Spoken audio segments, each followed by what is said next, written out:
we've got passion, we've got determination. And if we set our sights on something, you better believe it's happening. We always felt like our content was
I'm going to kind of give y'all an idea of what we're going to do today. I make a bad joke with jurors from time to time that I want to start a new show with Dick Wolf and NBC called Law and Order Jury Duty, where we're going to show y'all being sent out back and forth, and then we're going to show you behind the scenes what happened, for the second half of the show. Y'all are actually going to get that opportunity to see what all we did while y'all weren't here when this case is over, if y'all decide y'all ever want to have anything else to do with it and rewatch it. But if you were to do that, you would get to see what we did on Friday. We were here till 4:45, and during all that, a couple of things happened. One, it was 65 and sunny outside, but it was cold enough to kick the heater on, and y'all will notice the weather's going to be about the same today, and it's going to get warm in the afternoon in the jury room. It was about 92 degrees up here. The heat was on out there, and everybody else was comfortable, and I was roasting. Anyway, while we're doing that, yet another issue has popped up that we're going to have to address outside your presence, and our plan is to do that this afternoon. It should not take the entire afternoon. Our plan will be to break 3:34-ish or so. So part of the delay this morning was discussing that with the lawyers to see whether we were wanting to do lunch or whether we were going to break at noon for the day. But I think that we have enough to go, and the stuff we have to do this afternoon won't be as lengthy as what we had to do on Friday. So that'll be the plan. We may try to get, I might go ahead and try to have us do lunch most of the rest of the week, because I do have a concern we're going to start to get behind. So if everybody's okay with that, we'll do that at least 2 other days. We may, depending on where we are, break a little early on Friday. So we might, instead of doing lunch in on Friday, I expect we're going to have something else we have to address before the week is over. And every time we have to do that, it's going to push us back. So, all right. We have some audio y'all are going to play. Do y'all have a witness, so we just going to play the audio? All right. Judge, by stipulation this time, we're going to play some calls with the defendant while she was at the Adult Detention Center here in Cherokee County. There are 25. The first set are with Amanda Farris. There's 6 calls here. At this time, I tender in 2 evidence calls, 1 through 25. Any objection? No objection. All right, y'all agree to the foundation that they were voluntary calls and she's aware of them, and instead of making the witness come in from the jail, and that there's a recording at the beginning explaining to them that the call is being recorded. In order to move things along for this jury, we stipulate. All right. Just calls. 1 is a June 25th, 2019 call. I'm going to play it now. All right.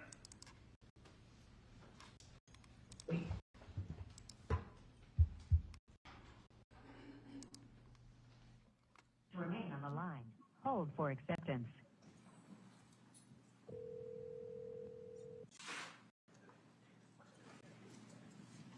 Is that 3 seconds? All right. This is a prepaid call from an inmate at a correction. Your call has been accepted. Hello? Hello. Hey. Hey. No, hit it back down. Hey, Ma. Hey, how are you? I'm good. Are you able to drop us out of the house while you're out tonight? I guess, are we? We can. Yeah, just come by there and see what's going on. Okay. What are you doing? Well, I came back downstairs and wanted to know walking, and then it came that we got phone time. So. Oh, well. Yeah. I was on the phone with David when you called. We have to meet up and have dinner and all that. Okay. But I don't have time for that. So I've got to get all that stuff written down for your attorney Okay. just tomorrow. So I've got to go home and get started on that. Okay. But what kind of stuff? Do you know what kind of stuff that they get in from that jail pack? Do it now? Yeah, I just I'm gonna send you. Yeah, I'm just gonna look it up. I can computer for you. Hang in there. We won't have to make this go. It hopefully will go away sooner than later. Yeah. I don't care when it goes go away. Right. Well, I'd just be glad to be able to talk with you all in person. Yeah, but I mean, are we ever gonna get that chance? Yeah.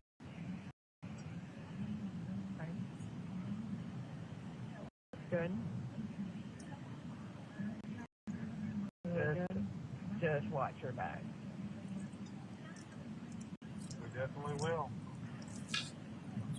I was going to say, you haven't seen anything funny going on the cameras at home, have you? No. Every time they go off at work, I look. Every time. Okay.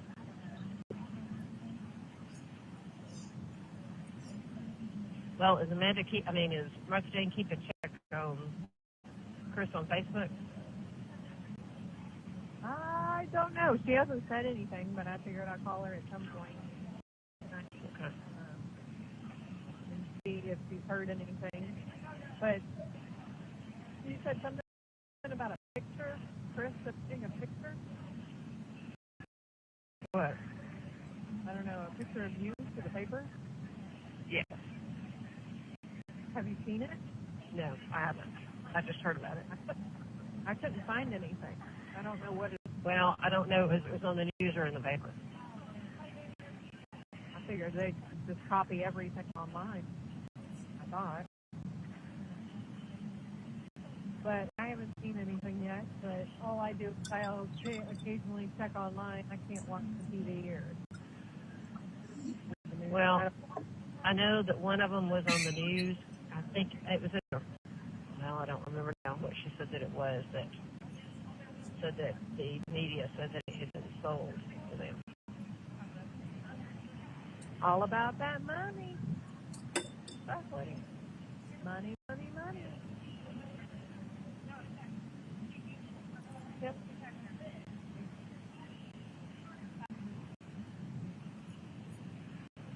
Do you know if they talked to Martha Jane when they were up there? I don't think so. I think that, I think Rusty told her what was going on, but I don't think so. Okay. They said they wouldn't be going back up there, so I don't know. Well, you can't believe anything they say. I can't believe anything what anybody says anymore. Sure. The hardest part about the whole thing, you don't know who to believe. No. And a certain now what's his face? Is that his name? Yeah. When her meeting went tomorrow, he said he knows Jeff. Yeah, he talked to him today in court. They had a discussion about the case today. I don't know what that pertains to, but he's going to tell me tomorrow. Well, I know he's very careful over the phone and over email with you. Oh, yeah, of course. Of course. But he should I mean, you still got that email that you sent to Diane. Oh, yeah. But that's just about them, yeah. I mean, at the end of the day, he has notes and stuff like that, but I just want to make sure he has all the information that he could possibly. You there? Yeah, can you hear me? Okay. Yes. Well, I thought Allie looked good, though. Yeah. David said I don't think he's as sick as he kind of plays it on to be. Okay. But, yeah, David kind of laughed about it, but. He just did. He's not sick as he says he is, but he just did. Right. Alrighty. Well, I got to go, so. Anyway, another day down, so figure, today for the week. We're here for you, and we're doing everything we can. I know you are. Just remember, our biggest concern is you and only you. Stuff is just stuff, and I'm only. And karma is karma. Karma is karma. Exactly. Did they give you those phone numbers No. and your reading glasses? Yes, I got my reading glasses. But there was not a piece of paper in there with 2 phone numbers on it? They just handed me my glasses. Sure. I had Martha Jane's number on there. That's okay. Did you want it? Yes. Can I give it to you now? Yeah.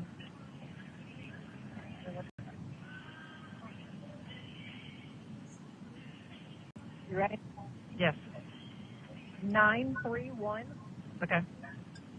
581 Okay. 3343. Okay.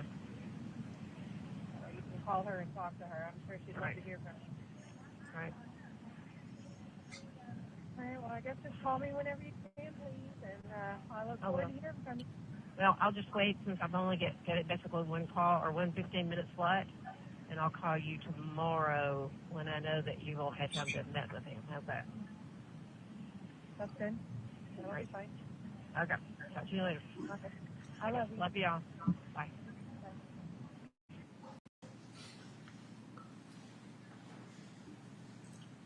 Next is calls to June 26, 2019.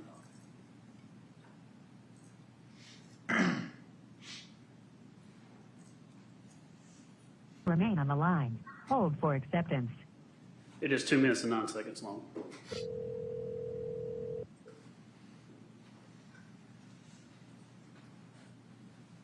This is a prepaid call from. Your call has been accepted. Hey. Hey.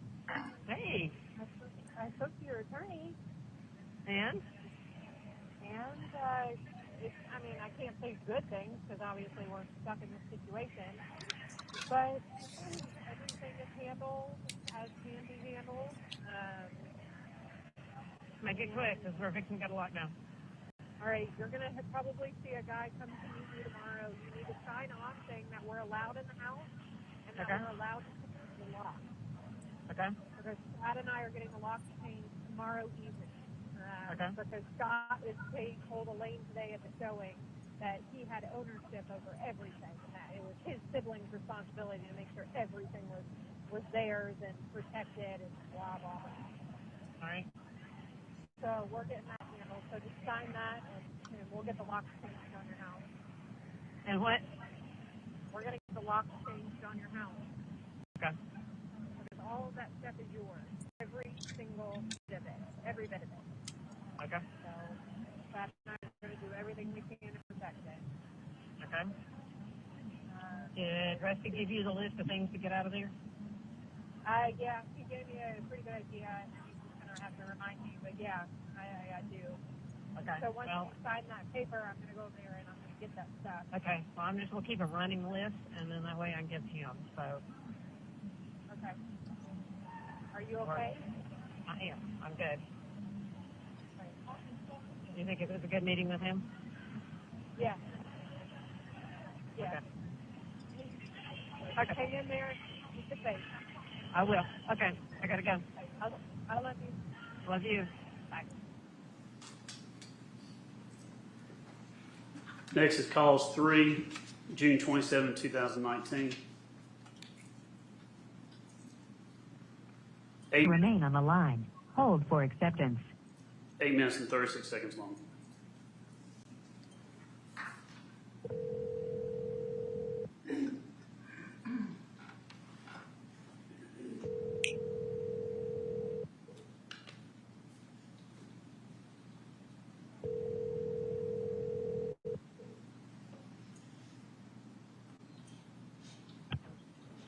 This is a prepaid call from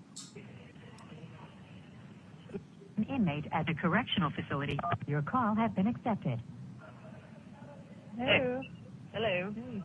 I just talked with Michael's, I guess, I don't know, the sidekick, two of them. His notary? Well, they came, well, I don't know, he just took kind of what happened on Tuesday, Wednesday, and Thursday. And then I signed that piece of paper.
And Cherokee County will escort us out there, so if Scott causes us any issues, then they can just handle him.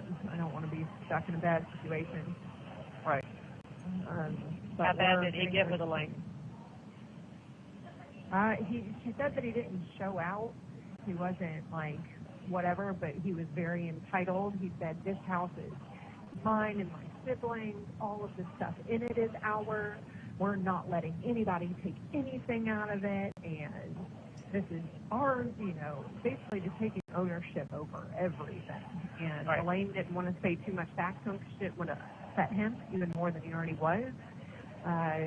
So she said that Robin lady that was with her, you know, was right behind her and heard everything. And she said he never really got out of pocket, but he definitely was like, this is mine. And, you know, and he was there the whole time when the people were at the house, looking at the house. He wouldn't leave. He refused to leave. And Elaine had said that she could tell that he had been in the house because she showed it the last time before he went up to Tennessee to be with Martha Jane.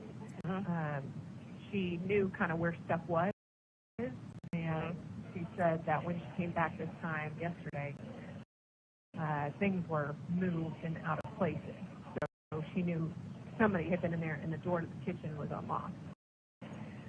So that's why it's so important that Chad and I get out there and get those locks changed. Well, when I tell you I left everything perfect, I did when I walked out that door. I mean, it may not have everything been vacuumed, but, well, see, she was in it, though, after I left, though, because there was a vacuum cleaner out, and I said, yeah, I had left it out. Yeah. She said that there was a medicine ball out in the middle of the living room downstairs, so she put it in the closet in Daddy's old bedroom in the basement, and then when she came back yesterday, there was stuff covered, it was covered all over, and the medicine ball was covered up with something in the closet. Like, it didn't make a whole lot of sense. Right. You could tell. She was like, I know somebody had been in that house, and the doors were unlocked. because she had made sure that the doors were all locked up. Right. And she went there the last time. So, but I'm taking that Sequoia over there. Emily, redid Scott's tax on his car. Obviously, she didn't do the Sequoia or the Mercedes because the emissions stuff had not been done. But she did Scott's tax, but I'm not paying the insurance on it. So, that's whatever. I'm just taking the Sequoia tonight, and I'm putting it in the garage, and I'm locking it up, and I'm leaving it there. Because it's not my car, and it's going to be with the estate anyways. Jeff's going to have to do something with it. Right. So, I'm just going to go drop it off and leave it in the Well, garage. he mentioned something about the insurance money or the other money. Everything giving you power of attorney to do anything for me. And that's what I do not have a problem with that. Yes, me and only me. Do None I? of those other kids. It said me and only me, none of those other kids. Yeah, I said do not let them, So does Michael understand, I guess, the severity of Kristen Scott? Yes, we enlighten them to a lot of the key information that they did not know already, because, they kind of walked in this, but now, we sat down for 3 hours, like as you know, we could have sat there for 4 days and really gone over everything, but we got them the majority of the key information, all the hard facts. I got that all to them, so they're in the loop, and I told them to reach out to me anytime, and I'll be more than happy to answer any questions that they have. Okay. But everything is as good as it can be, and now we wait. Because he's, I think it's going to be, well, I'll let you know. I know, did he tell you about court? Yes, but do not, Okay. do not. And Yes, I know. That's why I just said that. Yeah, and it can be changed. Yeah. Yeah. But I'm going to put plan on that. But I'm glad they got over there and were able to talk to you today. Good. Yeah. And he said that Michael may be back this afternoon because we're fixing to go on lockdown here. And Yeah. so anyway, he said that probably Michael will be back this afternoon, or they would be back this afternoon. Okay. So, okay. But How are you? Did you eat today? I did. We actually had Eggos this morning, so Oh, wow. I actually had that, and so that's just keep hope. Keep hope. I know. I'm trying. My stomach has been, I was so sick yesterday. I called out of work, and so today I woke up and Chad was sick and I was sick. Our insides are just messed up over there. Right. Well, call Rusty back, tell him that I met with him, Okay. and tell him that I basically told, he took notes and the other girls took notes, and that kind of stuff. So he was looking back on his phone. I guess he had the notes that you all had, put in yesterday. So if I get a chance, I'll call you. Are you working today? Yes, I am. Okay. If I get a chance, So but it I'm will headed. be probably this evening before. Yeah. Well, I'm headed straight out to your house after work. Be careful. Yeah, we're going to have to call a police officer and escort it. So hopefully they'll come and do that. But, no, I'll have Chad. We'll figure it out. Hey, just keep your phone with you out there so that if I can get hold of you, then I can. Okay. Okay. I love you. All right. I love you too. Thanks. Okay, bye.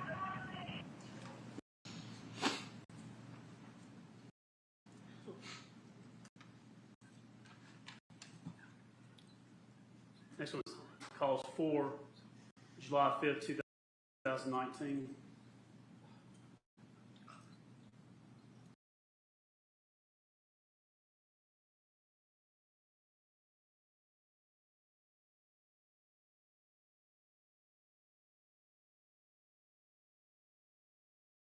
For the record for me.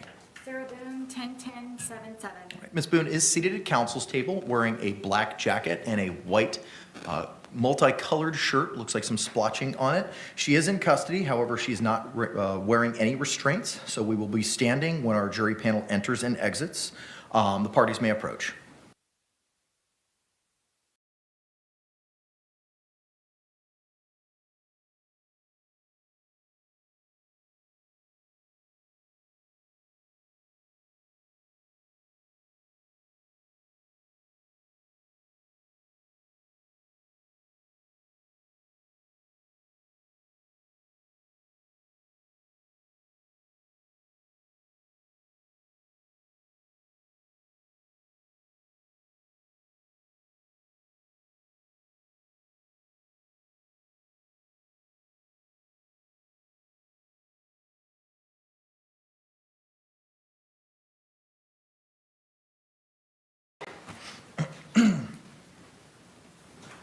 State, anything we need to address before we bring in our panel this morning? Not from the state. Defense? No, sir. All right. Ms. Boone, just a couple of questions before we bring in our panel this morning. Are you still satisfied with your lawyer's representation of you in this matter? Very much so. And are you still on board with the strategy that they are utilizing in your defense? Yes. All right, very good. Let's go ahead and stand and bring in our panel.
Jury entering.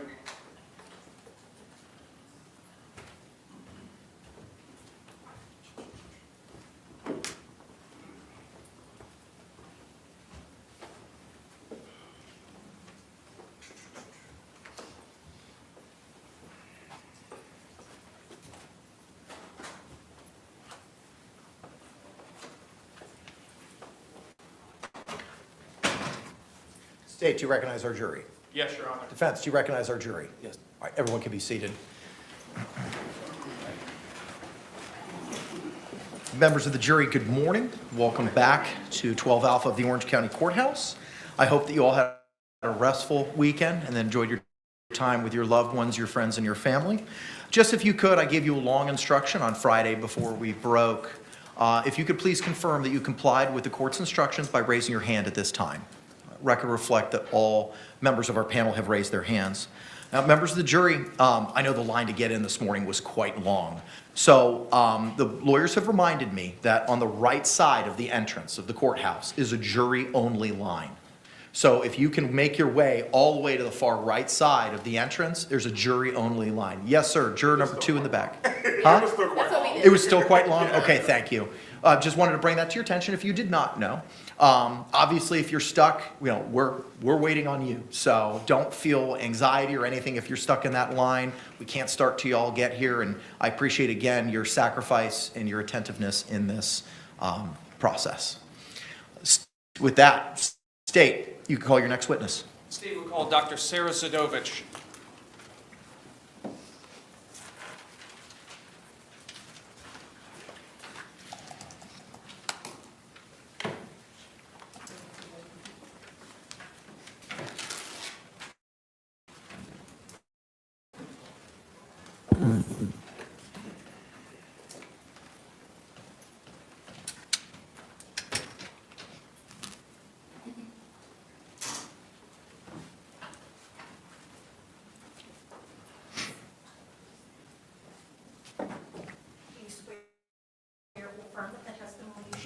tell me the truth, the whole truth, and nothing but the truth, so help you God? Yes, thank you. Good morning, doctor. Could you please state and spell your name for the record for us?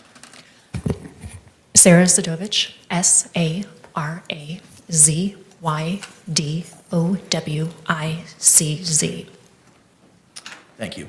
You may inquire. Good morning, ma'am. Morning.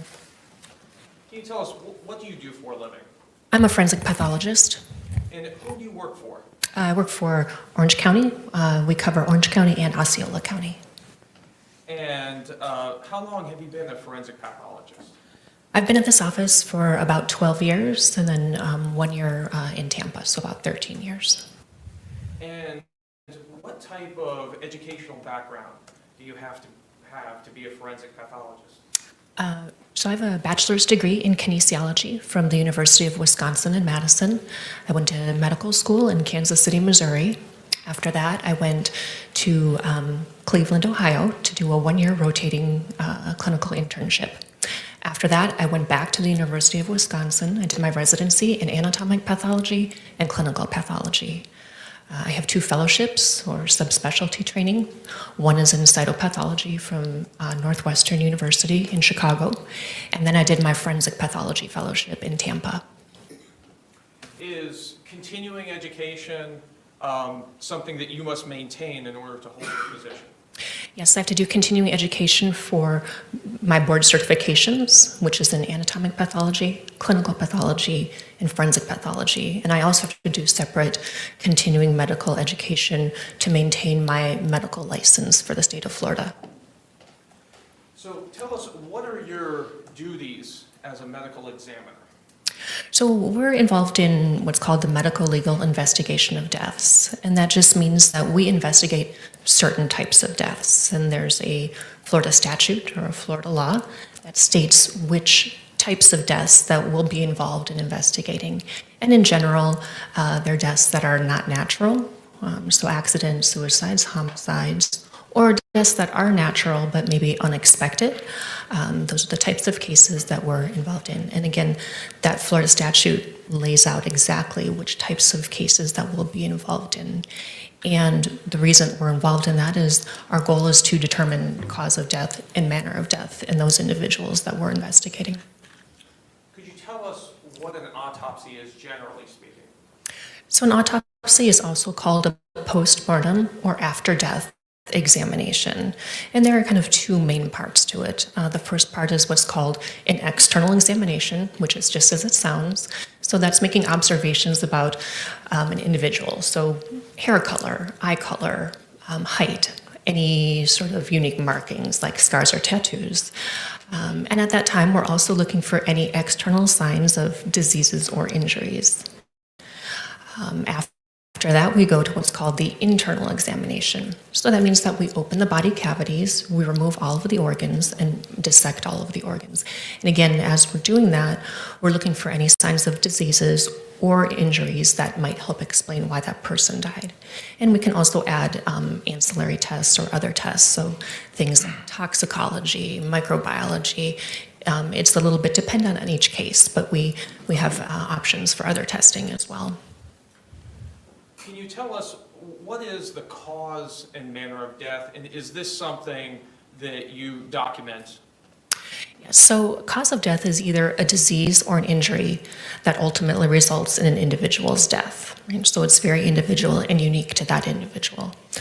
Manner of death is a way to categorize or group similar types of deaths together. And for manner of death, there's only 5 choices. So there would be natural, accident, suicide, homicide, or undetermined. So those are the manners of death.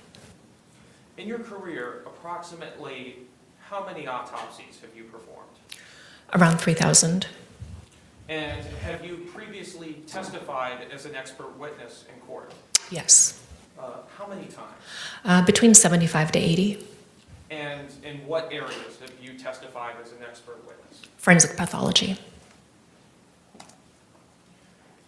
Turning our attention to this case, did you perform the autopsy? Yes. And what were your findings as to cause and manner of death? So the cause of death, which I put on the death certificate, is positional asphyxia with environmental suffocation, and the manner of death I classified as homicide. Now, when you perform your autopsy, what information do you have at the time that you begin that examination? It's incredibly variable. I can have a lot of background information. Sometimes I have none. It just depends on the particular case. In this case, what information were you provided ahead of time? So the information that I had was that the decedent was with his girlfriend, and at some point in time in the night, he got into a suitcase, which was then zippered shut. At another point at time, I believe she went to bed, and then the next morning discovered that he was still in the suitcase. And I think that was in about an 11-hour time frame from the information that I had. You mentioned asphyxia. Can you explain for us what asphyxia is? Sure. So asphyxia is a very general term. It would be kind of like saying, I drive a car, right? That's very generic, and we know that there are many different types of cars out there, right? So asphyxia simply means lack of oxygen or inadequate oxygen for an individual. And there are different categories of asphyxia. So you can have suffocation, which just means that there's obstruction of the airways. So that could be smothering, that could be somebody choking on a piece of food, or maybe just being in an environment where there's not enough oxygen in the air to sustain that individual. There's a category called strangulation. That would be compression of the neck, either blood vessels or airways. There's another category called mechanical asphyxia. That can be when the body is in an unusual or abnormal position where the actual mechanics of breathing can't occur. So that can be the position of the body, or it can be, like, let's say if a heavy object fell on somebody and you simply can't breathe because of the weight of that object. That would be a mechanical asphyxia. And then there's drowning. That's a different type of asphyxia. And there are a couple of other categories as well that are much less common. Is there a most common type of asphyxia? The most common would be ligature compression of the neck. So that would be like an event, a hanging. That would be the most common that we would see. You also mentioned environmental suffocation. Could you tell us a little bit more what that means in more layman's terms? So that just means there's not enough oxygen in the environment that the person is in. You could think of somebody who's in an enclosed space where there's a fixed amount of oxygen. So as that oxygen is, as that person is breathing, they're using up all the oxygen. And once it's gone, there's no oxygen left. Or you could think of maybe people who are, climbing Mount Everest. There's not as much oxygen up there, and that's why they have oxygen tanks. So it just means that the amount of oxygen available in the air around that person is not enough to sustain them. In this case, what can you tell us about how long George Torres was in that suitcase? There's not a really good way for me to give you a time frame as to how long he was in that suitcase. Again, because there was both the component of positional asphyxia, being in an unusual position for a period of time, and then also the environmental suffocation component, because within that suitcase, certainly there's going to be oxygen, but it's not going to be the same as if you were sitting in a room like this. And because there are those multiple components happening at the same time, there's not a really good way to estimate or say with scientific certainty, oh, he was in for X amount of time. There's really not a good way to do that. How about, is there any good way to approximate or determine the time that George Torres died? There's not a good way to do that either, again, because there are so many different components at play at the time of his death. Sitting in a normal room like this, the percentage of oxygen that's available is about 20 to 21%. If that were to drop to 10 to 15%, the person can be impaired with judgment, they can be impaired with activity. Once that percentage drops between 8 to 10%, most people will lose consciousness. And at a percentage of 8% oxygen or less, that's when we would expect the death to occur. And so again, there's not a really good way to measure the amount of oxygen that would have been available to him in that suitcase, in addition to the fact that he was in an unusual position. What position were you able to determine he was in that suitcase? I wasn't able to see what position he was in. By the time that our medical legal death investigators were at the scene, he was already removed from the suitcase. Based on some of the findings, I favor that he was most likely in like a fetal type position. So knees flexed, arms flexed, and the head most likely flexed forward. But again, that's from my findings. I didn't see what position he was in. What side of his body would he be resting on in this fetal position? That's most likely his left side. However, I do say the caveat that some of the findings are dependent on time, meaning that, if that suitcase had been moved or flipped over, that could be different than what I'm seeing at the time of my examination. Tell us, what is skin slippage? So after death, the body goes through a series of progressive changes.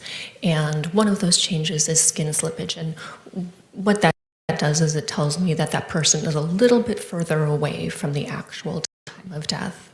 So it's not something that's going to occur immediately after death for most people. It's something that would occur a little bit later on in that process of changes that happens after death.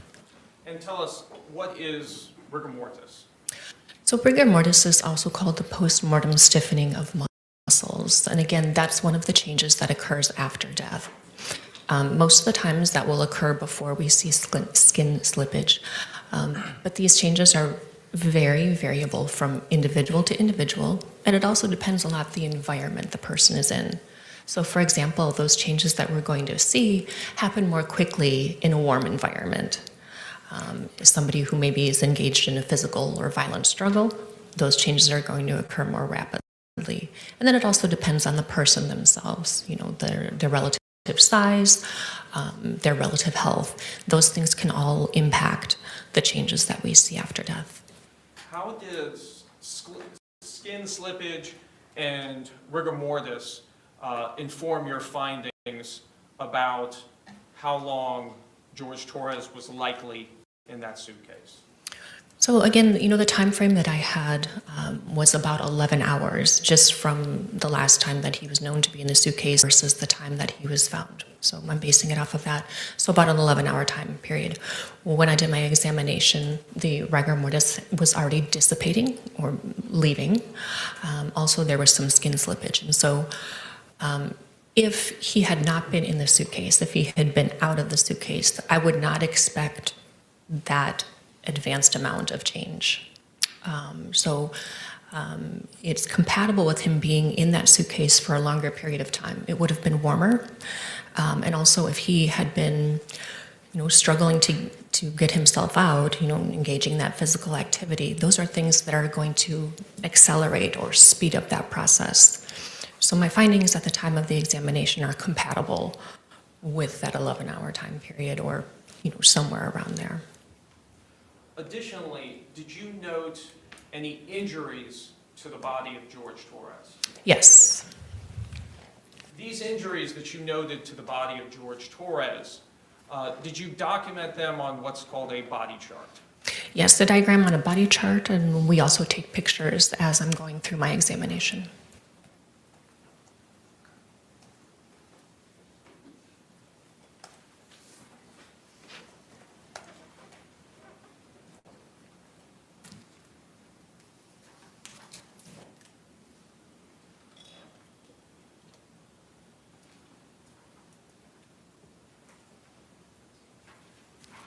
Your Honor, may approach the witness who has been previously marked for identification and shown to defense as states R. You may. Ma'am, I'm showing you what's been marked for identification as states R. You recognize this document? Yes. And can you tell us, what is this document? That's a copy of my body diagram. Oh, it's a copy of my body diagram. And does this fairly and accurately represent the diagram that you created in this case for George Torres? Yes. Your Honor, at this time I'd like to move what's previously been marked for identification as states R into evidence. No objection. What was pre-marked as states R will be received into evidence without objection as states 12. And Your Honor, request permission to publish. Yes, sir.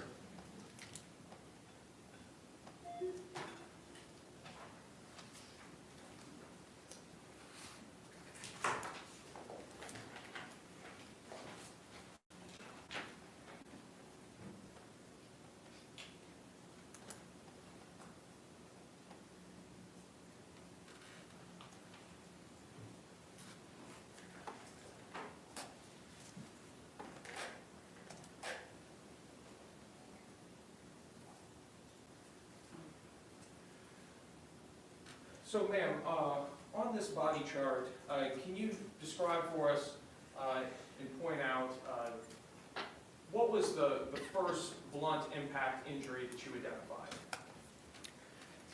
So there were some blunt impact injuries to his head. I don't think it's on this one, but there were some blunt impact injuries to his head right up here around the eye and on the mouth area. And then, did you notate any injuries to his hand? Yes, so there were some ecchymoses, or you can think of that as like a large kind of bruise on both hands.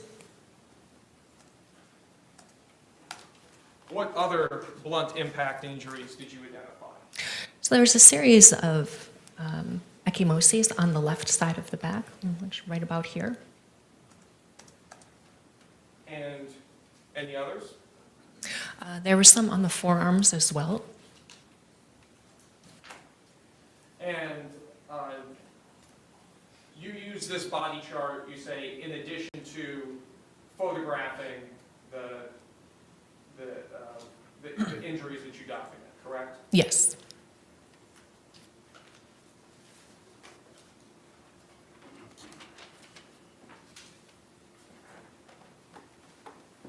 As part of your examination, and I believe it's on the body chart itself, do you document the height and weight of the person as well?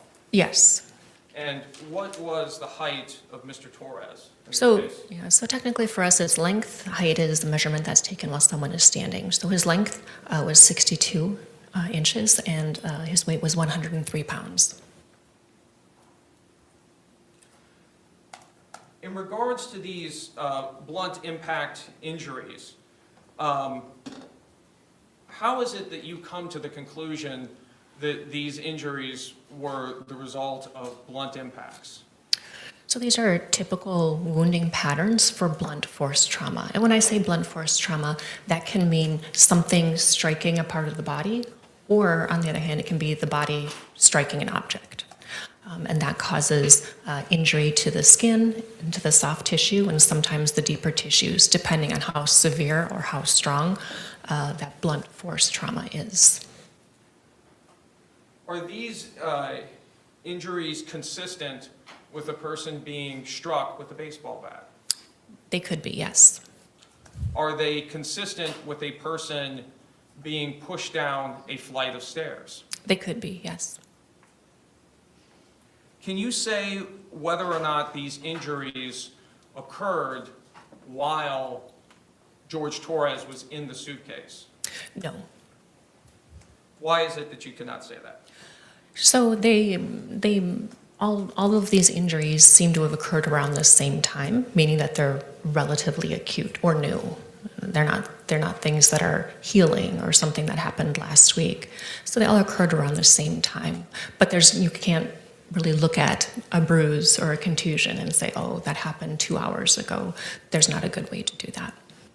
Are these injuries consistent with them occurring while he was inside the suitcase? Yes, they could be. As part of your examination, do you also check the toxicology of George Torres? Yes. And is that something that's pretty standard in any autopsy? Yes. And what were the toxicology results for George Torres? So there was a blood alcohol level of 0.139 milligrams per deciliter, and there was also caffeine and nicotine detected as well. That level of alcohol, is that over the legal limit in the state of Florida to drive? Sure. So for driving under the influence, that's a 0.08, so that is higher than that. What does that alcohol level at the time of your autopsy tell you about George Torres's level of impairment 11 hours earlier? So I don't necessarily know that it was 11 hours earlier, but it was at the time of death, at or near the time of his death. That's what the blood alcohol level was. So at that level, you know, everyone reacts a little bit differently to alcohol, and some of it has to do with whether or not somebody is accustomed to drinking alcohol or if they've never had alcohol. So you can develop tolerance. But at that level, there's going to be impairment of judgment. There can be impairment of motor skills. There can be slurring of words, something that's called disinhibition or lack of inhibition. And again, it's really variable from person to person, but those are the common things that you would see at that level. Would that level of alcohol impair the ability to problem solve? It can, yes.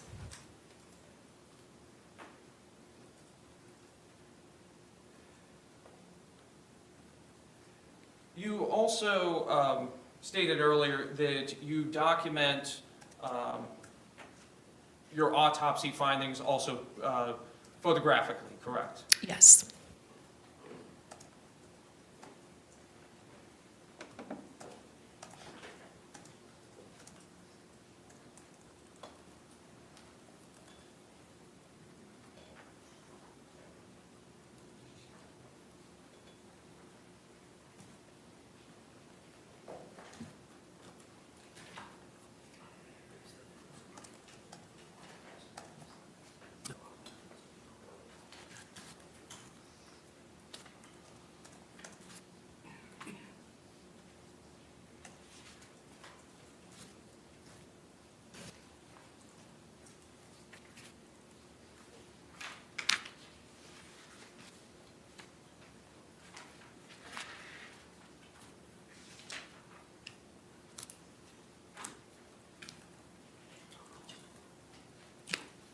Your Honor, may I approach the witness who's been marked for identification as States Q and been shown to defense? You may.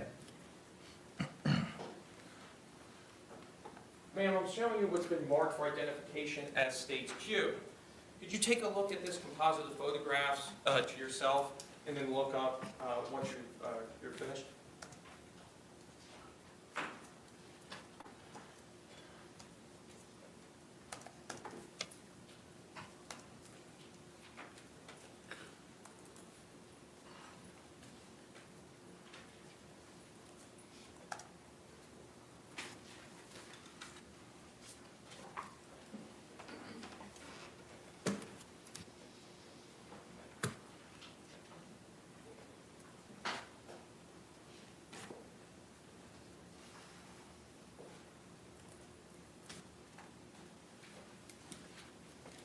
Ma'am, do you recognize these photographs? Yes.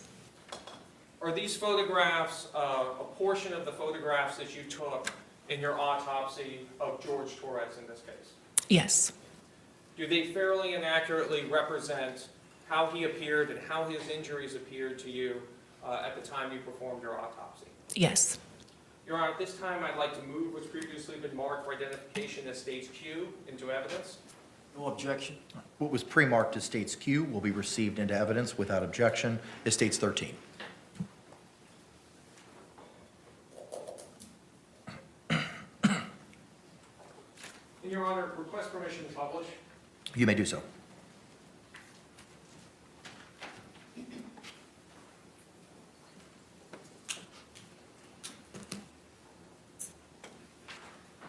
Ma'am, I'm showing you photo 1 from State's Composite.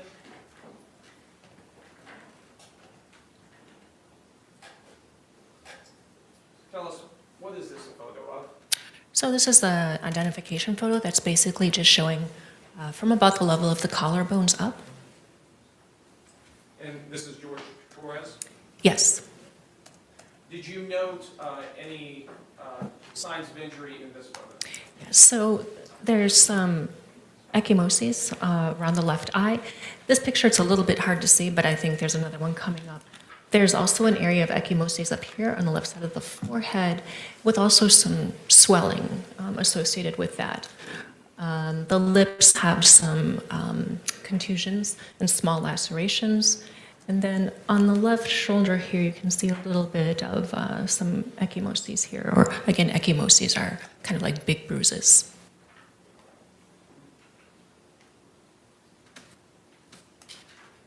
Turning to photo 2 from State's composite.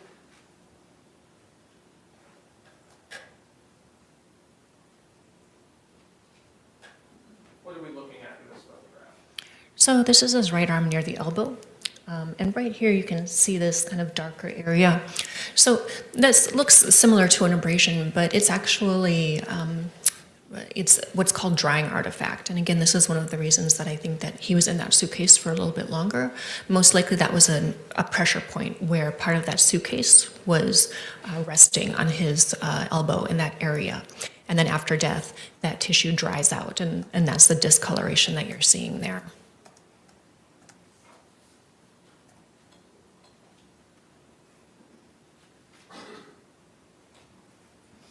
Turning to States 3 from the composite. So here you can see a little bit better. I don't know if you can get a feeling for this, but this area is what we call edema or swelling. So this whole area is edema. It's a little bit discolored, so ecchymosis. And then again, really at the corner of the eye here, you can see that darker discoloration. And so those are injuries from blunt force trauma.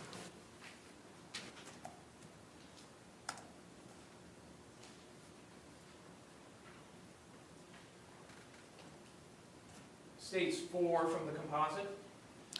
So this is the left shoulder and arm. So again, you can see this kind of red to purple area. So this is all ecchymosis, and then a couple of linear abrasions or scratches.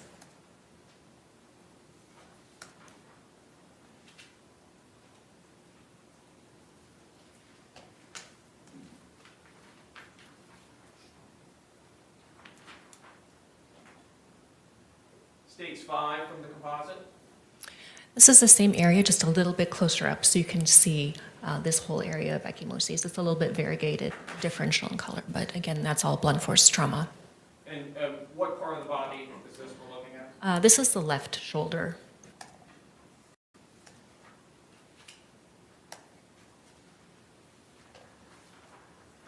States 6 from the composite. That's the same area, but in this picture we have a scale, or the ruler. And why do we use scales or rulers? That's just to give an idea of how big the area is or how large the injury is.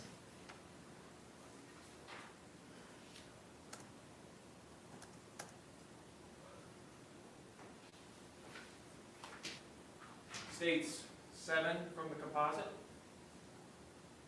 So this is the left forearm and hand, and you can see the area right here that's a little bit red to purple, and then also right here on the left hand, right here and here. Those are all areas of ecchymosis, again, blunt force trauma.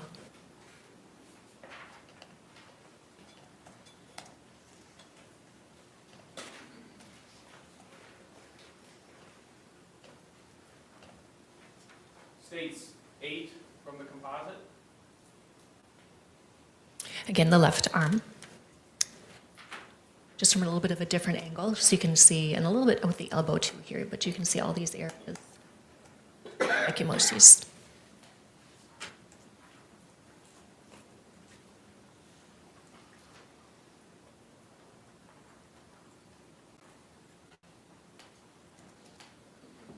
States 9 from the composite. And now looking at the left hand, a little bit closer up, so you can kind of see a little bit better these areas of ecchymosis.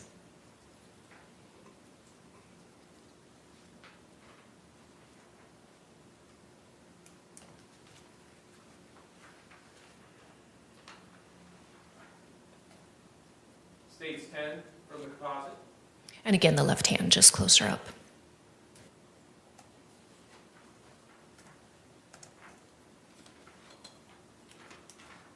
States 11 from the composite. So now we're looking at the back, and you can see that there are these linear abrasions in the mid-back. Are those scratch marks for? They could be scratch marks. They could also be blunt impact, more of just a straight-on blunt impact, especially being in that suitcase if there are objects in there. What is the discoloration that we see around his shoulders and then some other spots on his back as well? Sure. So you're talking about this area? Yes. So that's called livor mortis or lividity, and that's one of the changes that we see again after death. And basically what that is it's postmortem, after death, settling of blood in the blood vessels. And so it's dependent on gravity, and it's dependent on the person's position. So what I mean by that is we're seeing it on his back because after the time of death, at some point in time, he was more positioned on his back. And the areas that are lighter, that's because for a couple of reasons. It could be the position of the body, meaning that it's not in the gravity-dependent position, or there could be something pressing on it. So either one of those.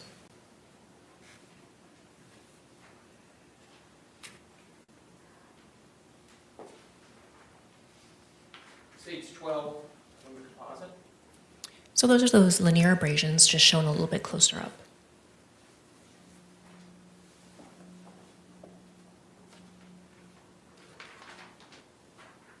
Stage 13 from the composite. And the same, but with a scale.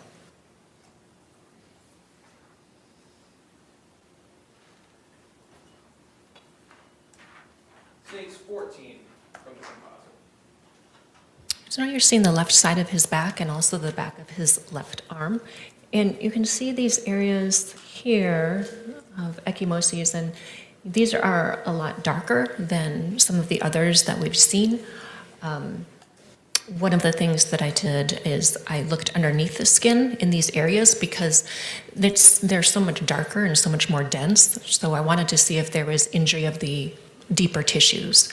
So these areas are associated with hemorrhage or bleeding into the skeletal muscle, so the deeper tissues. And so that's just indicating more force applied to that area. And when you did your internal exam, did you examine this area and did that inform your findings? Yes.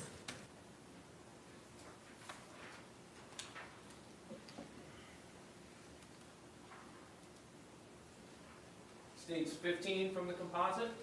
And that's showing those areas a little bit closer up. So you can see that they're much more dense. There's at least 3 distinct areas here. There could be more than 3 impacts, but there's at least 3 separate ones that can be seen.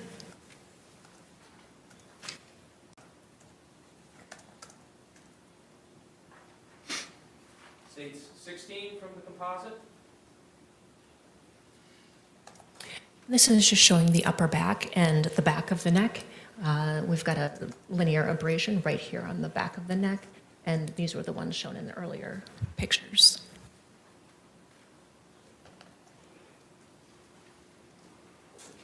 And stage 17 from the composite. And this is just showing the same area of the back and the back of the arm, but just at a different angle. So we've discussed and seen evidence of many different injuries. In total, how many blunt impact injuries did you identify? I can't give you an exact number. Again, you can have multiple impacts in a very close area, so it can be hard to discern each one. They can overlay each other, or they can be so close to each other. But at least 5 to 6, most likely more than that. And when you were going through your body chart as well, and I guess we also saw some of it photographically, as you also mentioned impact to the left side of the head. Yes. And I believe that was subgaleal? Subgaleo. So kind of similar to what I was describing on the back. I looked at the underside of the scalp. And so in those areas on the left side of his forehead where there was the edema, when we reflect or we fold the scalp over, there was hemorrhage or bleeding that went through the entire scalp and was deposited on the skull. There was no associated skull fracture, and there was no bleeding inside of the skull, but it was all in the scalp and deposited on the outer surface of the skull. So under the skin, but not under the skull? Correct. Your Honor, I have no further questions at this time. Thank you. Any cross-examination? Yes.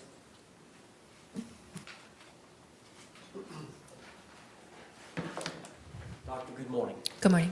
My name is James Owens, and I'm one of the lawyers that represents Sarah Boone here today. And I've got a few questions. Can we first talk about the toxicology? Yes. The alcohol. You said you've done approximately 3,000 autopsies. And of those autopsies, how many years would that have been over that period of time? 12 years. Okay. So when you first got down here from Tampa, I think you were up in the Northeast, came down here to Tampa, that's when you started? Yes. And you would agree you've interpreted toxicology results in all or most of those cases? Most, yes. And you did order the blood alcohol test of the decedent in this case? And you said he was a .38? No, 0.139. 0.138. And you also ordered the vitreous level? Yes. Of alcohol as well? And the result was a .213? Yes. And you would agree that's about, it's about 3 times the legal limit? Close, yes. Now, you would agree that at those levels, there are some pharmacologic effects from ethanol in the body? Yes. And I know you mentioned some, but you agree that that level of alcohol in the body would impair somebody's judgment? For most people, yes. And their decision-making abilities? Yes. And it would release inhibitions? Yes. And they would be more apt to take risk that they otherwise would not? Yes. And of course, it would impair motor skills and potentially loss of balance? Yes. It would also impair coordination? Yes. Hand-eye coordination as well as fine motor skills? Yes. It also impairs memory, alcohol does? Yes. So there are lots of effects that ethanol has on the body? Yes. Now, you're aware in this case that George Torres, the decedent, stepped into the suitcase under his own power in a game of hide and seek? That's how it was reported to me, yes. Do you have any evidence to dispute that? No. Can you tell us when Mr. Torres drank the last drink he had prior to getting in the suitcase? That I can't tell you because, if somebody had been drinking either periodically throughout a time period or continually throughout a time period, that's difficult to say. So he could have stopped drinking an hour before he got into the suitcase, or 5 minutes before he got into the suitcase, or 4 hours before he got into the suitcase? Yes. We just don't know at Correct. this point. Do you have any idea at the time of the autopsy whether or not he was in the elimination phase? So Metabolism. he was in the metabolic phase, yes. The elimination phase is what I refer to it as, but Yes. okay. All right, now I want to talk about time of death determination. It's fair to say that you did not go to the scene that day that Mr. Torres was found. No, a medical legal death investigator from our office went to the scene. So there was an investigator with your agency named Ashley Hammermeister Yes. that went to the scene? Yes. And she would have prepared a report? Yes. And you would have reviewed that report? Yes.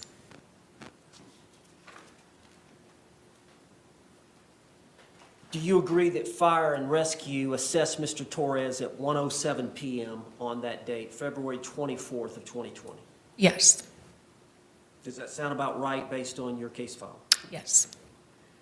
And so this investigator that we mentioned, she did not arrive on scene till 6:27 p.m., so nearly 6 hours after the body was discovered, she arrived. Yes.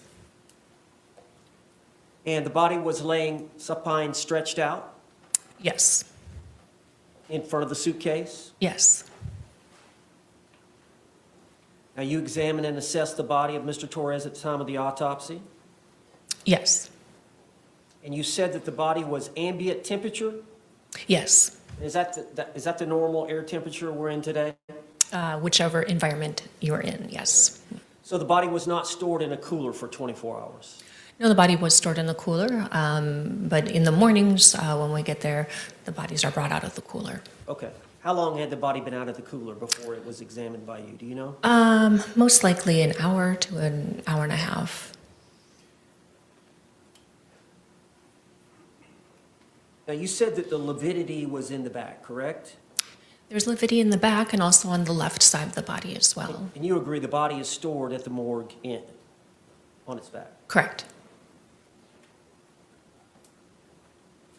Now, were you aware of the last time that Miss Boone, my client, actually saw her boyfriend alive or observed him in the video, in the suitcase by video from her phone? I think in the report it was around 12:30 or 1 in the morning, somewhere around there. Have you looked at either one of those videos from her phone? I briefly saw one that the detective showed me. Do you know if that was the 2-minute video or the 20-second video? I believe it was the shorter one. Okay. So would it be fair, if I said the time last seen was around 11:30, would you dispute that, or? No. Okay. So really, from the time, I guess it was 11:30 that evening with the videos, and then you understood that the body was found around 12 hours later the next day or so, would you agree that the death occurred sometime within those 2 periods of time? Yes. We don't know exactly when that is. So Yeah. it would be a guess if we tried to speculate about that. Yes. Now, considering the 3,000 autopsies, how many cases have you ruled the cause of death as positional or postural asphyxia?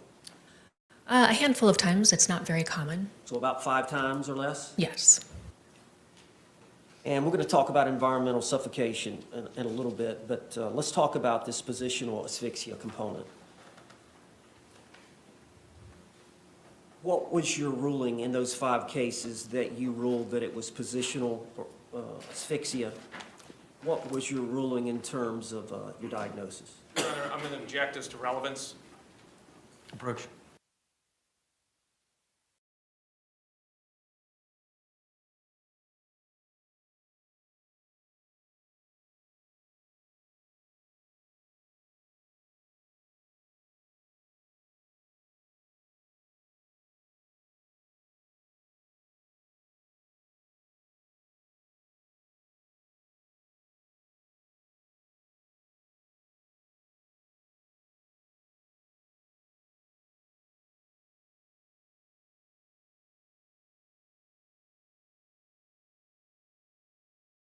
The objection is sustained. Doctor, you're familiar with Dr. DeMaio, Vincent DeMaio's textbook of forensic pathology? Yes. Would you agree that that's authoritative? I'm sorry? Would you agree that's authoritative, a well-accepted book? Yes.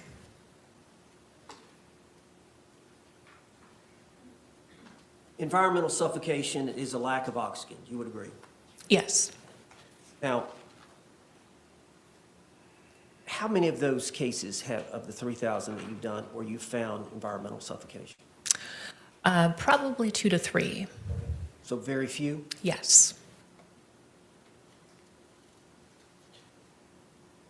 In a positional asphyxia case, that's kind of an example, like you get stuck in a hole, and as you breathe, you sink deeper into the hole, or it tightens. It can be anything that impairs the actual physical aspect of breathing. So that could be if the neck is flexed very much forward, so that way cutting off the air supply up towards the top of the head.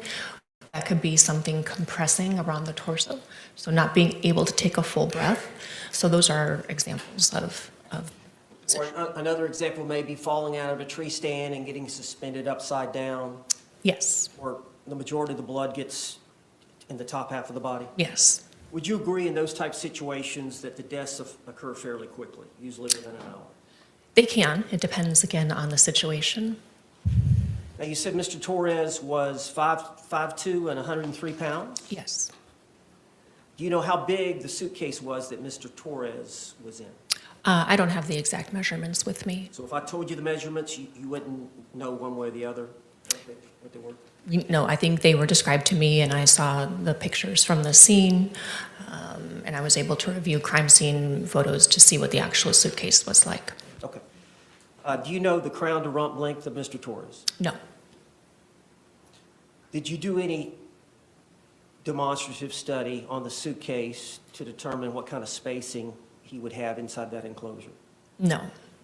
And you don't know the position that Mr. Torres or his orientation at the time that he was in the suitcase was? Again, I favor a fetal position, but again, I didn't observe him in the suitcase.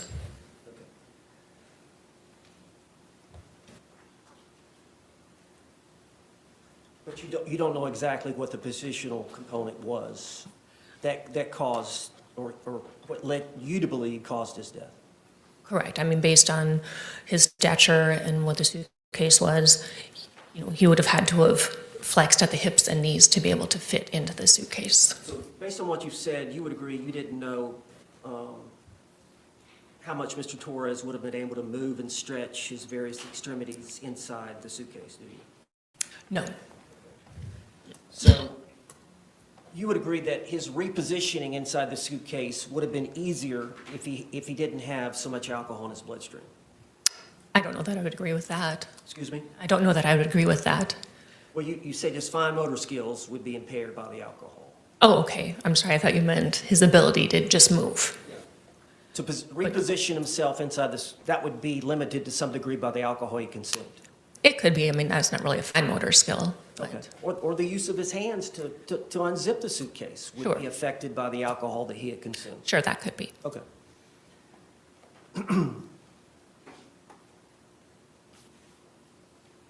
Now, the environmental suffocation deals with the lack of oxygen.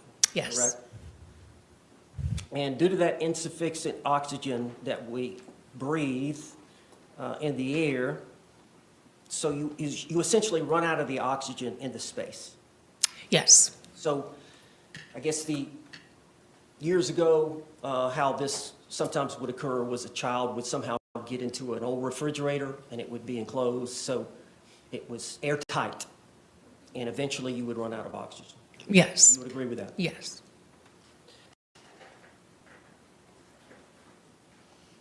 And I think you said the normal makeup of air has about 20% oxygen? Yes.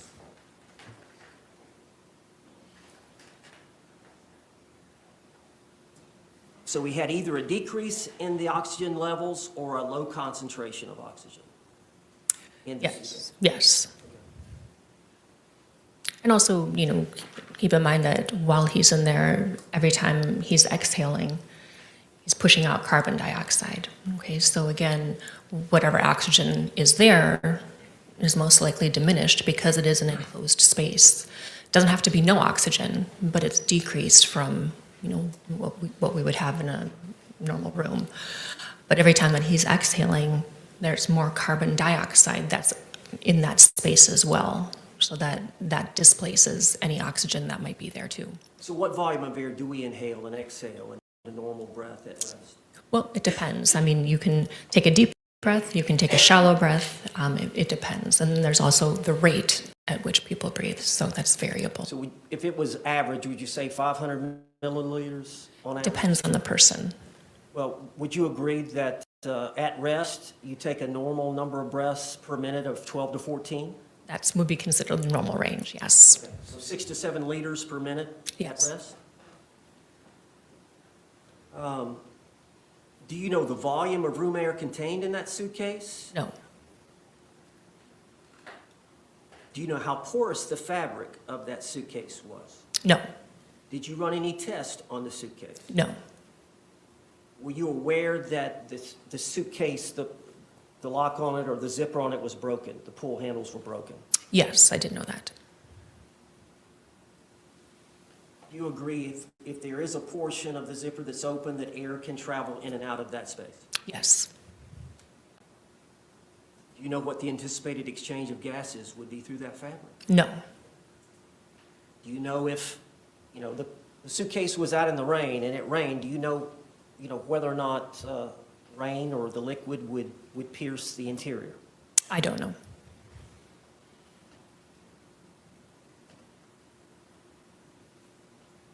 So from what I gather, no studies were done on the suitcase. Not that I'm aware of. Okay. So we don't know, that zipper being busted, what exchange of air could go in and out. Correct.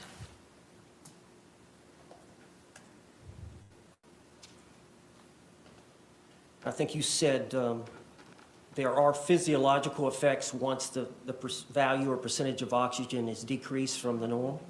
Yes. You said 8 to 10% you become unconscious, Yes. and then a value of less than 8% death occurs? For most people, yes. Excuse me? For most people, And the normal oxygen saturation in adults and children is 95 to 100%? yes.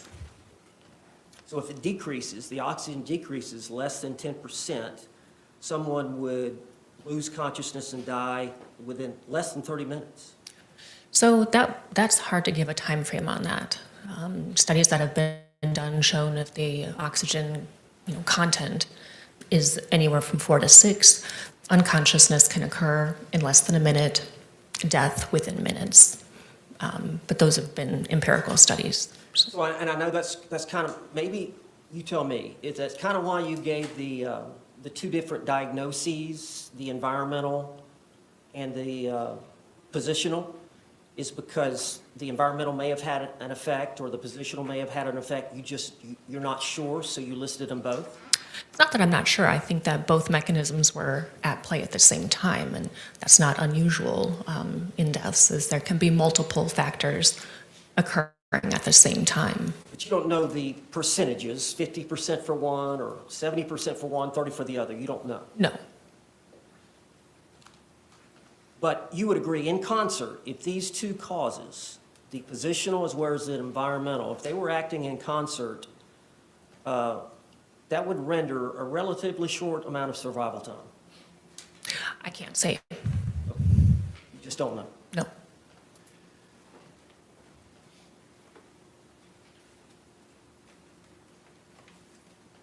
Now, we talked about these blunt force injuries, correct? Yes. Okay. Would it be fair to the jury to say that there were no broken bones? There were no broken bones. And it would be fair to say that the blunt force injuries on his body that the jury has seen here today did not contribute to the cause of his death? Not likely. And I think you didn't put that anywhere in your report, that it did not. I included it in my report. I did not include it on the death certificate. As the reason or cause, contributing cause of the death? Correct.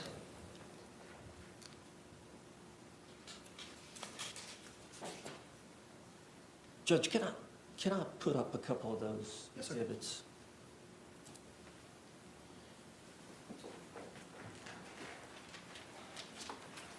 Doctor, are you aware that there was a baseball bat that was gathered in the evidence in this case? I didn't hear about that until later. When is later? When did you first learn about the potential for baseball bat? That might have been around the time that I was sitting for a deposition, but I can't quite remember. When your deposition was taken? I don't have the file folder. I don't know when I was deposed.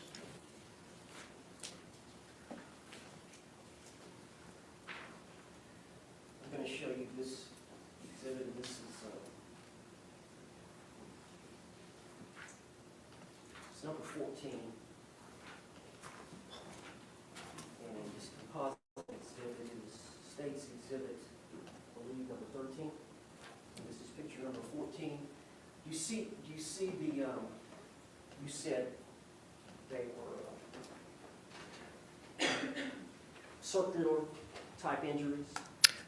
Yes. And you've seen a regular baseball bat or a kid's baseball bat? Yes. A wooden bat. And if you were to swing that bat and hit somebody's body or hit a suitcase and the blunt force, that would be a linear line across that person, would it not? It could be depending on the position of the body, the position of the suitcase, and the position or how the object came in contact. What is a linear injury mean? So linear injury is if you think, linear, it's more like a line. Okay. Now, if you took the barrel of the bat, the very end of the barrel of the bat, and you poked into the suitcase with the barrel of that bat, would those spots there in this exhibit, is that consistent? That's compatible with that, yes. Excuse me? That's compatible. And then here's a close-up, this is picture number 15. Again, a close-up, same question. Would that be consistent with poking the suitcase, if he's in the suitcase at the time, thrusting the barrel of that bat, the crown of that bat, would potentially make those type injuries? Yes, it's compatible with that.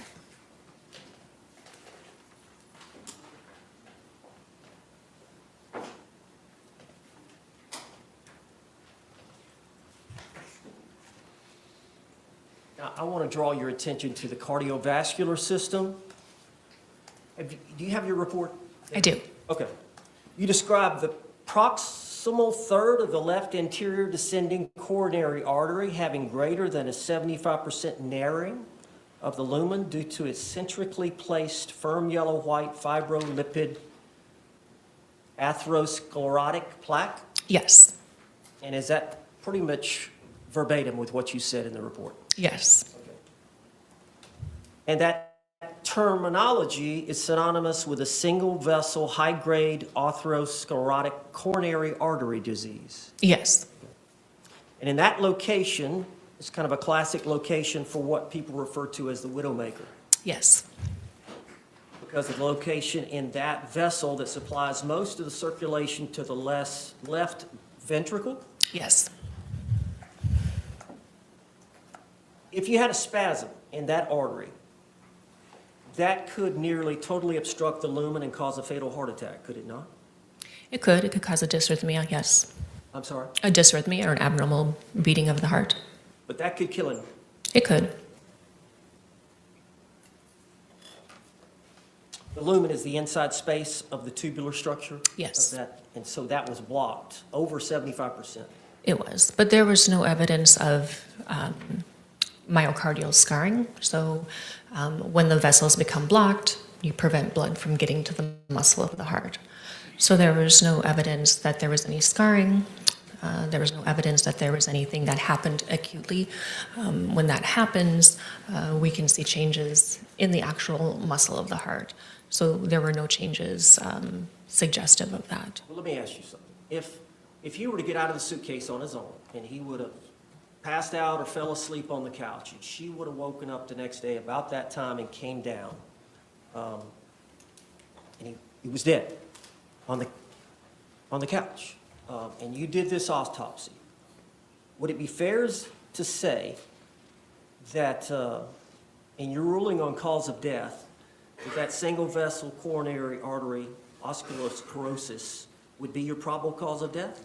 It could be, but any sort of injury overrides natural disease if the injury is significant, right? So you don't have to be a perfectly healthy person to have trauma and die. So it's very common that we see people that have injuries for whatever reason, but also have a lot of natural disease.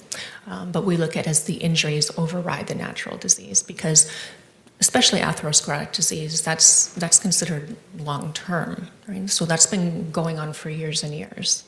People walk around with that all the time.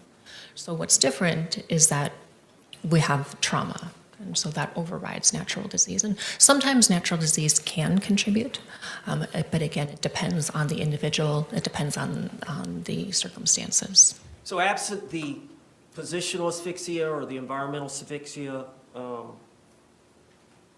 and he was dead, and you did the autopsy, it would be fair to say that you would determine this was a natural death from an isolated coronary heart disease, would you not? It would depend on the circumstances. And I can't speculate on this case because I know what I know about If it. you had nothing else, the widowmaker would have caused his death, or you would have to have assumed, having nothing else, that would have caused his death. I most likely would have given him cardiovascular disease. Now, this ethanol metabolism that we talked about earlier, and there's a question about you believing he was in the elimination phase, correct? Yes. Okay. Is it fair to say that George Torres, the decedent, was in the elimination phase since the blood ethanol was below the vitreous value? Yes. Given the vitreous value was a 213, is it justified in saying the decedent's blood ethanol level was at least a .213 prior to starting the elimination phase? Yes. And now you know that the normal elimination rate is, I believe, a 0.015% per hour? Yes. Is that standard? It's an estimate. And so we have a difference of a 0.138 to the 213. So roughly 5 hours of elimination. Does that sound about right? Yes. So in other words, you would agree there's a short interval where the vitreous and the blood are identical. Yes. And then the blood drops beneath the vitreous value as ethanol is metabolized in the blood. Yes. So is it fair to say, given the significant difference in the blood and the vitreous ethanol values, that the true vitreous and blood ethanol level had to be much higher than what is reported in your report at the time that he passed? At the time that he passed? Yes. No, this is reflective of the time that he passed. Say again? This is reflective, the 0.139, that's reflective of the time that he passed. There's not, metabolism after death of the alcohol. All right, well, let me, what I'm saying is, he could have been, prior to that time of passing, he could have, his blood alcohol level would have been much higher.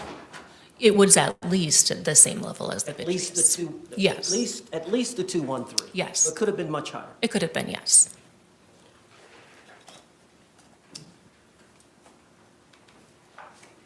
Judge, if I could approach the witness. You may. This is defense composite exhibit for identification, J. Has the state seen it? Yes.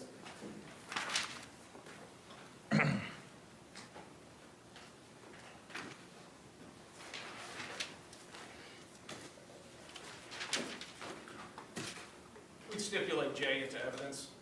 Was pre-marked as defense J, will be received into evidence without objection as defense 1.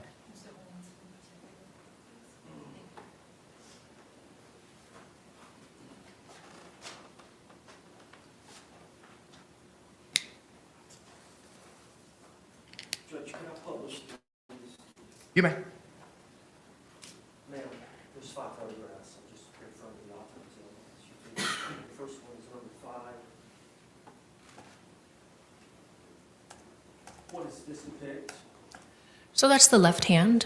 So you're looking at the outer surface of the hand, the knuckles, and the 3 of the fingers. That bruise there on his top of his left hand? Yes. All right, and they're the same for picture number 4. So that's the same, just a little bit further away and without a scale. And then here is picture number 3.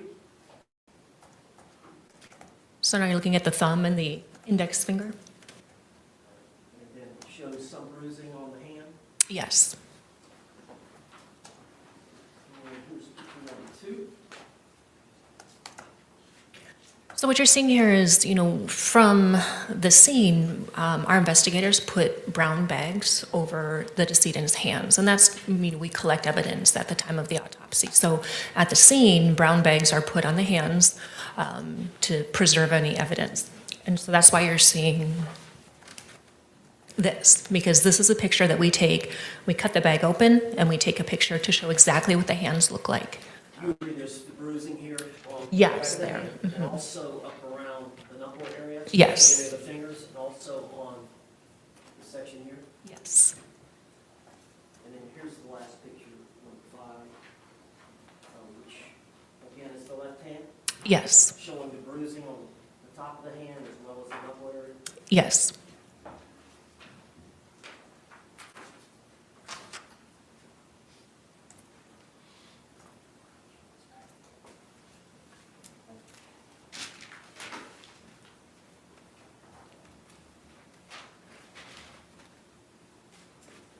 Thank you, Doctor.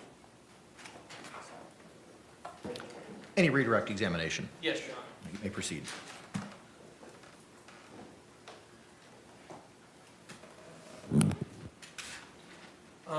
You were asked several questions on cross-examination about the alcohol level in this case. And I believe there was a term, metabolic phase or elimination phase. Could you just explain for us what that is? Sure. So in the toxicology testing, there's 2 different levels that I ordered for levels of alcohol. One is they look in the blood to see the level of alcohol. The other is in what's called vitreous fluid or eye fluid. And we look at both areas because that can give us an idea of whether somebody is metabolizing through the alcohol or whether it's still rising. It just gives us an idea sometimes of how close to death they were when the ingestion of alcohol happened. But basically, the level in the eye fluid trails behind what we see in the blood. There will be a small point in time, as we discussed earlier, that they will be almost the same. But you can just think of it as the blood alcohol goes up, and then a brief period of time later, the alcohol in the eye fluid will start to show. So again, it's just to give us an idea of whether somebody is metabolizing or whether they're still, the level is still rising, or if they're still, intaking alcohol. So the result in this case was indicative that George Torres's level was coming down. Yes. And I think some of the math was a little bit difficult to follow on the fly. But with that rate of dissipation, would it be fair to say that he would have been in that suitcase for approximately 5 hours, because he couldn't be drinking whilst in the suitcase, that we're seeing this rate decrease between these 2 levels? Well, you have to be careful how you interpret it, because the numbers that I have from toxicology testing, that's from one point in time, right? We're collecting those specimens at the time of the autopsy, so that's only one point in time. It's possible, but I can't say for certain. All I can tell you is that at some point in time, his blood alcohol was at least the higher level that we saw in the vitreous fluid. So if, the calculation of the 5 hours, that's an estimate, because again, everyone's a little bit different. But I think it's reasonable to say 5 hours. Yes, that's within reason to say that. And obviously a pretty obvious point, but we don't continue to metabolize alcohol after death? Correct. You were asked about studies or tests being performed on the suitcase in this case. Correct. Would the presence of objects in that suitcase also affect the length of time a person may have survived in that suitcase? I guess if there were a lot of other objects in there that maybe could, occlude the mouth or nose, or maybe if that means if there's more stuff in the suitcase, there's less room for the person. So I guess. Another variable that would also be present would be the opening of that zipper, would it not? Yes. So if the zipper was further open, potentially more oxygen could be coming into that area.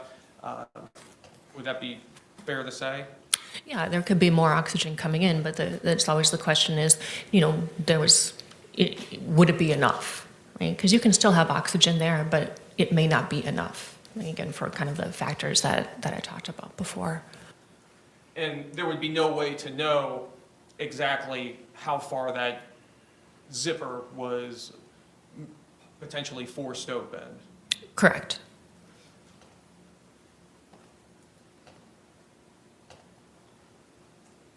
I have no further questions. Can this witness be released? Yes, Your Honor. Yes, Judge. All right, thank you, ma'am. Can the parties approach for a moment?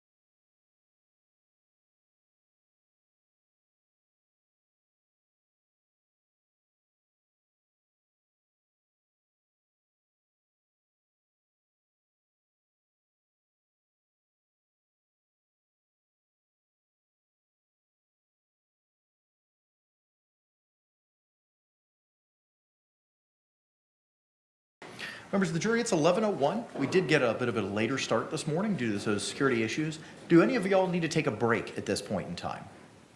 Raise your hands if you do. All right, court seeing no hands. State, you may call your next witness.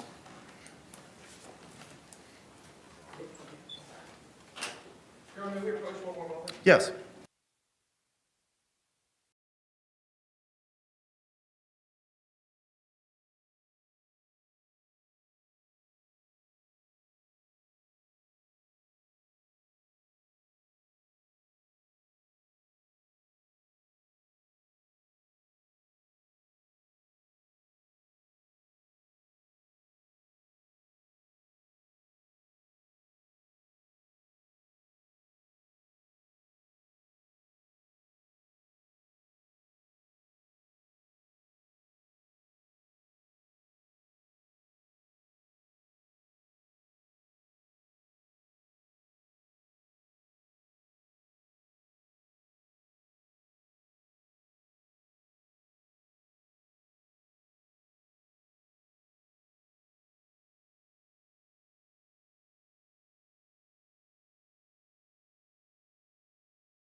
Members of the jury, I have a matter I've got to take up with counsel outside of your presence. I promise it won't take too long. We'll bring you back in as quickly as possible. Again, same instruction I've given you previously. Please don't conduct any independent or investigation or research regarding the persons, places, things, or charge involved, and do not have any conversations among yourselves or anyone else about those things. We'll bring you back in as promptly as possible. Thank you.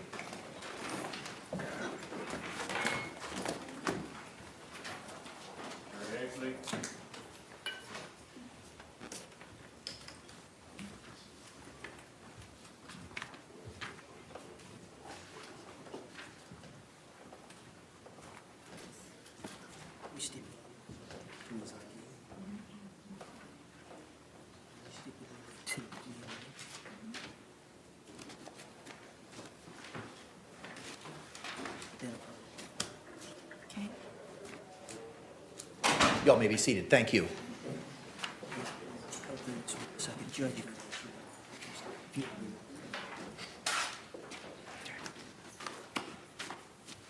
Judge, James Owens here, and I'm here with Sarah Boone. The first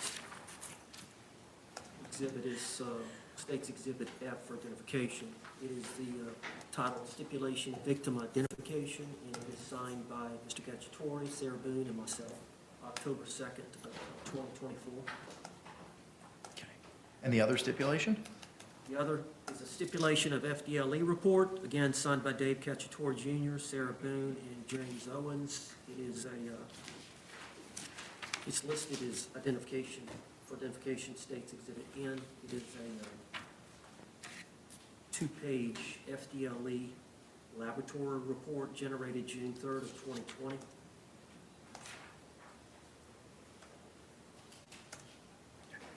Can you approach with both of those documents, please? Thank you.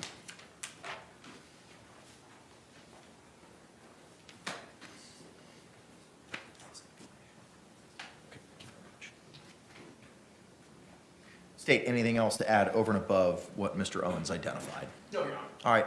Ms. Boone, good morning. You were previously sworn earlier today. I hold in my hand two stipulations. The first stipulation, pre-marked as State's Exhibit F, reads Stipulation of Victim Identification. Reads as follows. The Assistant State Attorney, Dave Cacciatore Jr., the defendant, Sarah Boone, as well as his lawyer, we have a scrivener's error there, James Sullivan, okay. Sullivan Owens, stipulate that the identity of the deceased in this case is George Torres. Signed the 2nd day of October, 2024. Ma'am, have you had the opportunity to go over this stipulation with your attorney? Yes. Do you understand what this stipulation means? Yes. Are you freely and willingly entering into this stipulation? I am. Did anyone force you, threaten you, or coerce you to enter into this stipulation? No. All right, the court accepts this stipulation. How do we want to handle the little issue with regard to his lawyer as opposed to her lawyer? I'm fine with the court making an edit to scratch out his and insert her, if that's acceptable with the defense. Acceptable? Yes. Ma'am, is that acceptable to you as well? It is. All right, thank you. The court will make that handwritten interlineation, removing his and adding her. State, do you seek, we'll move this into evidence in front of the jury, correct? Correct. All right, thank you, sir. Moving now to what was pre-marked as State's N. Ma'am, this is a stipulation of FDLE report. It reads, the Assistant State Attorney, Dave Cacciatore Jr., and defendant, Sarah Boone, as well as his lawyer, James Sullivan Owens, stipulate to the admissibility into evidence at trial of the FDLE lab report authored by Carolina Benito on June 3, 2020. It bears Mr. Cacciatore's signature, your signature, and the signature of your attorney, Mr. Owens.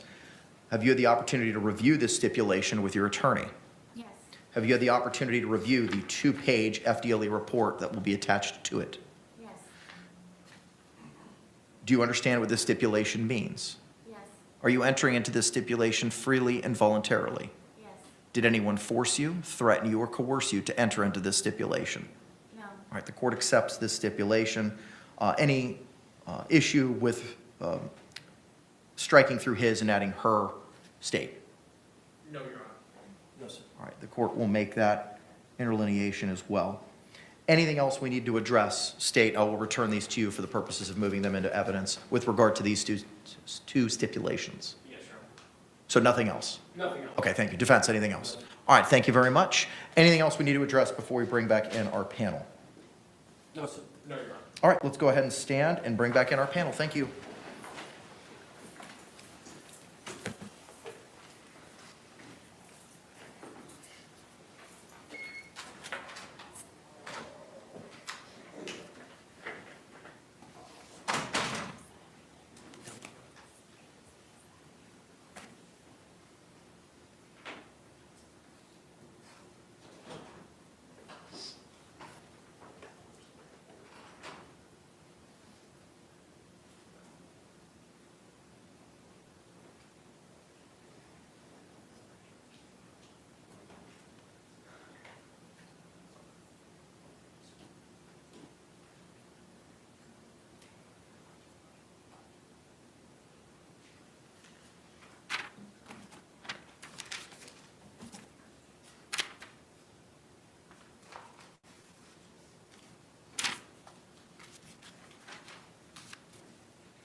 State, do you recognize our jury? Yes, Your Honor. Defense, do you recognize our jury?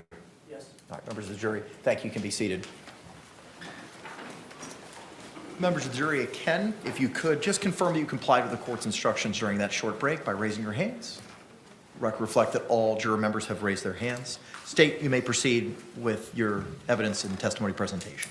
Yes, Your Honor. At this time, we'd like to move what's been pre-marked for identification as states F and states N into evidence.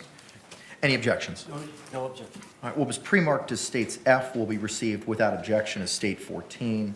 What's been pre-marked as states N will be received into evidence without objection as state 15.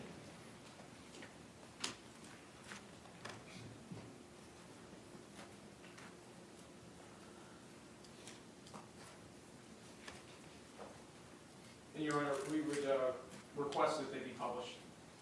Thank you. Members of the jury, I'm going to read to you some stipulations along with an instruction. When the parties agree that certain facts are true, that is called a stipulation of fact. You must accept stipulated facts as having been proven. However, the significance of these facts, as with all facts, is for you to decide. In this case, the stipulated facts that you must accept as true are as follows. Stipulation of victim identification. The Assistant State Attorney, Dave Cacciatore Jr., and defendant, Sarah Boone, as well as her lawyer, James Sullivan Owens, stipulate that the identity of the deceased in this case is George Torres. Stipulation of FDLE report. The Assistant State Attorney, Dave Cacciatore Jr., and defendant, Sarah Boone, as well as her lawyer, James Sullivan Owens, stipulate to the admissibility into stipulate into evidence at trial of the FDLE lab report authored by Carolina Benito on June 3, 2020. With that, State, you can call your next witness. Meredith McCaskill.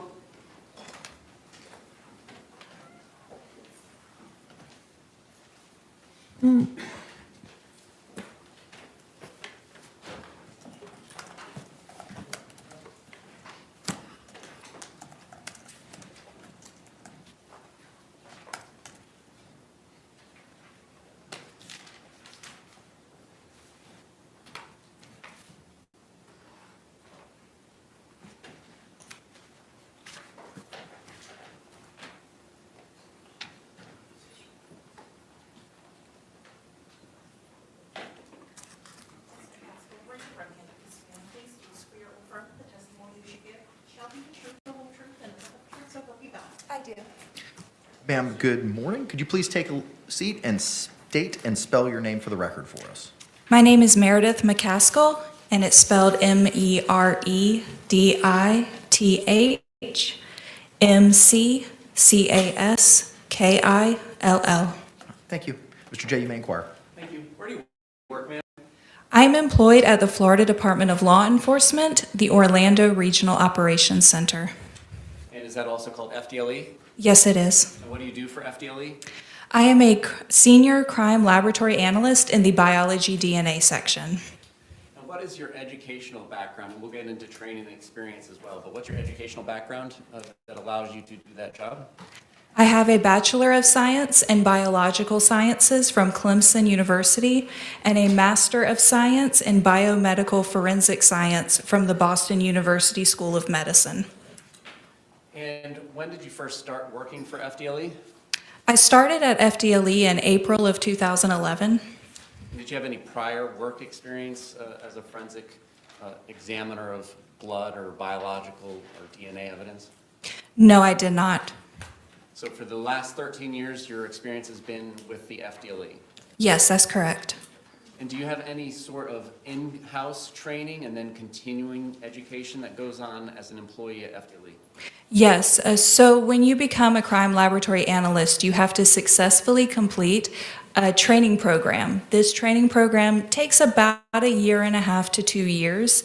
It covers all of our policies and procedures and manuals, reading textbooks and scientific articles, and performing a lot of in-house testing and training under the supervision of a qualified analyst. There's also written and oral examinations, and you have to successfully complete every part of that in order to work cases as a crime laboratory analyst. And then every year we have continuing education. So that's education that we need to do in order to stay current with new trends and technologies in the field. Does the lab itself enjoy any accreditations, and what process, if so, does it go through to get them? Yes, FDLE is accredited by an organization called ANAB. It's the American National Standards Institute National Accreditation Board. So we've been accredited for, I believe, over 30 years. It's a process where every 4 years they send people to come and inspect our lab, make sure that we're doing everything that we're supposed to be doing according to our policies and procedures, and then we're also following national standards that have been set down. That's every 4 years. It's very in-depth, and then we have additional kind of like spot checks every year just to make sure that we are maintaining everything that we are supposed to be doing. Have you ever given testimony in court about your opinion about serology analysis or DNA analysis? Yes, I have. Approximately how many times? Approximately 35 to 40 times. Have you ever not been allowed to give opinion testimony in those areas? No, I have not. Can you tell us about the place, particularly within FDLE? Tell us about your workspace and what personal protection equipment you may wear when you're doing DNA analysis. Yes, so in my workspace, I have what I call a clean side, which is where I keep all of my paperwork. And then I have my other side, which is used for actual screening of evidence items. So this is a surface where I can clean it with a detergent. I clean all of the instruments that I'm using, so scissors, markers to take notes, anything like that is cleaned with a detergent, both before I start and after I finish. And it's cleaned and maintained in between every item of evidence. So only one item of evidence is open at a time, and this is to minimize any potential contamination, so DNA from one item getting into DNA from a second item. I also wear what is called personal protective equipment. This includes a lab coat, face mask, gloves, and potentially a hairnet, depending on what type of evidence that I'm working with. And then the gloves are disposable, so they are changed before and after each item of evidence. It's also changed if I have to touch my computer to take notes, I change my gloves. If I have to touch another surface, I change my gloves. So it's a lot of procedures that we use in order to prevent my DNA from getting onto the item of evidence. When DNA analysis is done, are instruments used to assist you in that process? Yes, we have an instrument platform that we use that allows us to run the DNA in batches in a efficient manner. So there's multiple instruments that are used across the varying processes. And do these instruments generate paperwork that humans such as yourself can then go read and interpret? Yes, it does. Now, in this particular case, you are not the analyst who examined the items. Is that correct? Yes, that's correct. Did you review the information that is generated by the instruments used by the analyst who did this work in coming to your own conclusions? I was the technical reviewer on this file, so I reviewed all of the documentation and the paperwork and also the original analyst report. All right. Now, one of the items that is said to have been analyzed was a DNA card. Are you familiar with what that is? Yes, I am. And can you tell the jury what that is? Usually it's referred to as a DNA card or a blood stain card, and that's just a card where somebody can spot blood, usually human blood, on it and dry it down. Then the analyst can take a cutting of that stained area in order to generate a DNA profile. And is that typically the manner in which a decedent or a dead person's DNA sample is provided to the lab for analysis? Yes, that's a very common thing that we see in decedents. And can you explain to the jury how it is an analyst such as yourself would take that blood stain on a portion of the DNA card and develop a DNA profile? Yes, so it usually is blood stained on the card, so you can identify that stain visually, take a cutting of that stained area, and then place that cutting into a sterile tube, which is then sent through the DNA process. So that's adding chemicals and heat in order to break the cells open and release the DNA into the solution, and then running it through the rest of the procedures where we determine about how much DNA is in the sample, make millions of copies of our specific areas of interest, and then generate a DNA profile that can be used for comparison to any questioned items in the case. Do you use some sort of commercial kit to develop DNA profiles on known items such as this? Yes, we do.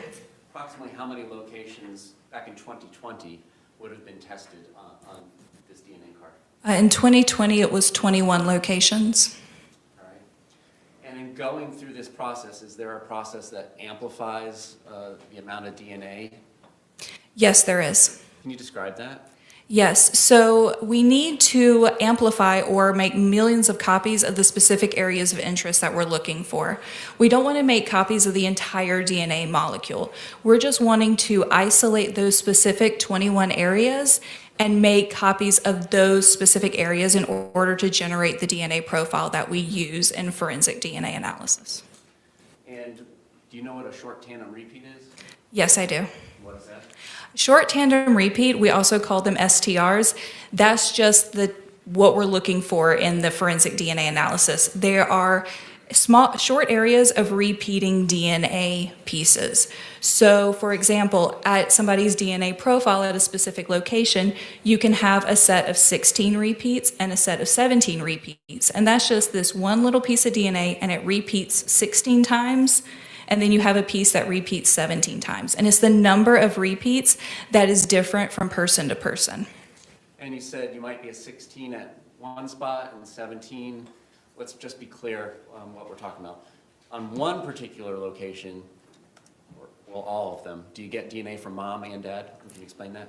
Yes, so you get DNA from your parents. So it's inherited. You get half of your DNA from your mom and half from your dad. So when I'm talking about the short tandem repeats and the example of a 16 and a 17, that could mean that you got a set of 16 repeats from one parent and a set of 17 repeats from the other parent. So it's just the copies that you get from your parents. And you might happen to have 16 from each. Yes, that's also a possibility. All right, and so the chemicals end up copying about, you said 21 areas in 2020? Yes, so there's 21, and then we look at several areas that are on the gender marker, so it was 3 areas on the gender markers. And each of these locations will come up with some sort of number like 16, 17, 4, 4, so on and so forth. Yes, that's correct. Were you able, in reviewing the instrumentation data in this case, was the DNA profile that was said to have come from Mr. Torres, was there able to be a full DNA profile at those 21 locations developed? Yes, a complete profile was obtained for that sample. Now, can you tell us what a buccal or a buccal swab, sometimes people call it each, which way is the right way? I usually use the word buccal, but buccal is not incorrect either. All right, and what is that? It's just a swab that we can use as a reference sample from a person. So it looks, all of our swabs just kind of look like a long Q-tip with only one end. And then you just take that cotton tip end and rub it on the interior of your mouth to get a good DNA sample. You have a lot of cells on the inside of your mouth and a lot of saliva. So that's a good source to use for a known sample from a person. And these long Q-tips, I believe, as you described, are they put into a box that is designed in a way so that the Q-tip doesn't touch the edges of the box? Yes, I've seen it in boxes like that, but I have also seen it where they've been put back into the original paper packet container. So either method is fine. And did the FDLE in this particular case, in the data that you reviewed, was there buccal swabs represented as being from the defendant, Sarah Boone? Yes, there was. And in the process that you've briefly described for the jury already, can you just tell us if it's different in any way to take a part of that cotton swab to develop a DNA profile than a piece of the DNA paper? No, it's the same process. With the buccal swabs, I'm just taking a small cutting of the cotton area of the swab, placing it in a tube, and then running it through the exact same DNA process. And was a full profile at the 21 locations able to be developed for the buccal swabs represented as being from Ms. Boone? Yes, a complete profile was obtained for that sample. Were there also what we call unknown samples that were examined in this case? Yes, there were. And can you describe the difference between a known and an unknown sample for the jury? Yes, a known sample is a sample from a specific person. So that's like the example of a buccal swab. I know that sample came from that individual, and I can use that as a way to determine that particular person's DNA profile. An unknown sample is just a sample where we don't know whose DNA or if there is any DNA on that sample at all. So those are question items that can be, once a DNA profile is obtained from that item, can be compared to the known profiles obtained from individuals. And in this case, was there an unknown item labeled as DNA swabs representative coming from Mr. Torres's fingernails? I believe it was fingernail clippings from Mr. Torres, yes.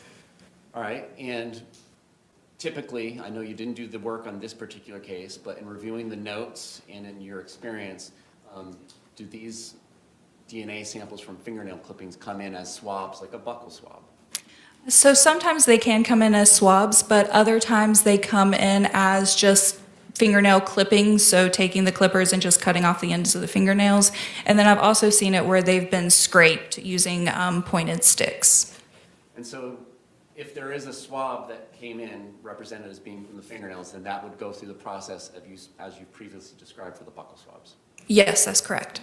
And if it comes in as fingernails or scrapings, do you all have to make your own swabs? Yes, that's correct. And how would you go about doing that? We have prepackaged swabs in our lab. We can then use some sterile deionized water and drip that onto the end of the cotton tip to make it a little bit moist so that it can pick up any DNA that is left on the item. And then we just swab the surface of the item, allow the swab to dry, and then cut it and place it into a tube for the DNA process. So we're just making our own swabs at that point. And was there a profile obtained from what was represented as being a DNA sample from Mr. Torres's fingernail clippings? Yes, there was. And did it match either of the two known profiles that we've just discussed here this morning? Yes, it did. Which one? Mr. Torres. Were there any results indicating foreign DNA on this item? No, there were no DNA results foreign to Mr. Torres obtained from either set of fingernail clippings. Likewise, was there something examined in this case represented to be swabs or DNA samples from Ms. Boone, the defendant's fingernails? Yes, those were swabs that were sent represented as being from her fingernails. And so just like the buccal swabs, they come in as a Q-tip, and then you would test that in a similar manner? Yes, that's correct. Was a profile able to be developed from what was represented as being swabs from Ms. Boone's fingernails? Yes, there was. And did that profile match either of the two known profiles that we've been discussing this morning? Yes, it did. And whose was that? Miss Boone's. Now, in regards to both of these last items that we've talked about, the fingernail swabs from each Mr. Torres and Miss Boone, is it expected that their profile would be developed from DNA swabs from their fingernails? Yes, it is. All of those samples were represented as being from those particular individuals, so their DNA is expected to be on those items. Was there any DNA foreign to Miss Boone on those samples that were represented as coming from her fingernails? No, there were no DNA results foreign to Miss Boone obtained from either set of fingernail swabs. Now, with this amplification process that you've described, is it PCR? Yes, it is. How sensitive is it when a sample is taken from an unknown area, such as fingernails?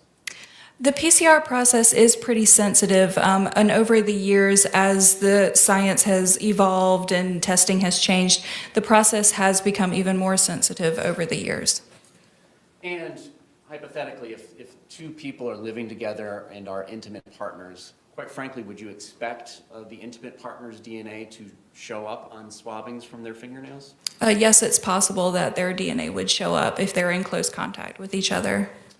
But in this particular case, after reviewing all of the instrumentation data, there was no DNA foreign to either of their fingernail clippers, both clippings or swabs from their fingernails, both Mr. Torres and Ms. Boone. Yes, that's correct. No other questions? Any cross-examination?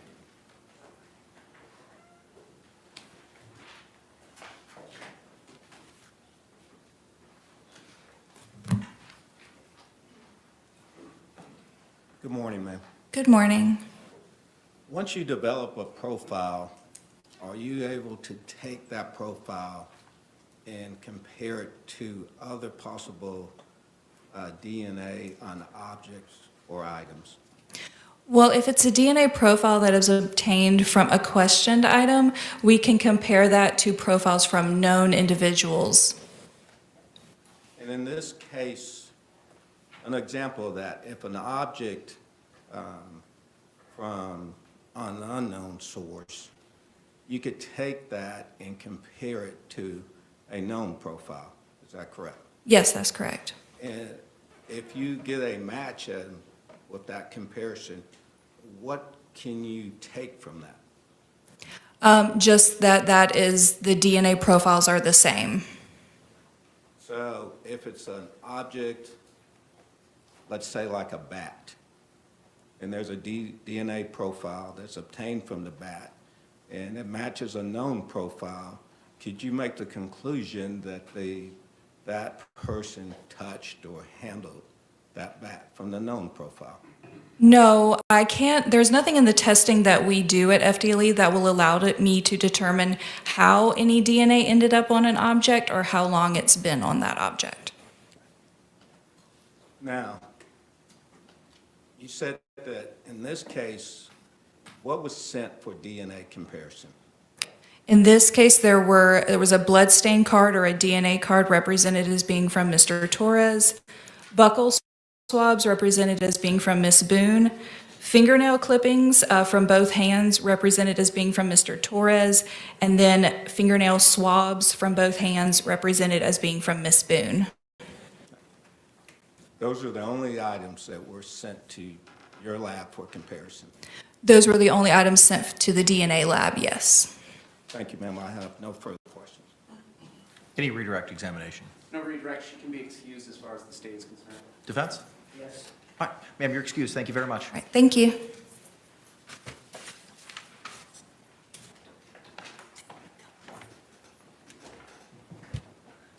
State, may call your next witness. Janelle Wadden.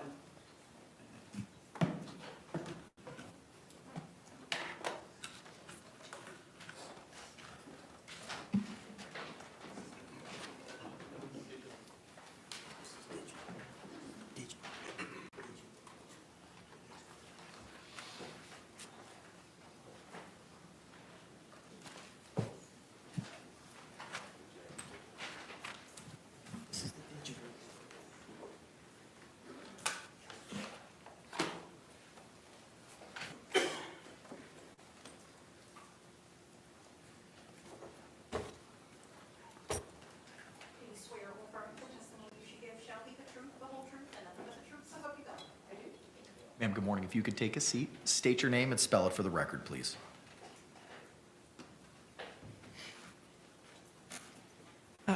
First name is Janella, Junella. Last name is Wadden, UAD as in Delta, AN.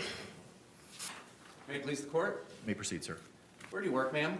I'm currently employed with the Orange County Sheriff's Office here in Orlando, Florida. And what does Sheriff Mina currently having you do? I'm currently, my current position is a digital forensic examiner. And how long have you held that position? I just hit 6 years. And can you tell us about, and we're going to break it down, education, training, and experience. Let's just talk about your education. What's your educational background prior to becoming a law enforcement officer? In particular, what is relevant to being a digital forensic examiner? I actually started in crime scene investigations with the Sheriff's Office. So I have a bachelor's in forensic science through the University of Central Florida. Upon transferring over to our digital forensics unit, I became a certified computer forensic examiner through the International Association of Computer Investigative Specialists. That's IACIS? ISIS, yes. Can we call it ISIS? Yes. How do you say it? IASIS. IASIS. All right. I just want to shorten it for today. Yes. All right, so IASIS. Tell us about that program that you went through with IASIS to become a digital forensics examiner. Yes, the beginning portion of it is in-classroom training. It's normally only hosted in 2 different locations around the world, one being here in Orlando, the other one normally being somewhere over in Europe. They actually just expanded a 3rd location over in Australia. So again, the first 2 weeks are in-classroom training, normally with over 300 other students. And then the next 5 to 6 months are all a peer review type training where they give you problem sets on how to, it goes from basic education on computer forensics to how to recover data. Could be pictures, could be videos. You're not sure until you pass one step to move on to the next one to figure out what you're, essentially what kind of questions you're going to get. All right. We'll take a break from the education training experience for 1 second. On February 23rd, 2020, were you called out to a scene? Yes. And does that happen from time to time as a digital forensic examiner as opposed to your previous duties like a CSI, which would always go to the scene? Yes, as a digital forensic examiner, we are required to come out on scenes if requested. May I approach the witness with E for identification? You may.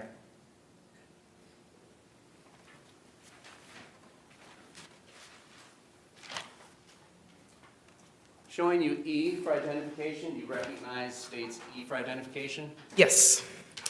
And how is it that you recognize that?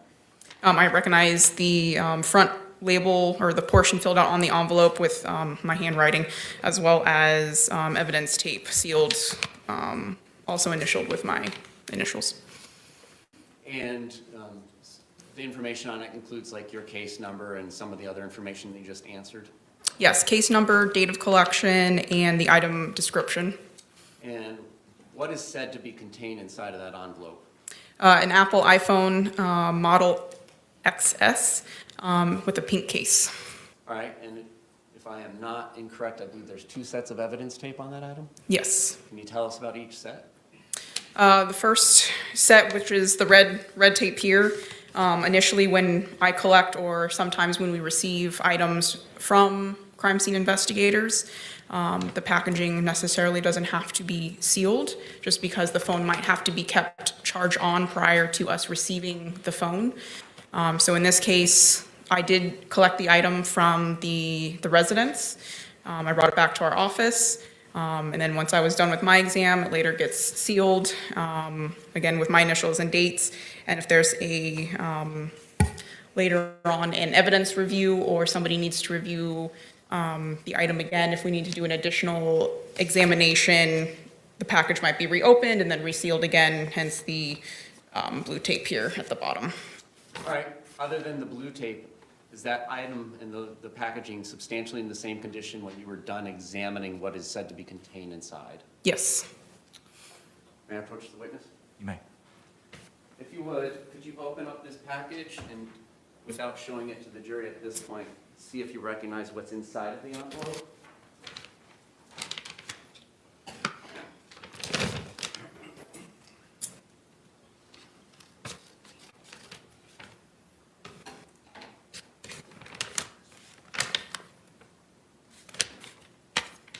Yes, there's a phone with a pink case inside. Do you recognize that as the item that you collected from the scene that you went to on February 23rd, 2020, and then later examined? Yes. All right. So, this scene, February 23rd, 2020, where is this scene? I believe it's 4740, or can I refer to my report for the address or to the numerical? If it would refresh your memory. Yes. Go ahead, and then when you're done refreshing your memory, let us know if your memory was refreshed.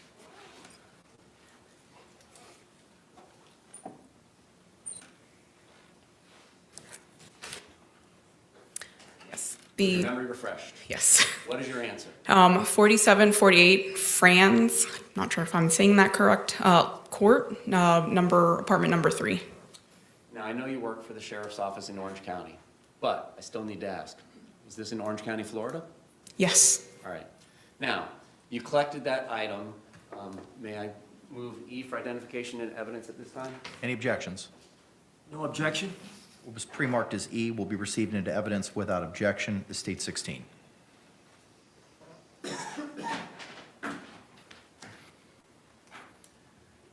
Did you do anything with that item while you were on scene? Yes. What is it that you did with that item while you were on scene? I was requested to come out. I was informed from the detectives that the user of the device gave consent for us to download her phone. So I responded out, and once I located the phone, I immediately started to extract the data from the phone. All right, so now let's talk about what tools you used to do that. I assume there's some software involved with this process. Yes.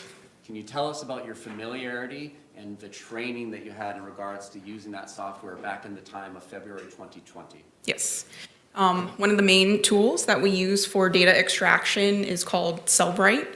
I did obtain, again, transitioning to our digital forensics unit, I obtained 2 certificates with Cellbrite, which is an operator certificate, knowing how to operate the hardware and the extraction software, as well as a certificate in their physical analyzer software, which is more used for the analysis part. So once we download the phone, we get a digital file, which to us is a lot of data, which humans, we can't read.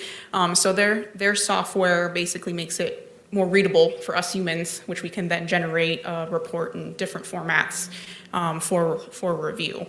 So in this case, we used Cellbrite. They actually started to develop software for cell phone companies. So if you remember back in the day when you went to go upgrade your phone and you had to go into a brick and mortar store, they actually had the software to help transfer your old data from your old phone and transfer it to your new phone, like your contacts, your pictures, your videos, a lot of the data that you didn't want to lose when upgrading your phone.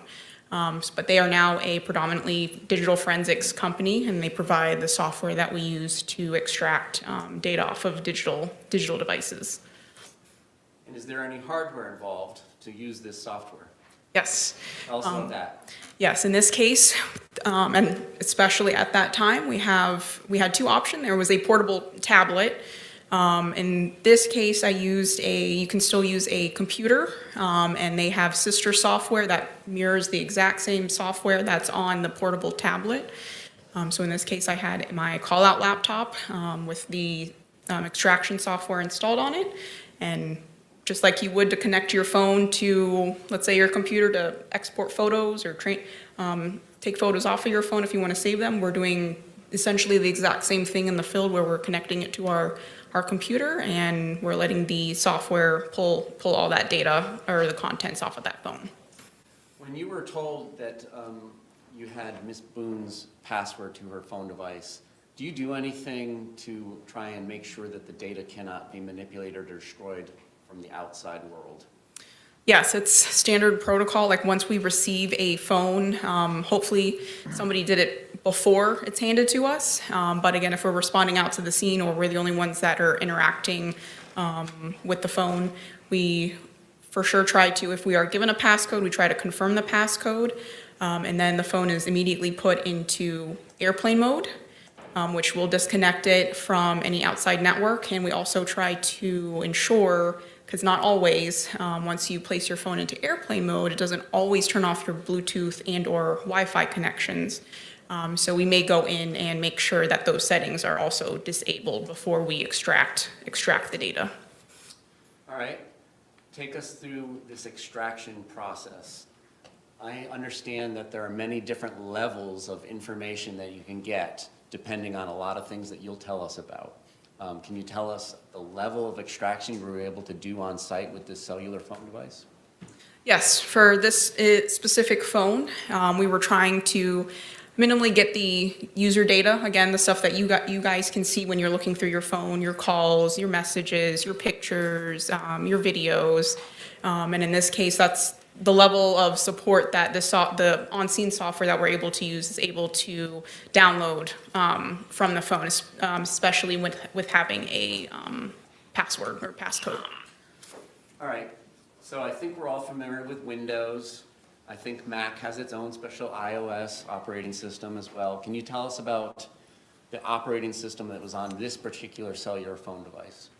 Yes, Apple has its own operating system, iOS if you have an iPhone, and of course, even if you have Android or Apple, you're constantly getting notifications saying it's time to update your phone to the newest software.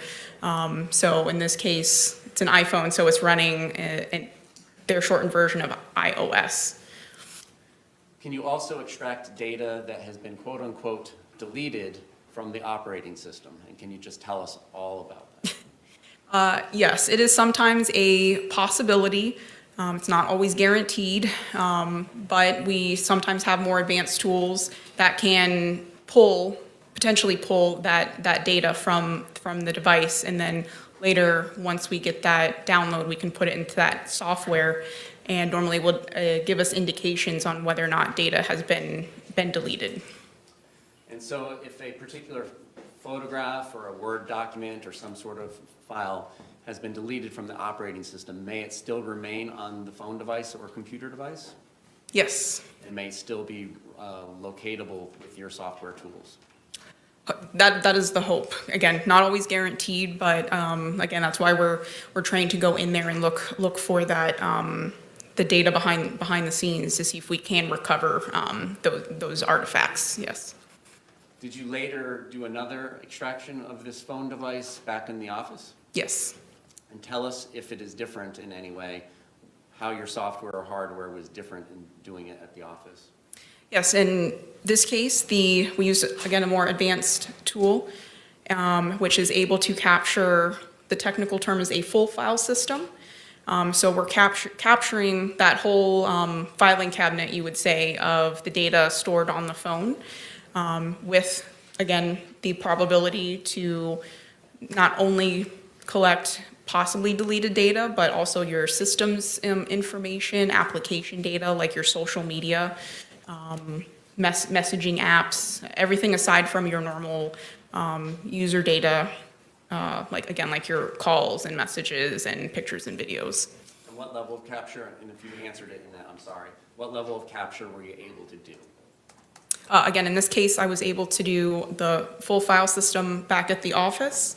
On scene, the technical term is an advanced logical extraction, again, which encompasses your generic user data on your phone.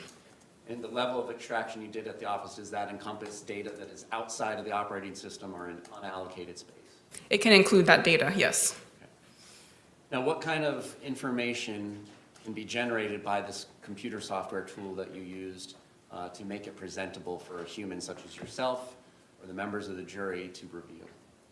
Yeah, in the software, it will place the data in data categories. So it's organized. We can, if we just want to search between messages, we can go in the messages category. If we want to look at logs, like maybe data that your phone's recording, like locations, app activity, that's also presented in its own data category. And it also has the ability to put all that data in chronological order in what they refer to as a timeline. So we can also see all that ongoing data in the timeline section. And if we need to, we can either narrow down to a small scope of time, or if it's requested, we can give all the data, all on that timeline to whoever wants to review it.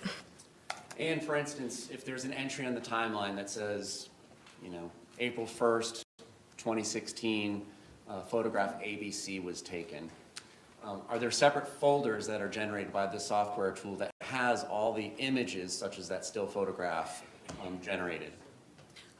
Yes, when we export it or generate like in a PDF version of that report, all that data is categorized in a PDF, but it also exports a copy of that same data, such as images and videos, in separate subfolders. So if I just wanted to go look at the pictures from the phone directly, I could just go into that subfolder and just look at all thousands of images that might be exported from the phone.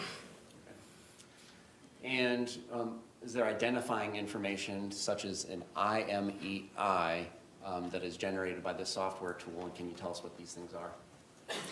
Yes, the IMEI is one identifier that your cell phone has to help authenticate it to your cell phone network. It also is like a serial number unique to your phone. And in this case, our software is able to read and report all those device identifiers from your phone, including an IMEI. And do you take actual photographs of the cellular phone device, like the exhibit we just put into evidence, to document it before or after you do the extraction? Yes, just like in crime scene, a cell phone digital evidence is essentially another form of evidence. So we always try to document the current state, condition, whether it's locked, unlocked, and if we, again, in this case, we were provided a passcode, so I normally like to photographically document the phone's identifiers or accounts that may be logged into the phone. Prior to trial, were you asked to look at 2 different exhibits to see if they represented a portion of that timeline you described that can be put into the PDF report form, as well as some of the images and videos from this extraction that you performed on the device that's in evidence? Yes. May I approach? You may.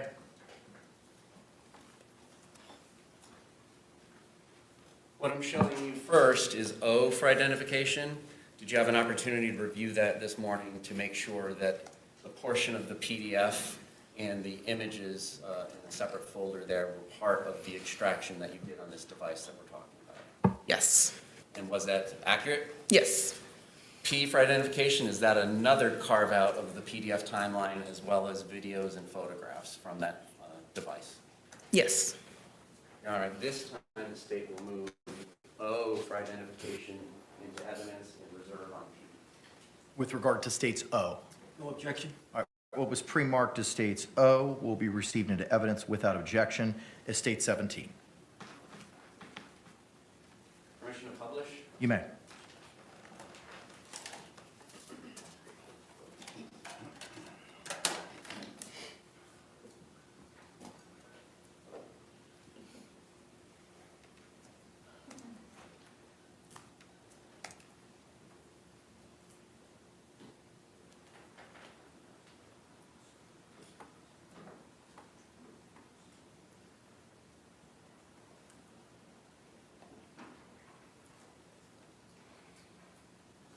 Opening up the file labeled extraction.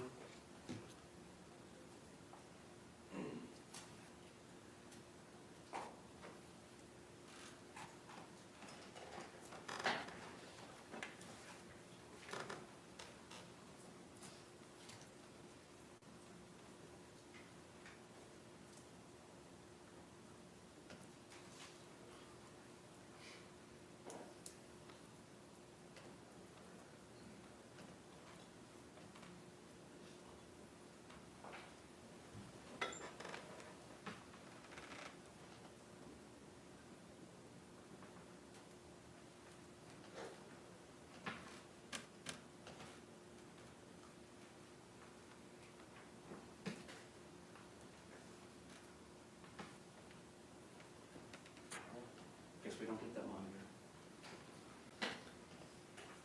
All right, so sorry about your neck. Looking at entry 31079, can we just go column through column and explain what we're looking at?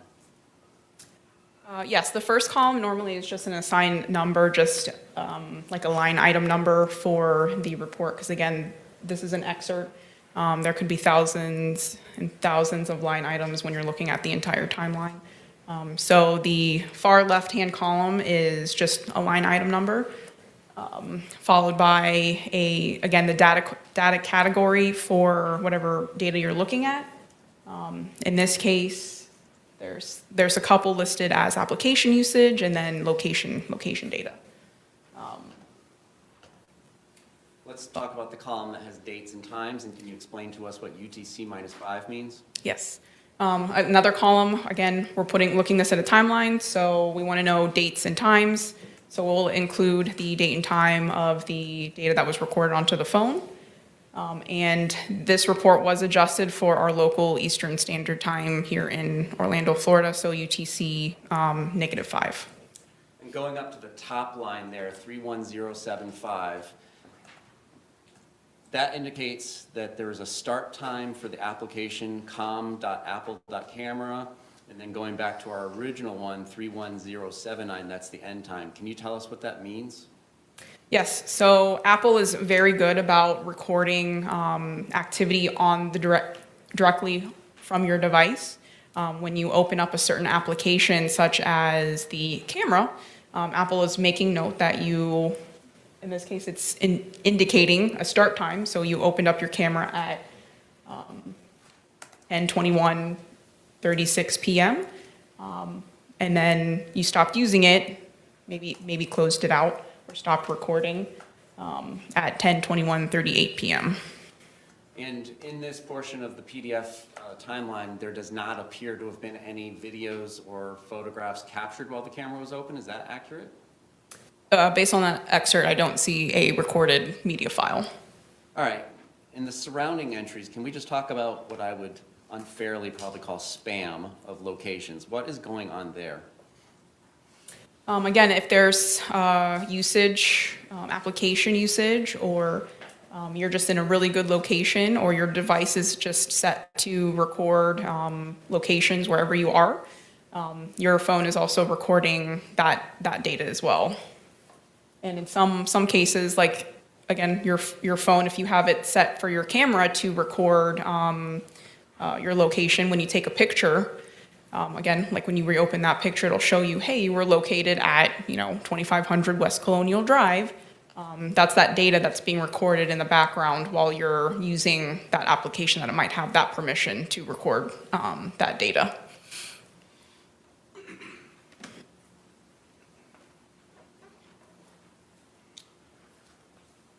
Can we just go column by column through the first entry here, 16498? What does instant messages mean?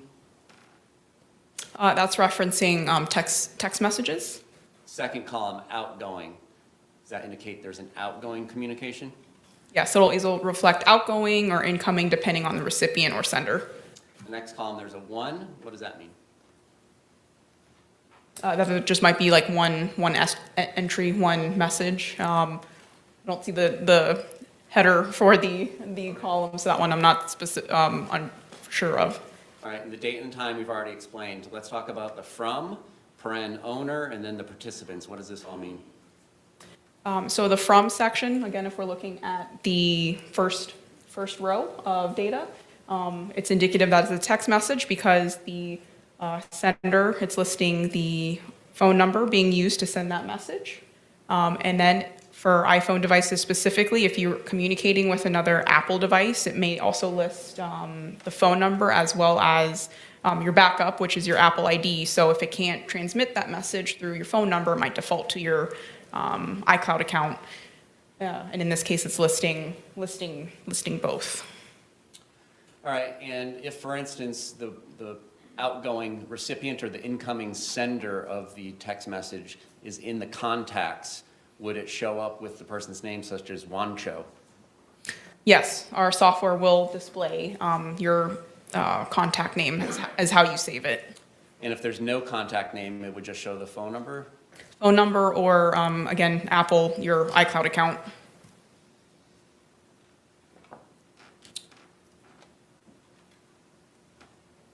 Videos, 16499, capture time, what does that indicate? So that is when the video, in this case, it looks like a video is captured on the device.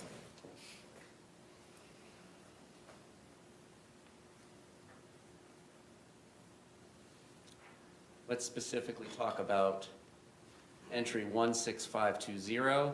Again, we've discussed that's an instant message and it's incoming rather than outgoing. So that means it came to this phone device? Yes. And over to the right of the date and time, which would have been 6:07 p.m. 30 seconds on Christmas 2019, it indicates that it's from a contact named Mo. Is that accurate? Yes. Then the contents speak for itself. Going down to 16522, an outgoing instant message at 11:31 p.m. 57 seconds on Christmas 2019. What is the content of that communication? The content of the message is hide and seek, I shall.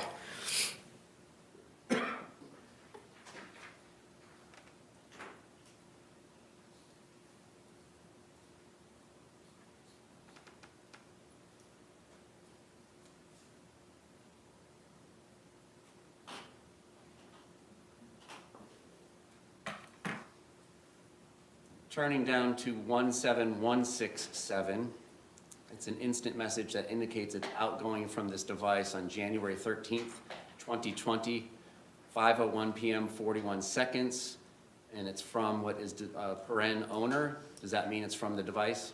Yes. What's the content of that text message? Sorry, what was the line item number? 17167. And bless you and all of you too, I'll get rid of him. Then the next three are also outgoing messages. What do they indicate as far as content?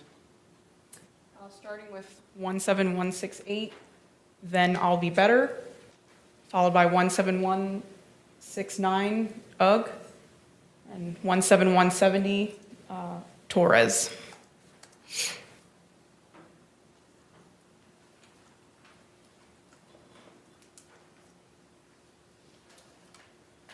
Turning now to entry 31103, which is on page 49 of the 59-page PDF. Again, it looks like what we talked about before, the com.camera application gets opened up to be used at 11:12 p.m. 40 seconds. Is that what this data reflects? Yes. And then at entry 31107, a video that ends up being captured as IMG_1062.mov begins at 11:12 p.m. 45 seconds on February 23rd, 2020. Is that accurate? Yes.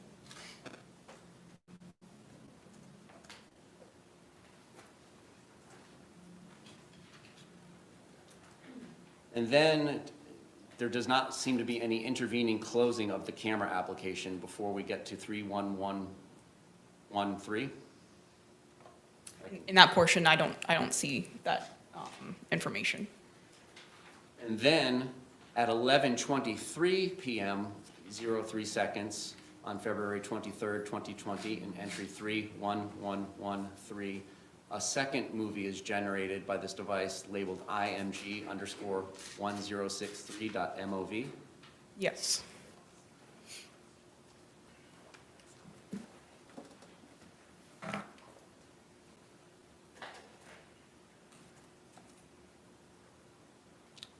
I'm going to continue publishing from this exhibit.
For everything you've done to me. For everything you've done to me. Fuck you. Fuck you. Stupid. That's my name. Don't wear it on. I can't fucking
a phone number. Was there ever a name listed? A physical name, possibly in other line items, but in this, and again, in those excerpts, it's just by phone number. Okay. Did you ever see the name Brian Boone? Yes. Okay. Where did you see the name Brian Boone? I believe in one of the iCloud or accounts that was logged into the phone, there was an associated email address. Taking that, was it any other place where you would see in a different name as to the outgoing, other than Brian Boone? Again, there might have been other names listed in other portions of it. But again, in those excerpts, it was just either by phone number or, again, with the Apple iPhone listing, the iCloud account. Do you have a copy of the exhibit up there? No, not on me. Can we get that pulled up, please?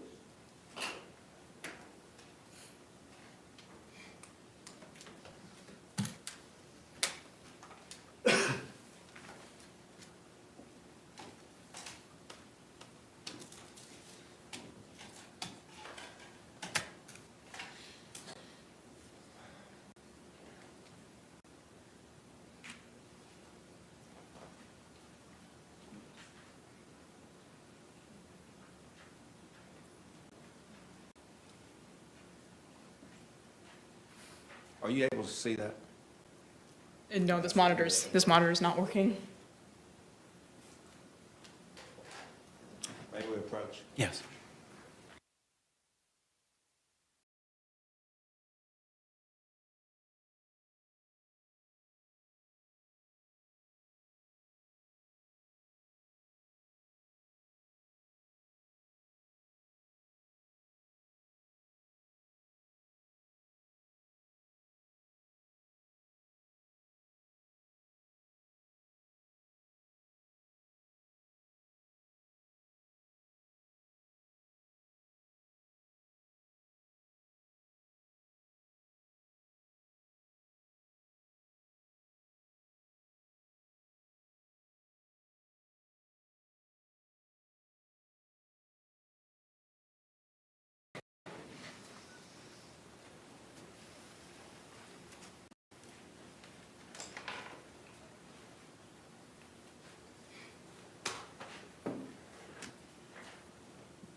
May we approach? Yes.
Ma'am, were you able to see that? Yes.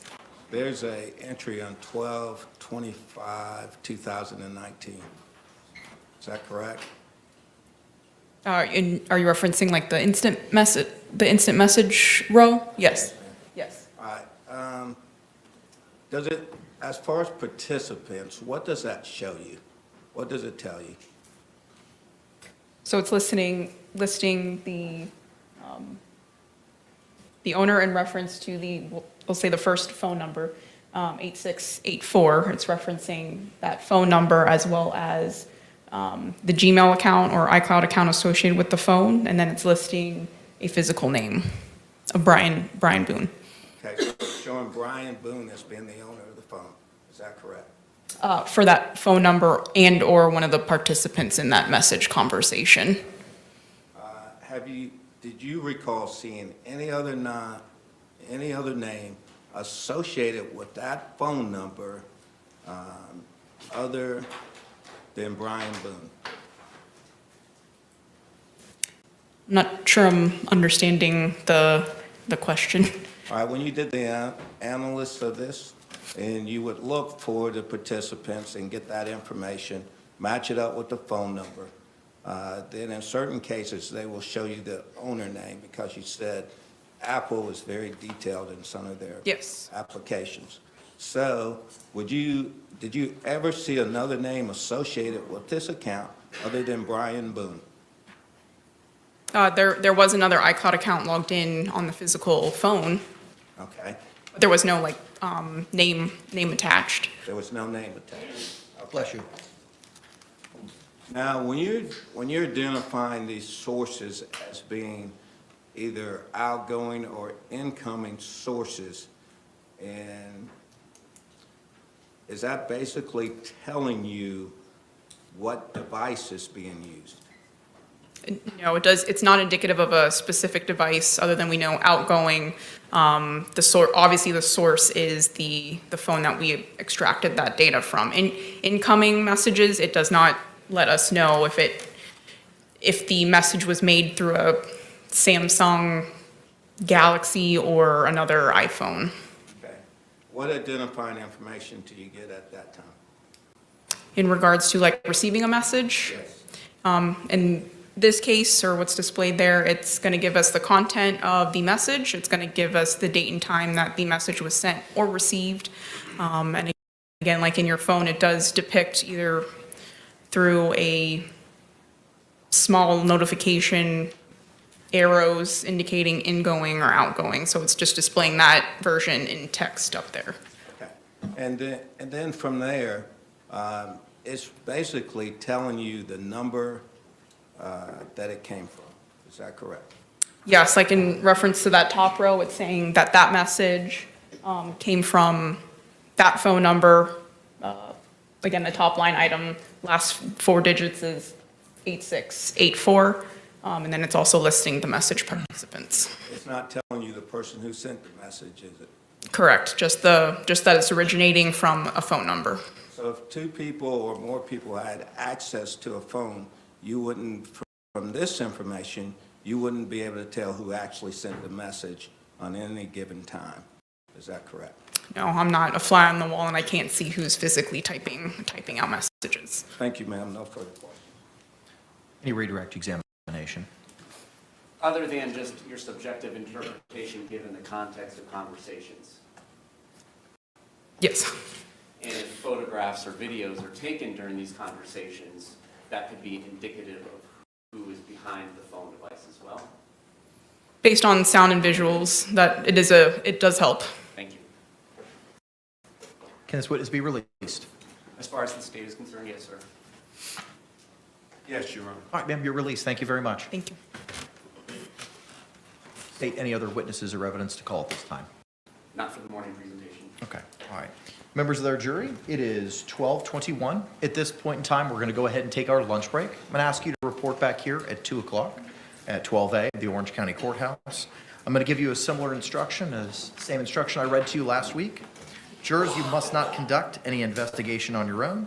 This includes reading newspapers, watching television, or using a computer, cell phone, the internet, any electronic device, or any other means at all to get information related to this case or the people and places involved in this case.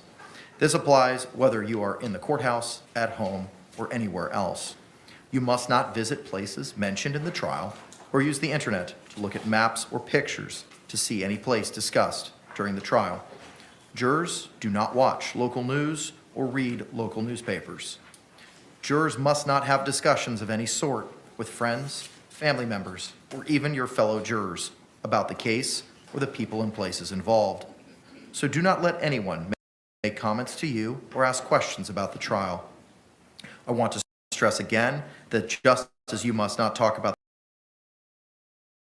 this case by using an electronic device, you must not use phones, computers, or other electronic devices to communicate. Do not send or accept any messages related to this case or your jury service. Do not discuss this case or ask for advice by any means at all, including posting information on an internet website, chat room, or blog. With that, members of the jury, we'll be in recess. We'll see you back here at 2 o'clock this afternoon. I thank you for your time.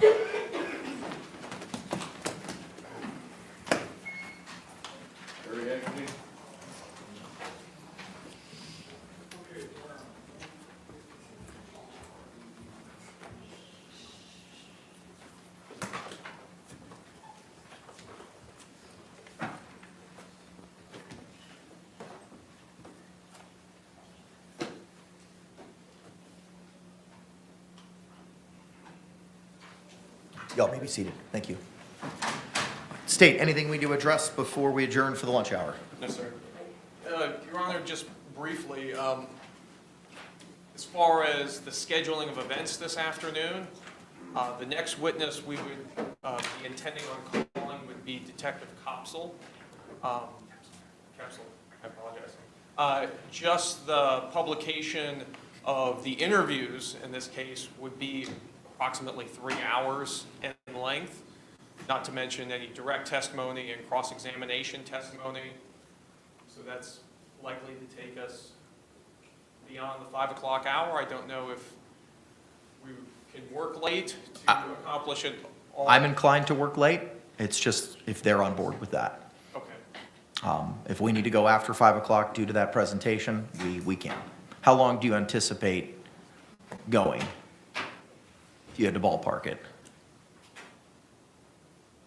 I would think 4 to 5 hours, depending on the length of the cross. What about in your side of the ledger?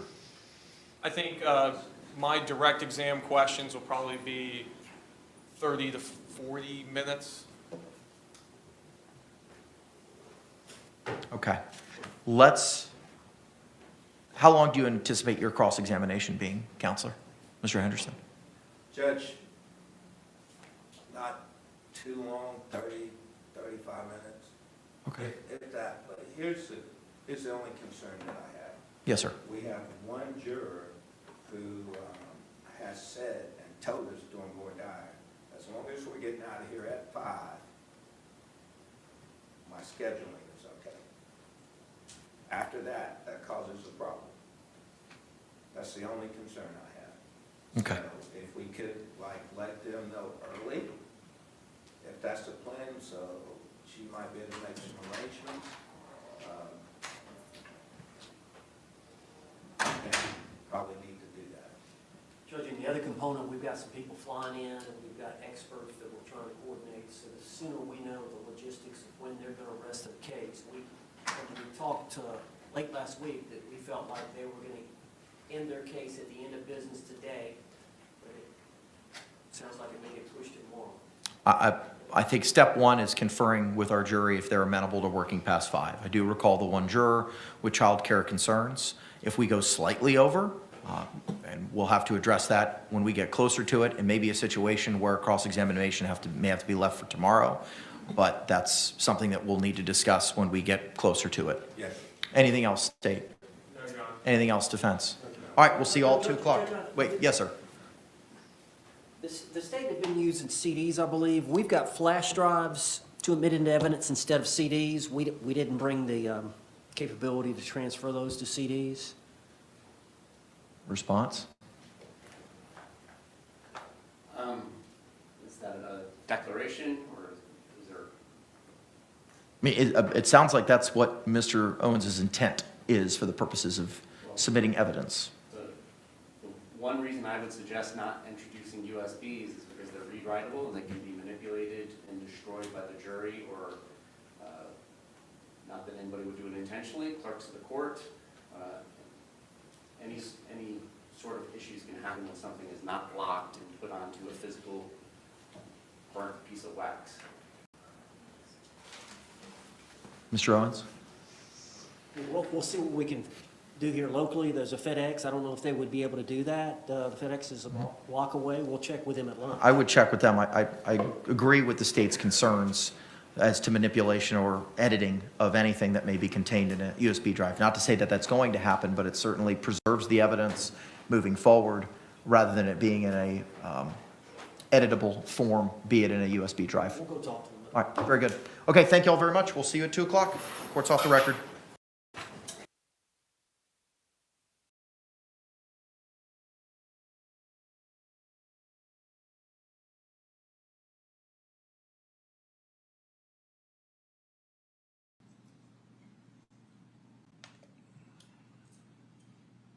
Please 4 minutes and 59 seconds long. remain on the line. Hold for acceptance.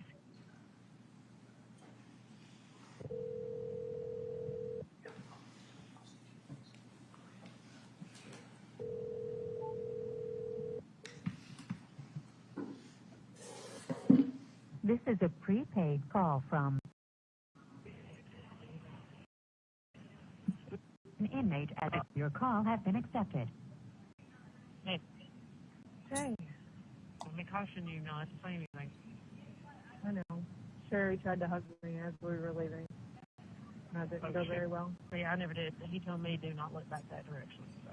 No, they were all there. Yeah. Yeah. Is Christmas got there? Yeah, dressed in a suit, acting like somebody. Oh. Is Emily there? Yeah, looking like hell. Do what? She looked terrible. She pregnant? Nope. Looked like she needed to eat about 10 burgers, to tell you the truth. Oh, wow. Wonder Yeah, who had looked Olivia. terrible. For Chris, because he wasn't there, because he was worn out for his room. Well, probably, I mean, I'm sure he doesn't want to step foot in the courthouse, but no, she didn't have her there. Okay. But John and Nancy were there. Did you talk to Michael afterwards? I did, yeah. Okay. Yeah. There's a few questions for people, but otherwise I still stand the way I do. Do what now? But I have a few questions, but otherwise, other than that, I still stand where I always stood. So, but how are you? Are you okay? Yeah, I am. I mean, they brought me straight back over here, and, you know, I sat downstairs in a holding cell for, I don't know, 30, 45 minutes, I guess, and then they brought me upstairs, or brought me to my regular place. We got in the car. I booked out of there because Sherry tried to give me a hug, and I wasn't in the mood to talking to anybody. And so we got out in the car, and we were pulling out, and then Michael texted me and asked me where I was, so we came back and we talked to him and Scott for a minute. Was that Scott who was sitting next to me? Yeah. Okay. Yeah. That was who it was. That's who he addressed at the end of it. Okay. And it was always a pleasure.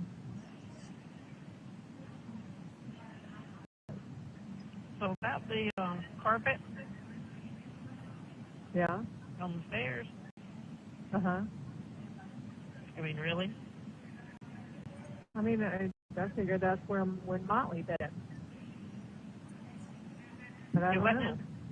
I figured if there was, that was because Motley. Well, Michael said there wasn't. Well, yeah, that's what I want to know. Why wasn't there any carpet taken? But, you know, we'll talk about that another time, and I'll handle that later. But Well, I sat and wrote down on everything and told him during the trial what all was, you know, wrong. Yeah. We talked to him during the break and everything. Okay. So he asked a lot of the questions that I want to ask. But obviously we get into the nitty gritty of it later on.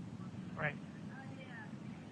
But Right. next will be your bond hearing, and we've got to figure that out. I just don't know if we'll have any property substantial enough to. Because if it's out of county, it's got to be double. So we'll see how that goes, but you'll still have one nonetheless. Okay. Have you talked to Rusty about what they said? No, but I was curious to know if he watched it live stream, but that's. No, I have not. I haven't called anybody. I don't feel like talking to anybody. Right. I did talk to David briefly, but it was just for a minute or two. Right. Okay. Well, you need to call him and about that, what they said that he said, Yeah. and be very honest with him. Yeah. One of the only really question that I have. Right. All right. Well, first we got that to lock down, so I was just going to hear your voice. All right. I love you. I love you.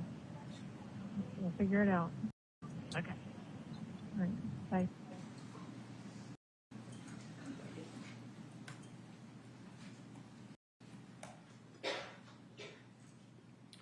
Calls 5, July 5th, 2019.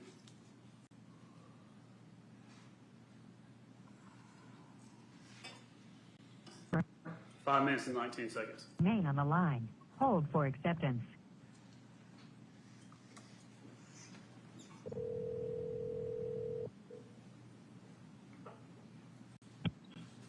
This is a prepaid call from. Your call has been accepted. Okay. Oh, okay. Need him? Picking up Cameron from her friend's house in Jefferson, so we won't be at the station tonight. So she has to do a little poop on me. You're over here all day. Until noon, but we hightailed it out of there as quickly as we could. You heard from anybody? I talked to Rusty. Did you ever speak to Emily? No, God, no. No. But I Had told he- Jeff. What? Did he talk to his attorney when he talked to you? I don't know. I guess so. Oh, he was supposed to have watched it and then. Yeah, he did.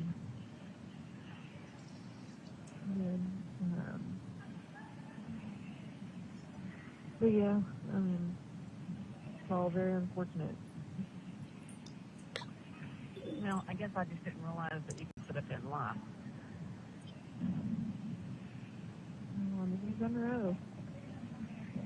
But I know he lied about one thing, so I don't know. Well, I mean, Michael said that they could. Well, it's all opinions and whatnot, so we just got to get into the nitty-gritty of it now, unfortunately. Well, of course, by me not being able to go back and watch it again, I was trying to figure out, you know, remember some of the things and how it was worded. Yeah. Have you watched it again? No, but I was taking notes throughout the whole thing. Oh, okay.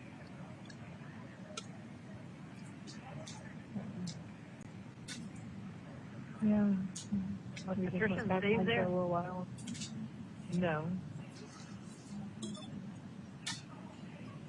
We just went back home after we dropped Cameron off and went back to the house and took a nap, and then we woke up and came straight up here to come get her. No, I said, was Patricia and Steve there? No. Oh, okay. So just John, Nancy, and Terry?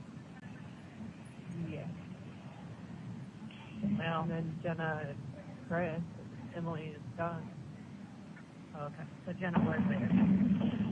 Oh, yeah. So did she try to speak to you? Nope, sure didn't. I did not try to speak to her. Alrighty.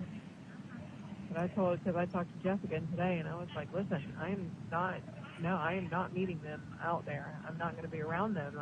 It's just not going to happen. And he was like, okay, well, just call me in the morning and we'll figure something out. Like, I guess I finally got through to him. Now I'm not talking to them anymore. I said, if Chad and I have to pack everything up ourselves, so be it. But I'm not working with them. No. I'm not even going to have a meeting with them.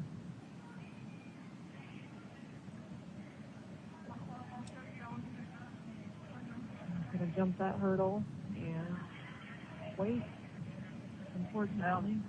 Michael told me they'd be back over here, very soon to talk to me about it all. So. What, today? No, not today. I'm assuming first part of the week. Yeah. Yeah.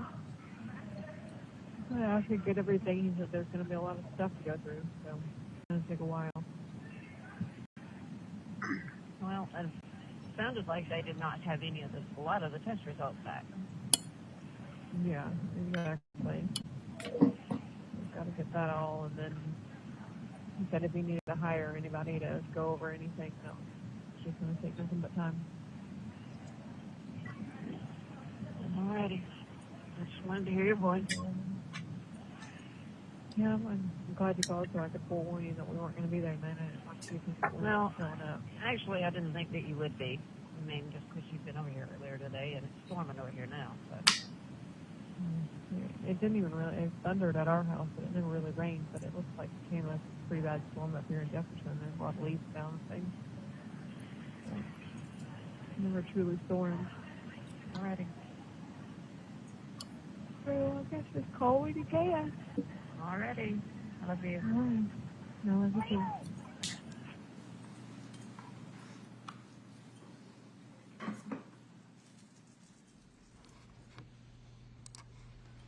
Call 6, July 8, 2019.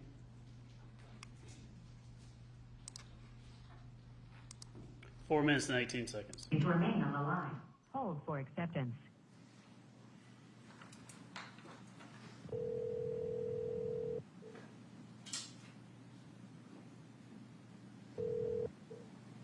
This is a your call has been accepted. Hello. Hello. Hello. What are you doing? Packing up a shipment at work. Do what now? Packing up a shipment at work. Oh, okay. I have to take over Sam's job since she's had her baby. Is everything okay? Yeah. We're right back at work. Just living our beautiful life. Exactly. What's going on in there today? It's linens and towels and clean clothes and all that kind of stuff today. So. That's good. Clean clothes are always a good thing. I didn't know how often they would give you clean clothes. Twice a week. Twice a week? Is it? Mm-hmm. Jesus. Do y'all have to do your own laundry, or do they? No. They're bringing in a big thing, and they hand it out to you, and you change, and the other back. Alrighty then. What'd you eat for breakfast this morning? I don't know. Kind of like a biscuit and cornbread. That's it? Just bread? Mm-hmm. Did you ever get that food ordered from commissary so you could actually eat something? I did. I can send you those packs that Wanda was talking about so you can actually have something to eat. No, I had ordered, granted, the only thing that's on there is kind of like Doritos, but it's enough to get by, and hopefully it's not going to be much longer. I don't know. Thanks to your boy Rusty. I don't know. Yeah, I know. I'm really mad at him, and I don't want to talk to him. I'm sorry, but it was just too selfish of them to lie like that. Well, of course, I haven't heard what was really said. What? But he told me enough that he was being selfish, and if you're telling me you're being selfish, then obviously you know you did something wrong. So, as far as he told you that? that's the reason you're, yeah. So as far as I'm concerned. He told you that? Yeah, from his mouth. That he was being selfish, and he was scared. He didn't want anything to happen to him. He was a coward. Is that what he called himself? No, that's what I called him. Oh. But he called himself selfish. That's just not a good enough excuse to me to I'm not going to lie say like that. I'm not going to say anything in here. I'm just going to take care of it when I get out. I just want you to understand that I don't think people have your best interest at heart. I don't know. It just really frustrates me. I go above and beyond for you, and then he doesn't even tell me, that he had done anything like that. So I just walk into it blind, and then we all look like fools. Yeah, I mean, and I couldn't say anything, I know. That it will be taken care of. Alrighty, well, we don't have much time, but I just want to tell you I was okay. Make sure you're okay. I'll be at work until 5:30, and then I gotta go pick up Chad from work. All right. We have plans to go home and stay home tonight. All right. Great. I love you, and call me when you can. Okay. Bye. Okay, bye.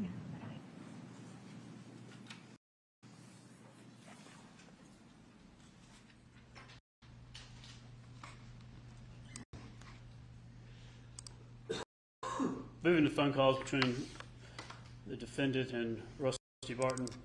This is calls.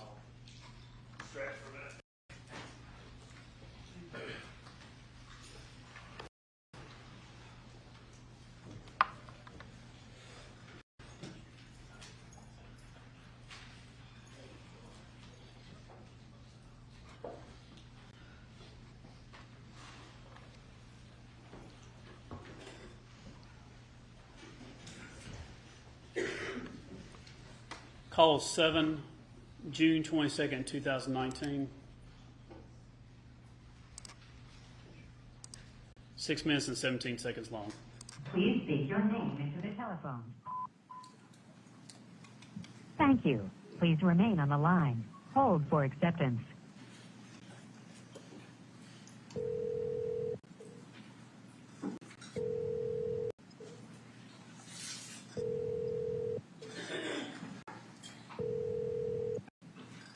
This is a prepaid call from an inmate at a correctional facility. Three-way or call waiting is not allowed and may automatically disconnect this call. This call is also subject to being recorded or monitored, except for privileged communications between attorney and client. Please select from the following options. If you consent to this call being recorded and to accept this call, dial 1 now. To reject your call has been accepted. David, Baby, you okay? okay as I can be. How are you? I'm okay.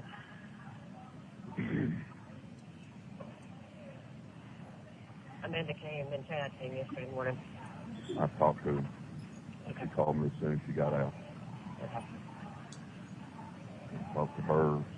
Well, all this week I talked to her and Chad both. Okay. Did you see her the other morning? Yes, I met them Wednesday. Got the puppies, got your stuff.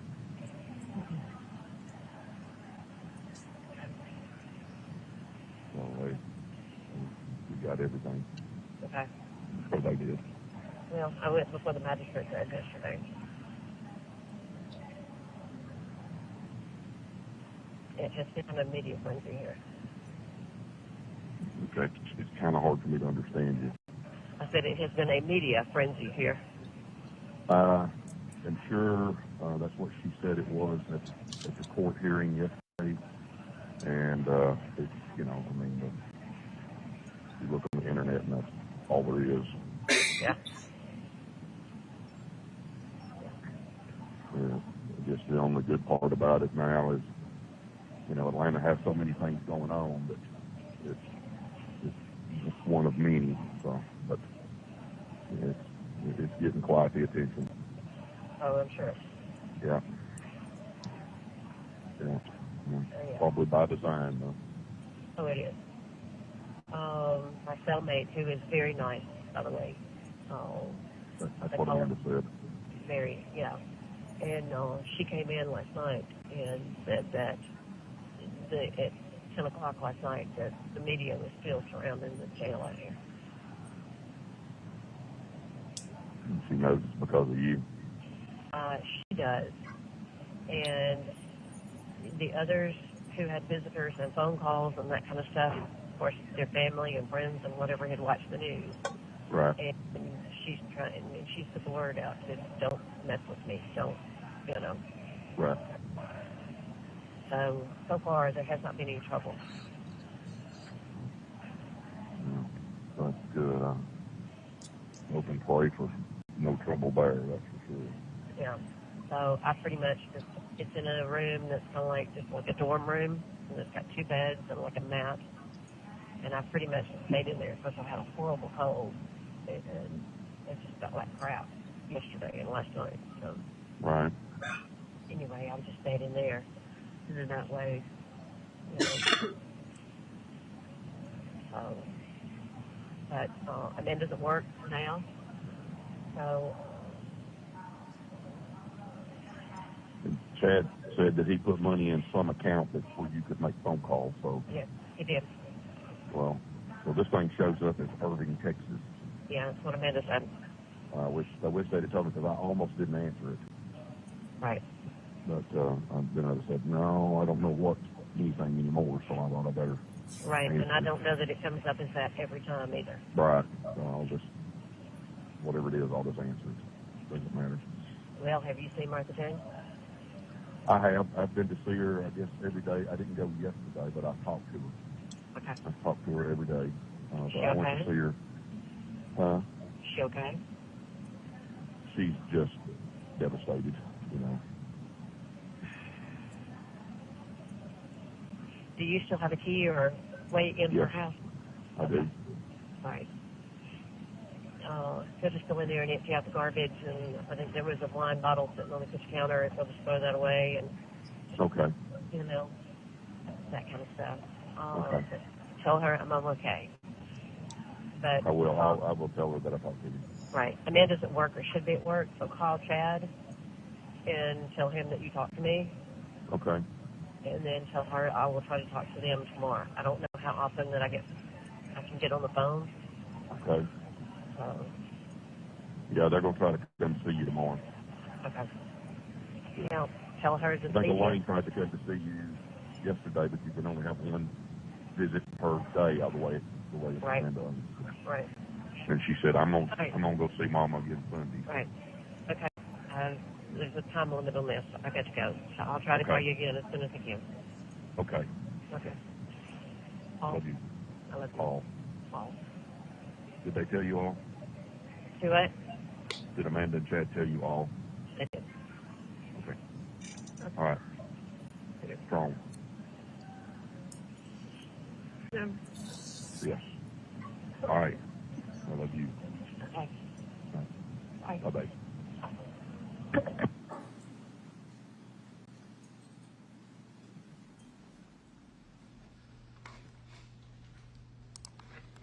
Calls 8, June 24th, 2019.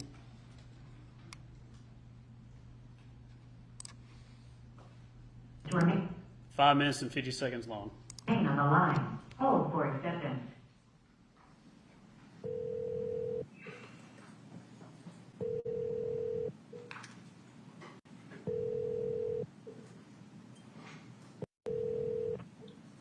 This is a prepaid call from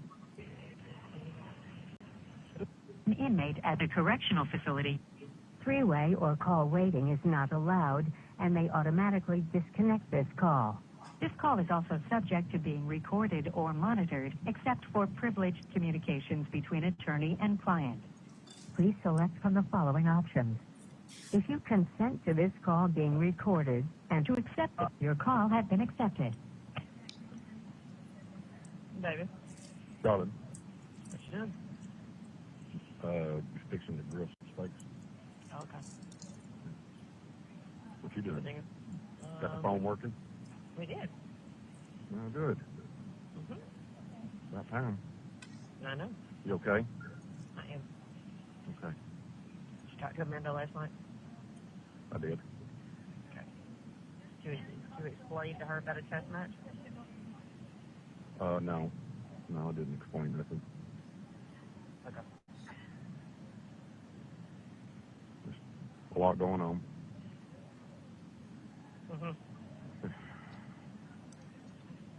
Have you been interviewed? No. Okay. I'm going to be tomorrow. Really? Yeah. Bye. Our two favorites. Oh.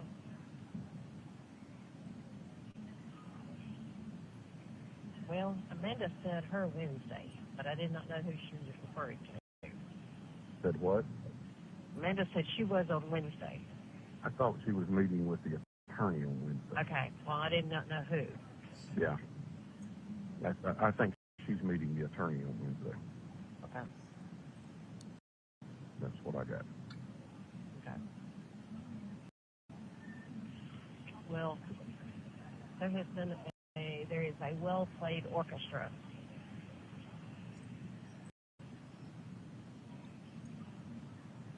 No, I'm sure.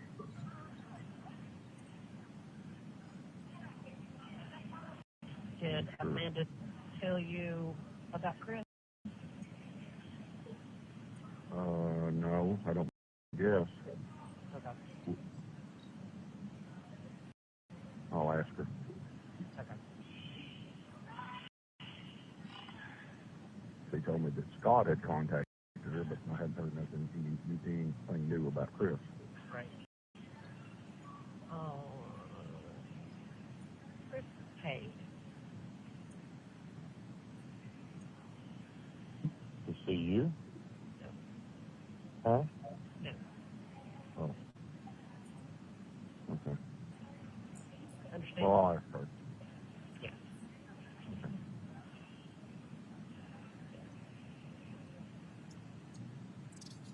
Interesting.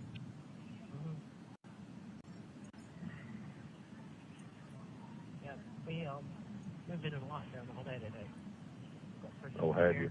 Uh-huh. But for just a very few minutes.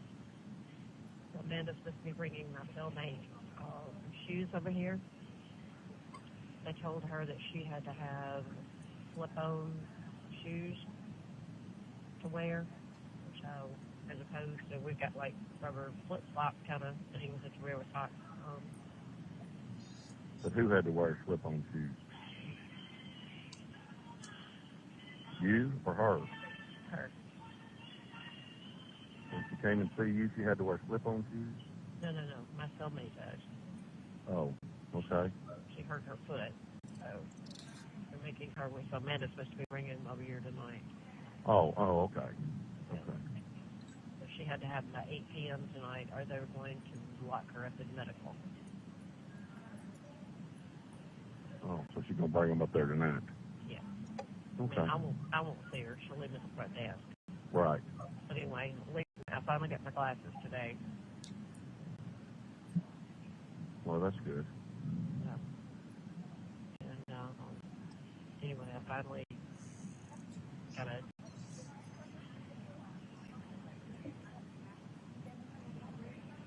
yeah.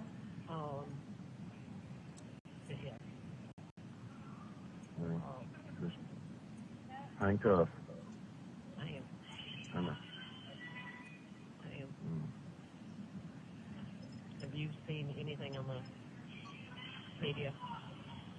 No, there was a little bit, but it's gone away. There wasn't much said up here about it, and that's gone away. The car is still sitting right where it was. What car? a Mercedes. Oh, she left it there? Yes. Oh, okay. Yeah. Yeah. Decided they wasn't going to bring it back and make things easy for Chris, because he's going to. Right.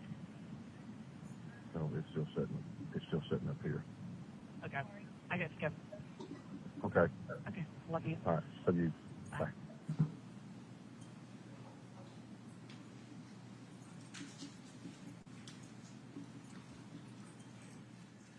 Calls 9, June 26, 2019. 12 minutes and 42 seconds long. Please remain on the line. Hold for acceptance.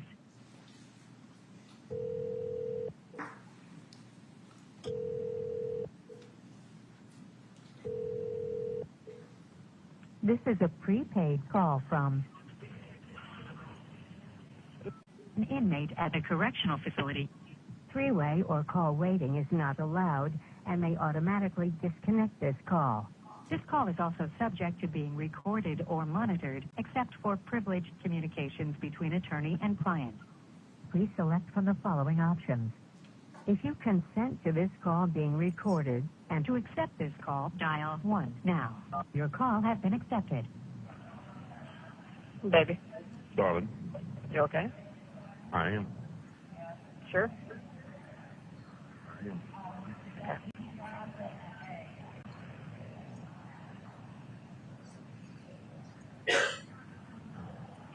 Amanda was here last night. Amanda and Alan came.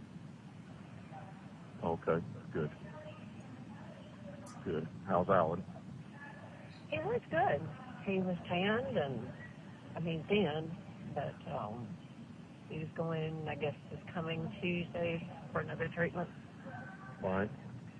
So, how's him do? You know, she's okay, but obviously just tore all the pieces.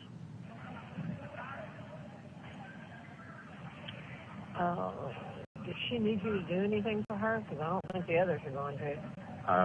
I've been over there every day and check on her, Okay. including yesterday evening. Okay. And I don't know what the others are doing. I know somebody has gotten the mail that their sister's gone, but I've been by to check the mail a couple of times. I wasn't getting it every day, but I've by a couple of times every time it's been gone. So I figured, well, It may be James and Sarah. It could be. I know they've been to see her a couple of times. Okay. What time did they leave yesterday? Probably about, no, maybe before that. How long were they there?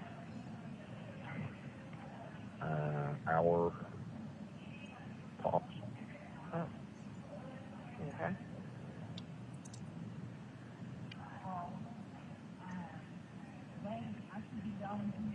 Was Bobby there? Oh, yeah. Wouldn't have met without him. Oh, okay. Well, Amanda is to meet with the attorney today. Huh? Amanda is to meet with the attorney today. Yeah. I told you that the other day. Well, I tried to call you last night after she left here, and I didn't get you. So. It wouldn't answer. That had me a little concerned. It worked this morning. Right. They sent, when Gary died, they sent a pastor, for lack of another word, Right. out to the house, and he's been here today. And he what? He has been here today. Oh, okay. And, well, that's nice. uh-huh.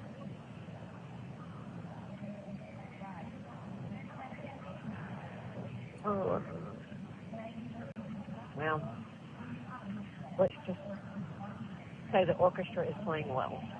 Yeah. There's no doubt.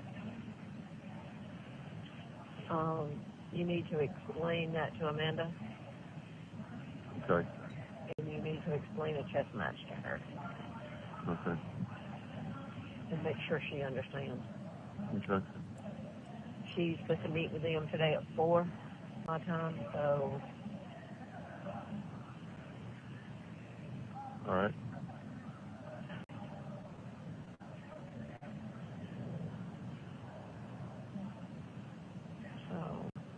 how's the kittens doing?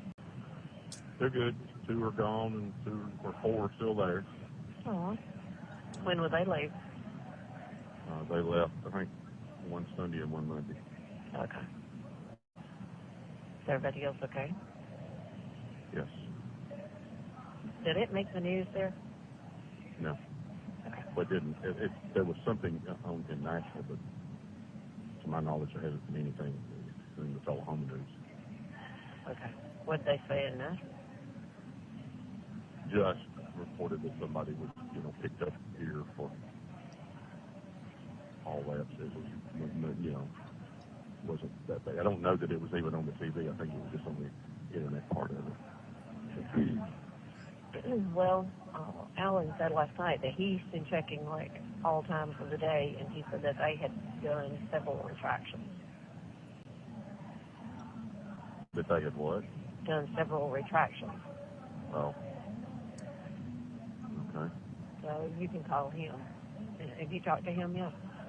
No, I have not. Okay. Have you talked to David? No, I have not. Okay. The only ones I've talked to have been Chad and Amanda. Okay. And Martha. Okay. Well, we need to stress to Amanda that she needs to find out what trouble Chris is in. Okay. And have that dealt with. Have that brought up. Yes, and dealt with.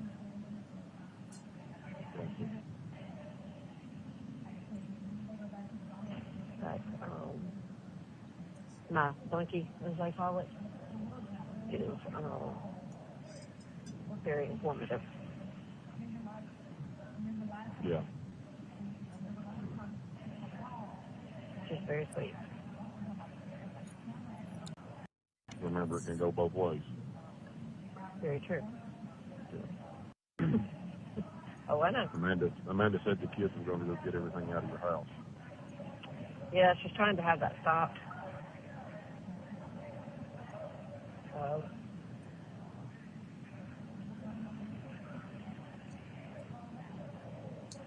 like I said, a very well played orchestra. Yeah. Yeah, what they do. Uh-huh.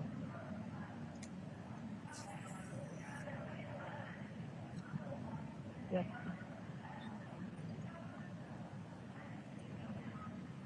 It's a full-time job. I think Chad, Scott kept contacting Amanda about his car tag. I think Chad probably finally set him straight.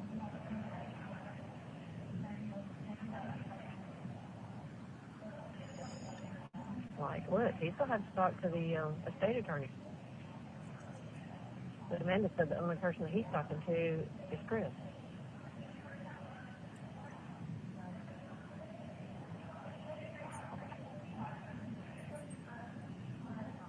Yeah.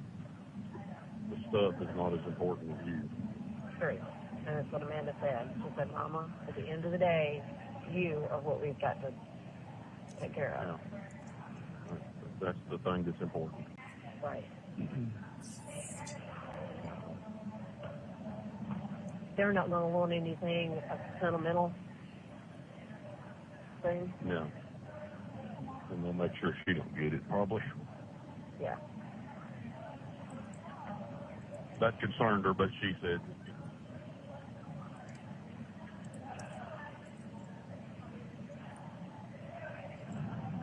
I just figured if there was anything she needed to get, she better go get it. Yeah. I would like to tell her when you talk to her that there's 2 clocks in my study. They belong to my grandparents. that I really would like for her to get out. There's that antique gun that's in the basement that's my grandfather's that I really would like for her to get out. But, Okay. I had thought. I mean, just anything else. My daddy's picture hangs in the study, but I think that she will, but the others she won't think about. Right. Getting. And tell her that my grandfather made 2 brackets out of the cherry limbs that gun hangs on downstairs, and to take those. Okay. And there's some jewelry in the chest in my bedroom that's in the top right-hand drawer, and it's in like a folded velvet kind of thing. Tell her to get that out. Where's it at? In the chest of drawers in my bedroom in the top right-hand corner. And then tell her to go through the 2 top drawers. And there's jewelry and stuff, some left in there.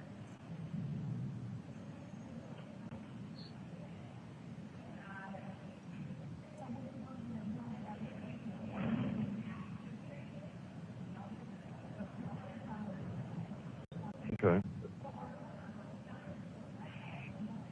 And I told her to go downstairs, and I think that's where that it is. If it's not, it's in the cedar closet upstairs, that box that I had in your gun safe that had my birth certificate and all that kind of stuff in it.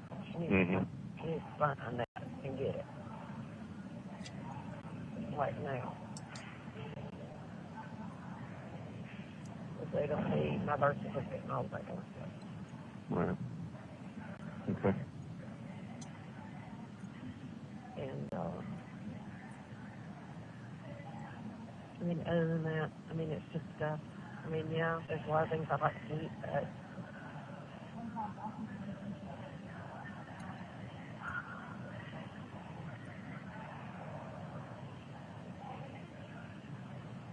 I don't know that they will actually, because I told her, I said, remember, innocent until proven guilty.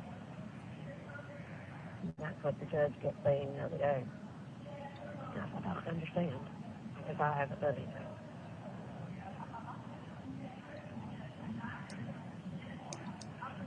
And at the end of the day, they may wait till the last second and then not let them in my house.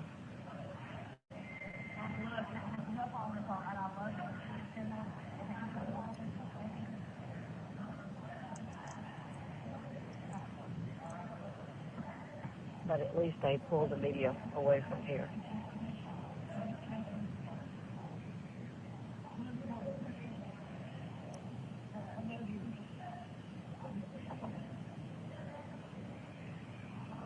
Anyway, I'm going to have to get off. The time is up. You there? Hey. Hello?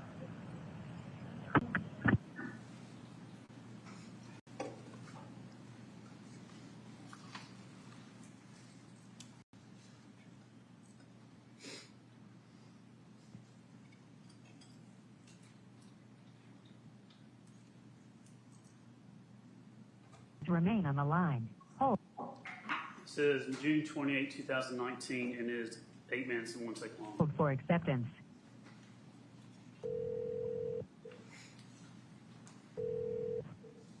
This is a prepaid call from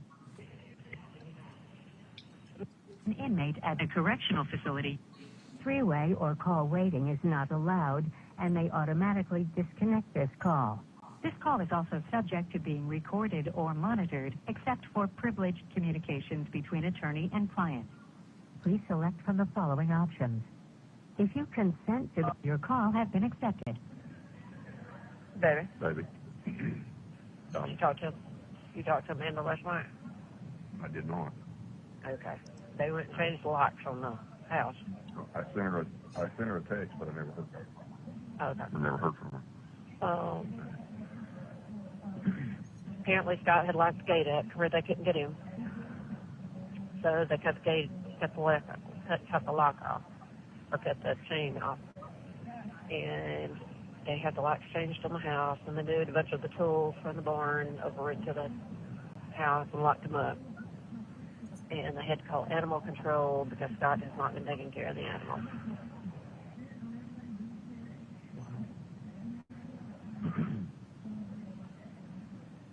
So she got a text message from him last night at 9:45 and told her she was in big trouble.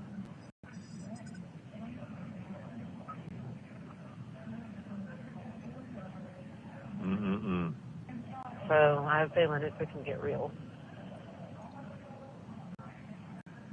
Yeah. You okay? I am. You sure? I'm sure, baby.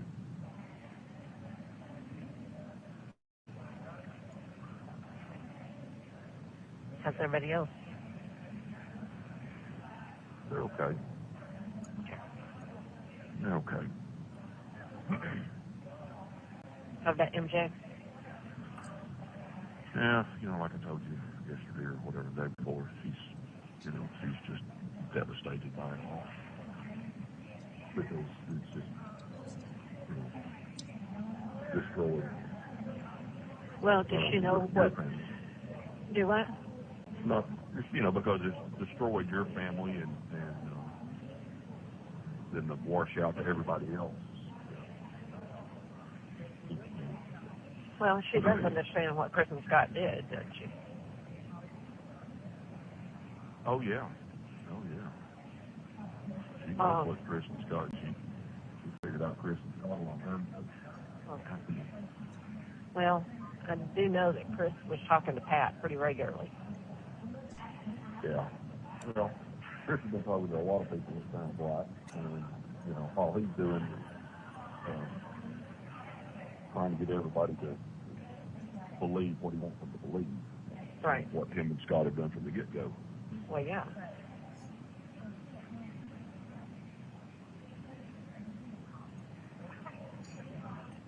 Yeah, I told Chad was taking Amanda to work today, and then he's going to pick her up. And, he said, at least I don't have to worry about her when she's at work. Right. And, because this is, really angered Chris and Scott, so. And now Scott's got animal control on him.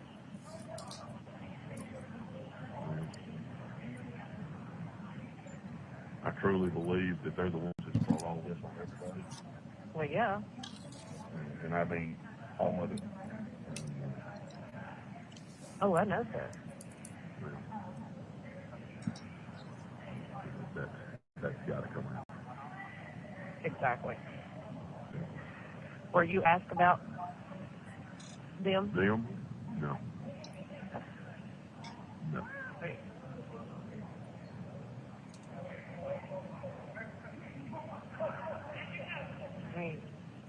So do you go to court today or not? No, I do not go to court today. Okay. You Matter have of fact, another meeting with your attorney? yes. Yes. It was actually a pretty long meeting yesterday. Or was it? Yes. We were talking and just started talking and so they showed up. Yeah. I didn't know if that was just about putting locks on the door or if it was... No. Everything? Yeah. Yeah. All right. And he'd had like a 3.5-hour meeting with Amanda and Chad the other day.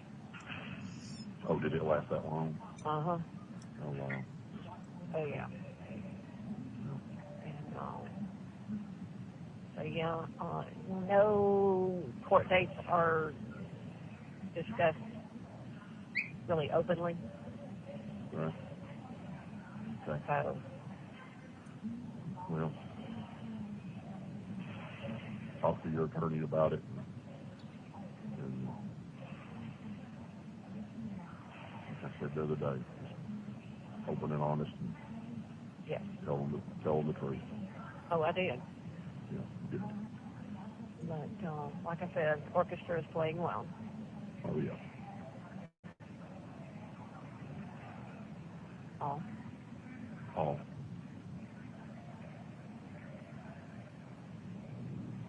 What you got for today? Make it quick, because I've got to I've got some deals that I'm working on. I picked up a new deal yesterday that I'm working on. Okay. On Just talk to Martha King, tell her what I told you this morning. I will.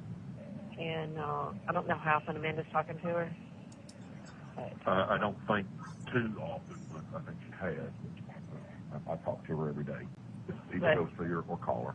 I was going to say, I'd go sit down in front of her and talk to her and ask her if she needs anything or... About every other day I go see her, and about every other day I call her. But today's just a day. Okay.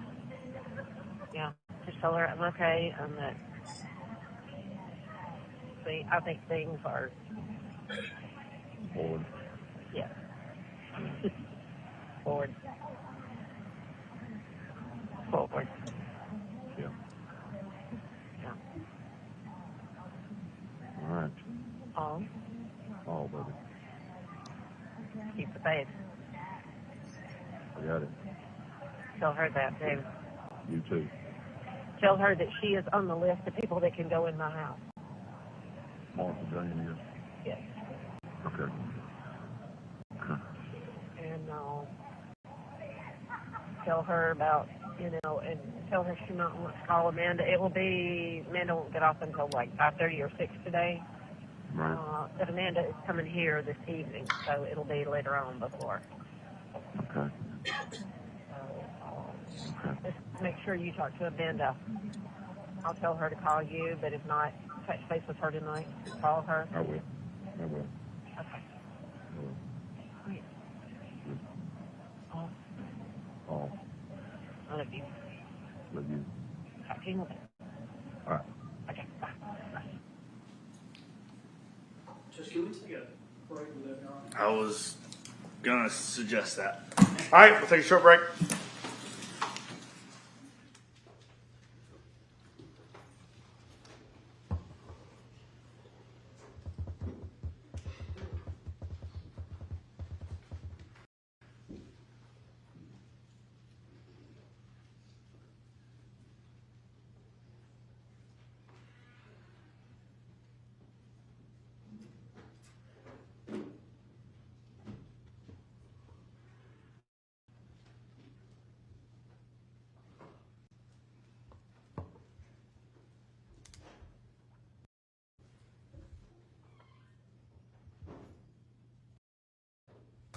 Right.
June 29, 2000. All right, go ahead. Calls 11, June 29, 2019.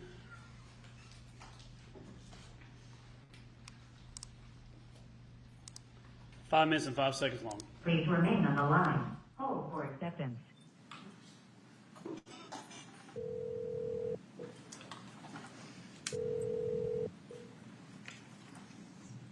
This is a prepaid call from an inmate at a correctional facility. Three-way or call waiting is not allowed, and they automatically disconnect this call. This call is also subject to being recorded or monitored, except for privileged communications between attorney and client. please select from the following options. If your call has been accepted.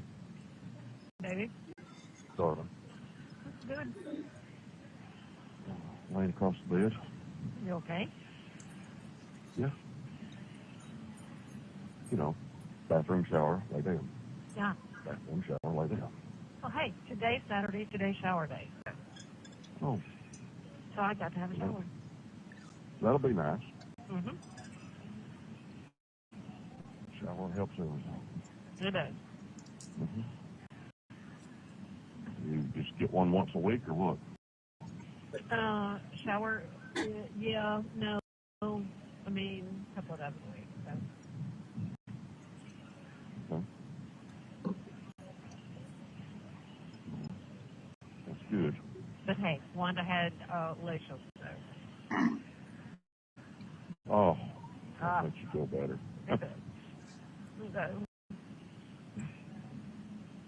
So another 2 days, my hair will be dry. Yeah. Maybe. So anyway, Ben and Chad came last night. Did they? She said that Emily had blown out another email about her wedding dress and other things that she wanted out of the house, etc. Her schedule. I think Amanda has made it her schedule, though. And she was coming this weekend. She was like, I got to work, Saturday, and then, so. Yeah. Get stuff and give it to her. Call it good. Oh, good. Mm-hmm.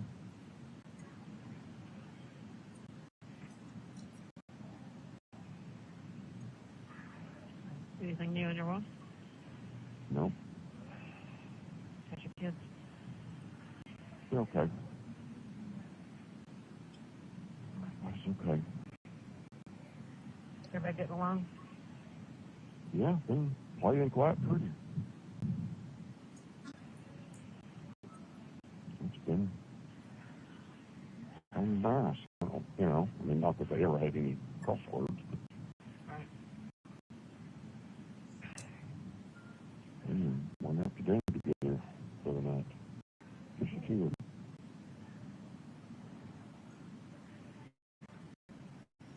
Forward. Yeah. Forward. How's MJ doing?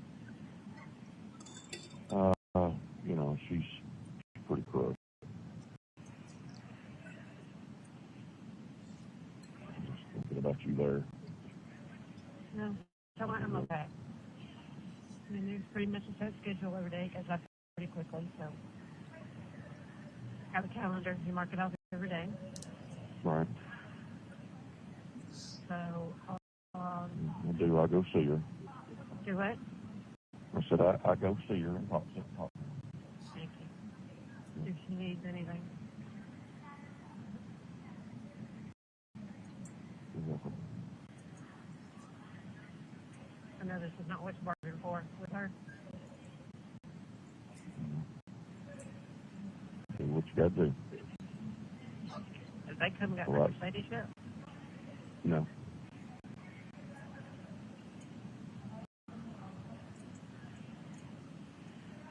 As of yesterday, been by there. Well, Amanda said she told Jeff where it was. He's like, well, how am I going to get it? She said, that's your problem. Amanda has got a backbone to her.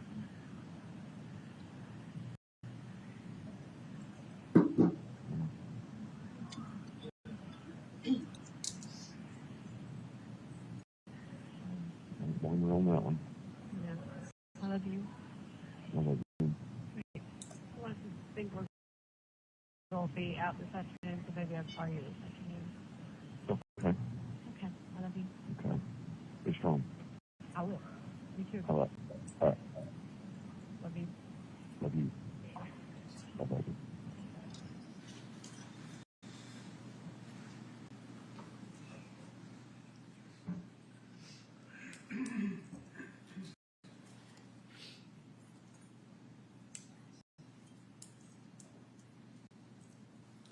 Call 12, June 29th, 2019 is 5 minutes 30 seconds long. Please remain on the line.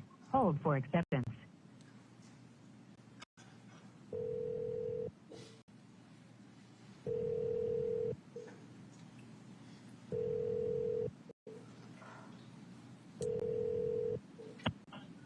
This is a prepaid call from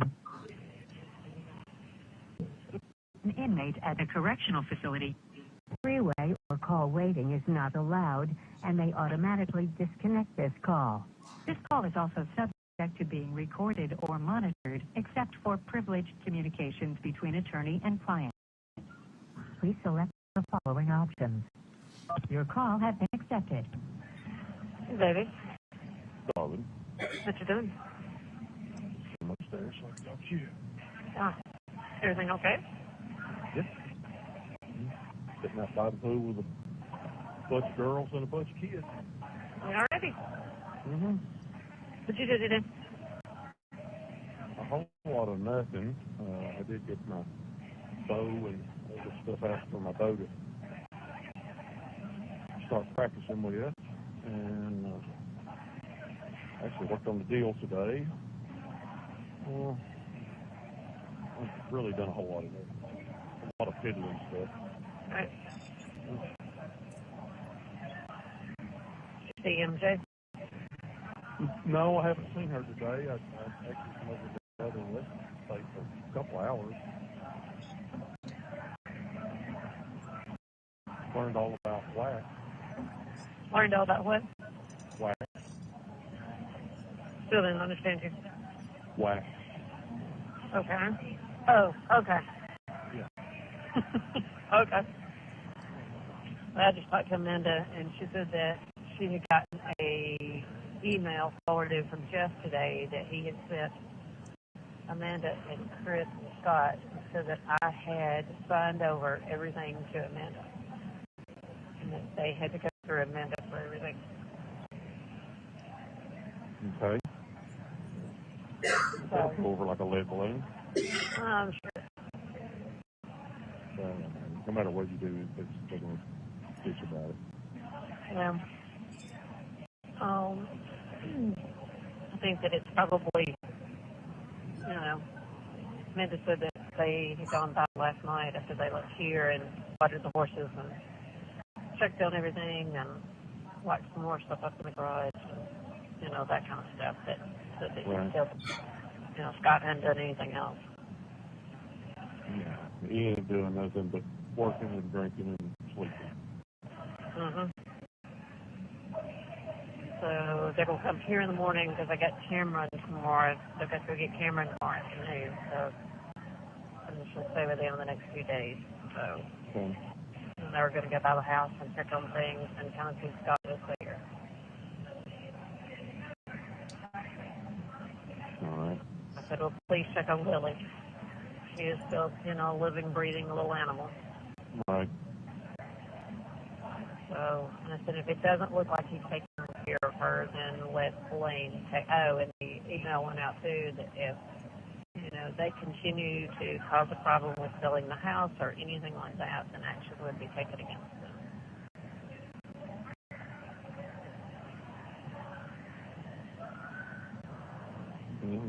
Baby. What a mess. Not kidding. And I'm sitting here. Yeah. All because of them. All because of them. What of you? I love you. I miss you. I miss you. Oh. Forward. Forward. Forward. Oh.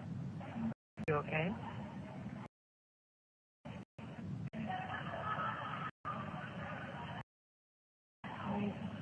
Oh, it's okay to do. Yeah. Today's been a long day. Sorry. Okay. Hey, another closer to. Okay. Another closer. Yep. I love you. I love you, baby. All right. I'm going to let you use the phone. I need to call Okay. her. Okay. Do you hear Thank you. Okay. I love you. Need to hear yours.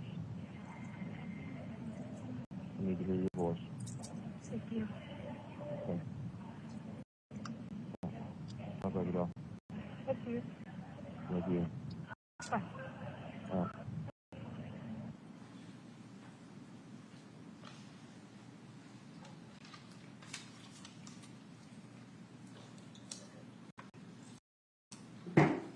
Cause 13, July 5th, 2019. It's already been introduced and played with Rusty Barton. So I'm going to go to cause 14, July 5th, 2019.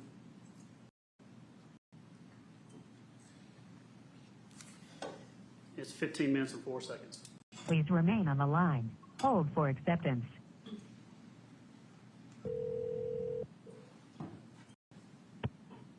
This is a prepaid call from an inmate at a correctional facility. Three-way or call waiting is not allowed and may automatically disconnect this call. Your call has been accepted. Sorry. What you doing? Sitting in the bed, flipping through channels.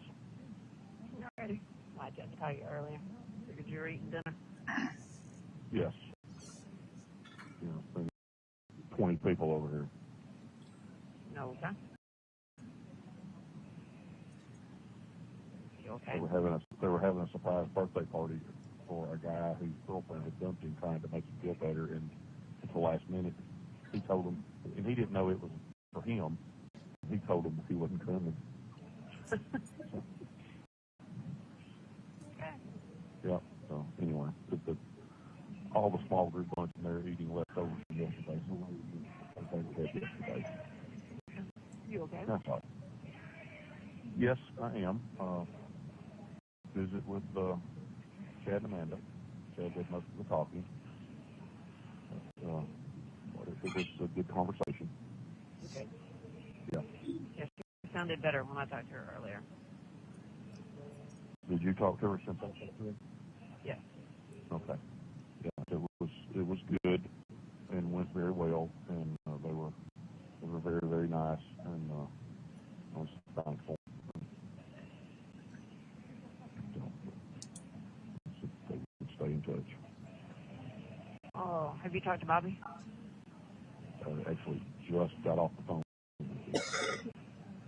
Have he watched it? I think he watched parts of it. We talked about it basically in its entirety. And, he didn't think it was very strong. That's what Michael said. I mean, I've thought of it, 10,000 times in the last, 8.5 Well, hours. they talked about Scott, way more than they talked about you. And like, okay, Scott went in the house, Scott went out of the house, Scott went up here, Scott went over here, Scott did this, Scott, only one seen a gun, Scott. It was all Scott, like, hello, are you listening to your own words? Yeah. And it's like, yeah. And so, what did they have on her? Well, she's the spouse, and she had been having an affair. That was it. Well, am I remembering correctly that the T-shirt and the cream has not come back anything inclusive? I never understood whether it did or whether it didn't. I couldn't really comprehend what he was saying. No, I couldn't either. But I'm thinking, y'all live in the same house, you're around the same thing, you're doing the same thing. Oh, yeah. You want to have each other's DNA on, Exactly. clothes that could have been there for whatever. All that type of thing. It don't seem like that's really powerful stuff to me. But, what do I know?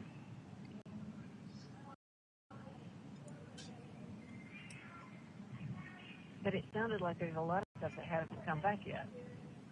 Yeah, and some of that didn't make sense either. Like, it's been a year. Yeah.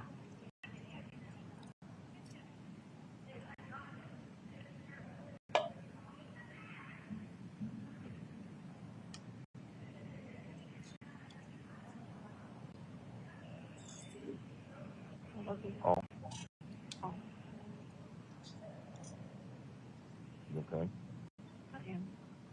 I just didn't sleep much last night, and then, of course, certainly haven't slept any today. Well, I understand that. Not quite remembering what sleep is. Yeah, no, me neither. I think I've aged, 20 years in the last, 2.5 weeks.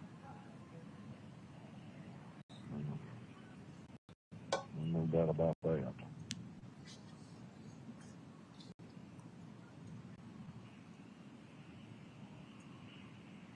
So, you know how much of it was just long today, right? Yeah.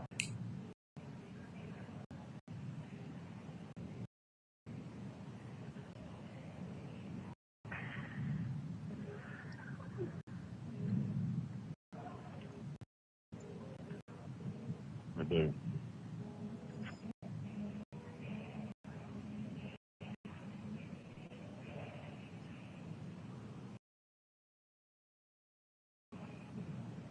You need to see you.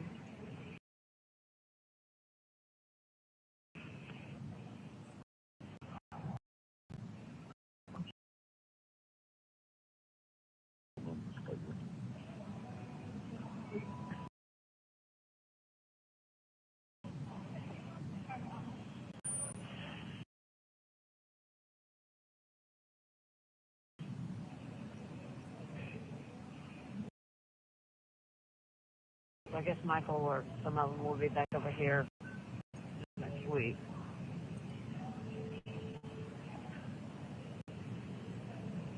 So, who was the other guy? Was there two attorneys with you? Yes. Was the other one Scott? Yeah.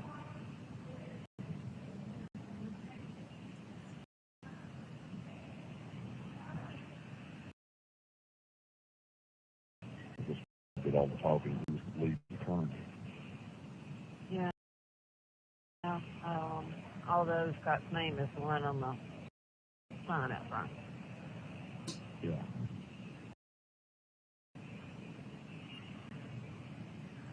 Well, that's the one that Bobby knew, the person that knew him and suggested him, so I'm at least proud he's in the corner. Yeah. That means he's at least got a reputable firm. Yeah. And for him to be there with him is, I think that's huge too.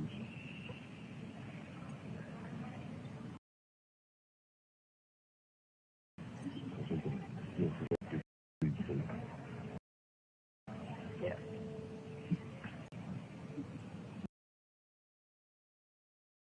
But that was what Michael had told me was what Bobby had told you. Yeah.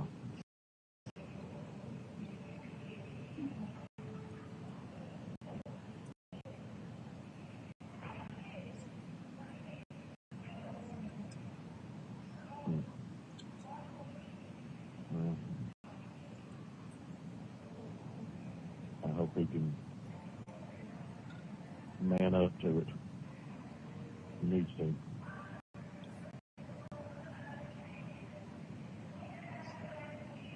Well, I think once all the evidence comes back in, Yeah. we haven't done anything. So,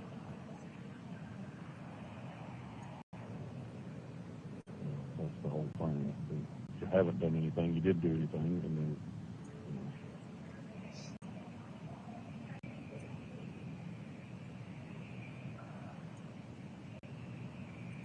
but I was glad that Amanda felt better. yeah. She told me right off the bat that she had talked to you. Well, good. Well, like I said, Chad did most of the talking, but she was there. I mean, she started the conversation, but he did most of the talking. But it was a very good conversation, and I was most thankful for it. And I think I answered her questions.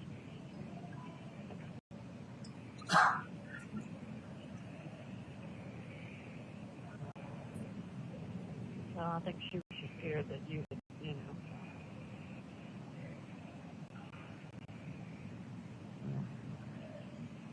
So I think I answered her questions. No, she said you took notes.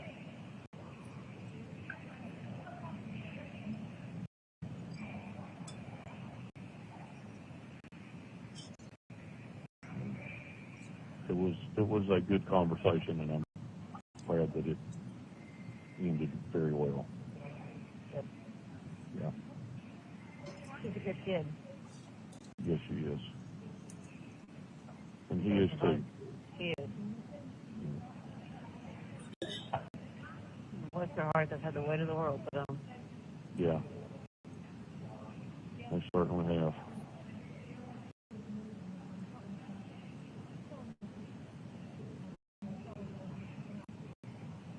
I mean, I guess that, you know, I want a lot of questions answered this days. Yeah, I didn't, of course, I had no way of knowing, but she was telling me that all the Farrises were there. Yeah. I mean, I was told when I walked in just to look straight down and not look back.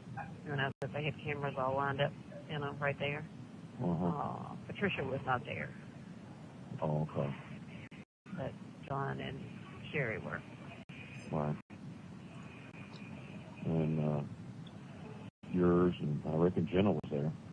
Yeah. She said Jenna looked like hell. She said Emily looked like hell, too. Yeah. She said, Emily, she said she is way smaller than I am. Wow. Yeah. I said, well, was she pregnant? She said, no. Thank goodness for that. I wonder if Chris Payne was there. She was not there, but we didn't know where Olivia was either, so. Wow. Yeah. They were probably close. Well, I was taken in like an armored, you know, thing. Right. And I was back. I mean, they backed into the courthouse and put the, you know, the door down so I could see out and see, you know, and then when we pulled out, we kind of went out a back way. Right. I managed to have left pretty quickly after court and then went back and talked to Michael. That's good too.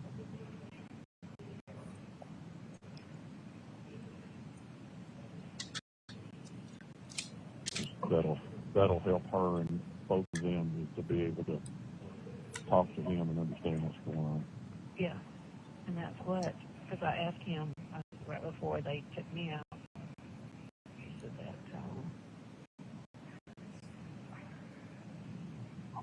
he said, is there anything you want me to tell her? I said, just explain this to her, you know. Right. He said he would.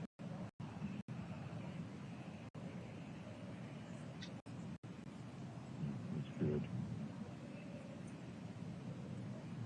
Just tell them what's happening so they can understand it. Yeah. Hell, I want to understand it. Yeah, for real. You and me both.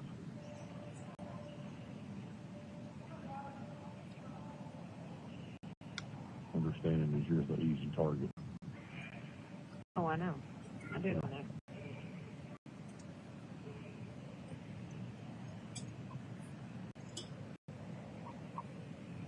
Are you supposed to talk to him again? Hey, Bobby? Yeah. Yes. Will that be next week? Yeah. He told me to, he told me to call him anytime that I knew, heard anything. I'm sort of hoping that your guy contacts him and they talk. Okay. Well, he did say he wanted to talk to you, so. Well, I think that's probably very doable, but I think that they would have to do it through Bobby, and then Bobby would tell me to answer. This call will be terminated in 2 minutes. Got 2 minutes, baby. Yeah, I know. Okay. I love you. I love you too. Oh, Be strong. Be strong. you be strong. aren't you? I know. I am too. Gaining strength. Were you really scared I wasn't going to buy you there? Yeah. Come on now. Thought you knew me better than that.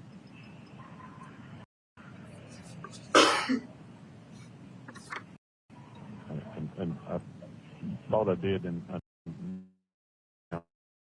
know I do. So. Thank you.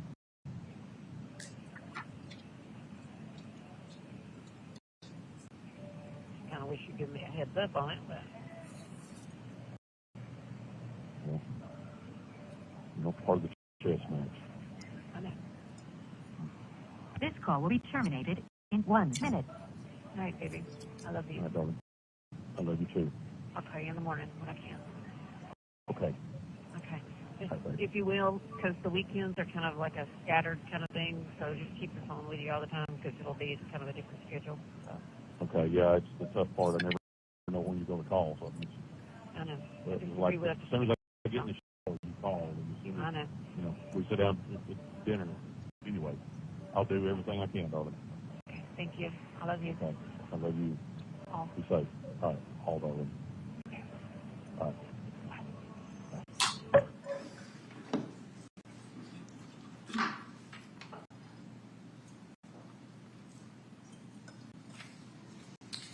Call 15, July 6, 2019, 14 minutes and 4 seconds. Please remain on the line. Hold for acceptance.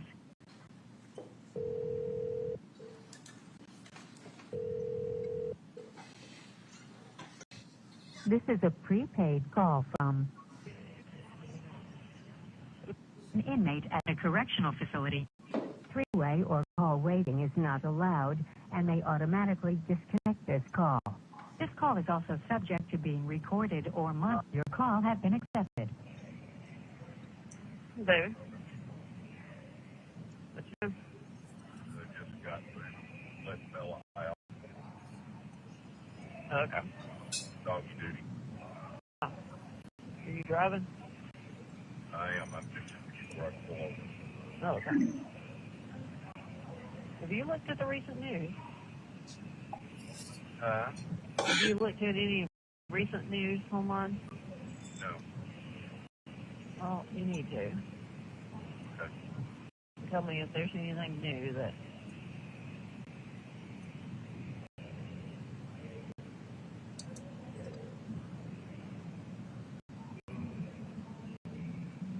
Where are they this weekend? You know, somewhere by fall. I don't really have no idea.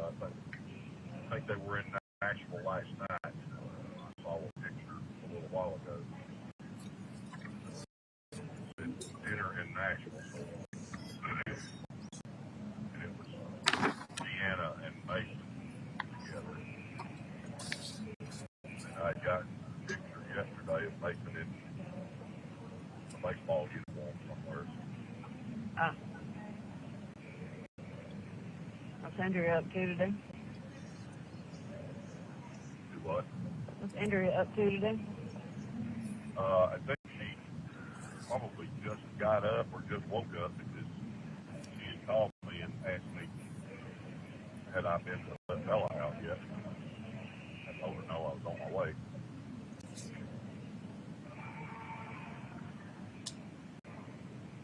How are things with them? I was just floating along, I reckon.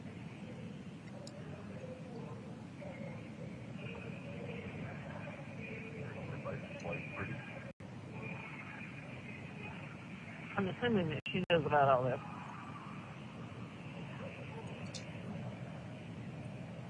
Her and Deanna have had a sit down. Her and Deanna and Karen have had a sit down.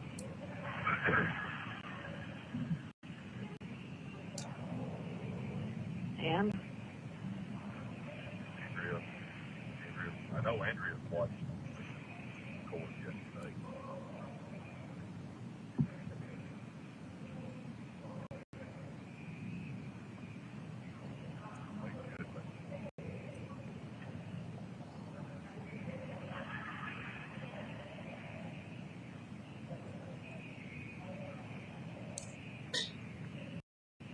that better? No better. You got your phone where you can Google it and see? I don't think it'll let me do it. Oh, you don't have your other one? The only thing that was in print yesterday afternoon was, they printed what I had said, the whole point is this. They left out the Recount. Uh-huh.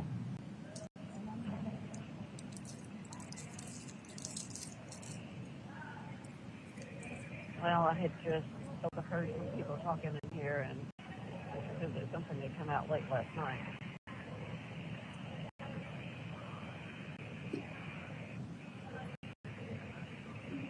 I'll look again. I haven't looked at it this morning. I'll look again. I'll try to call you back just back in. Okay. You good today? Not that far ahead.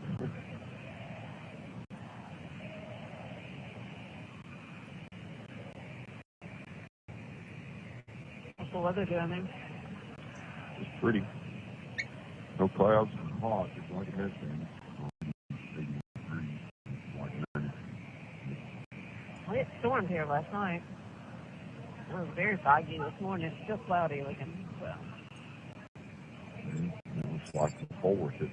In places, it stormed and it went from 92 degrees to 74 degrees. Before dark, it was back up to 88 degrees and, steamy. So did y'all go out to the Nichols? Yeah. And yesterday, it was just plain old hot. I had one deal that I'm working on, and I got a machine set up to be delivered Monday morning to come on to this guy.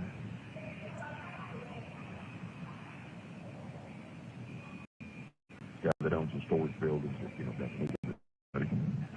Oh,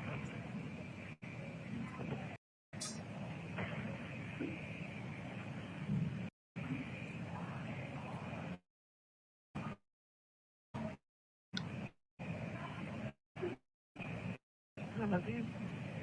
I love you. Yes. She said good.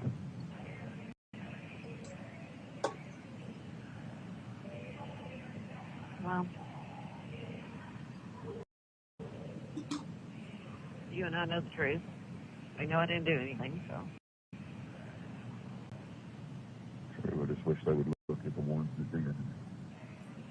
I know. But it will come out. Hoping so much. It needs to. That's not the story they want. No. This is the easy pickings. Well, yeah.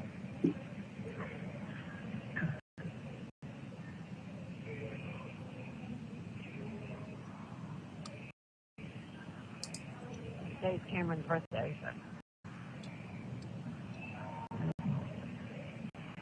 Do they have her? Yeah. Yeah, I don't know whether they have her all day or not. I don't know.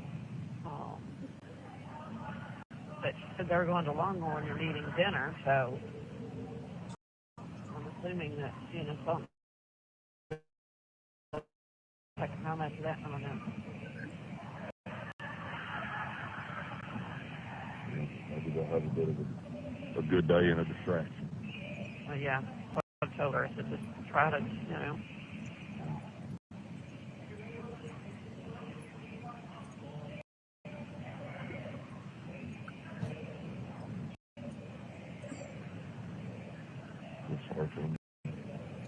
Did you ever take MJ out? Jerry Lenny? No, I did not. And I need to go back and see her do that today. I really need to go sit down and talk to her, Yeah, tell her, I wonder if the perfect ones have been over there, do you know? Don't know. I know Bruce had been over, 2 took her to the doctor, and I don't know. There was when I went in the other day. When I went in, there was a lady from church there, and It hasn't made like $100, has it? no, but we'll see what comes out tomorrow. I mean, it can make like national news or anything. Not yet. Okay. Nobody's gotten a phone call yet. I guess you've heard from. See, have you? No.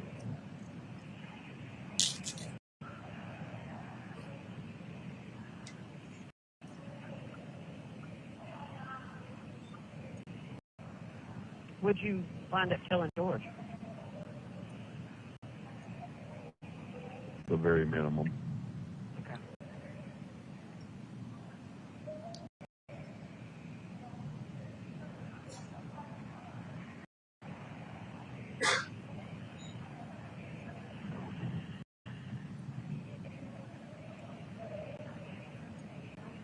How'd you ask him to kind of keep it? Yeah. Which is not necessarily the easiest thing to do with George. No, but I'm kind of thinking maybe he, I think he's got enough class about him that, for the most part, keep his mouth shut.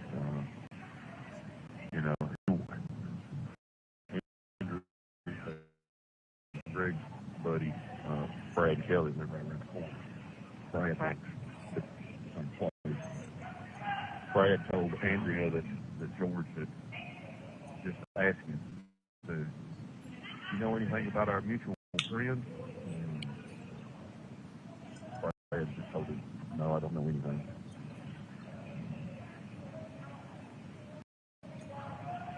And that's pretty well it, so. I wouldn't worry about that. That's the least of it.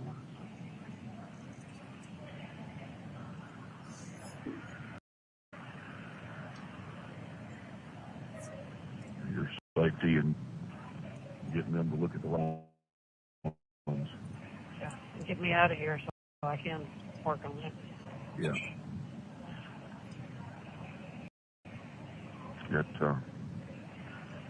You and Amanda got to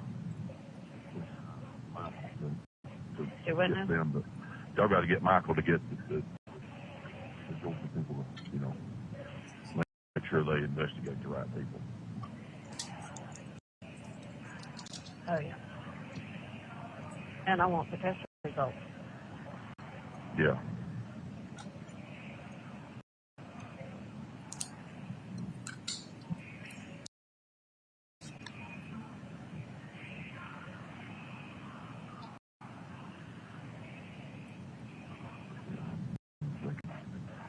And no, you didn't do it, and I'm thinking Just what? it's a setup. Oh, I know. So. Oh, I know. So. I heard on that thing yesterday too many times. Scott went in the house. Chris went in the house. Scott went in the house. Chris went in the house. Like, wait a minute.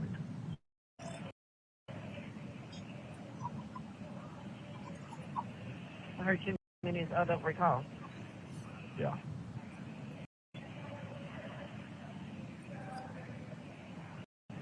No, I'll be glad for you to have a sit down with.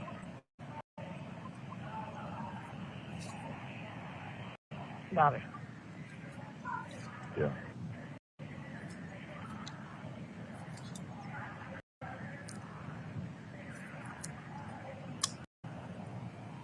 I love you. I love you.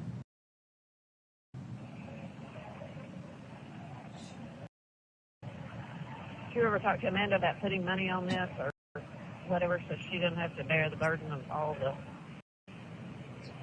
cost of the phone? Did I do what? Did you ever talk to Amanda about how to put money on this for the phone?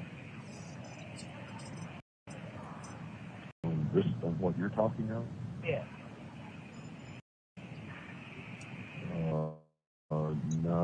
don't know how it's even done.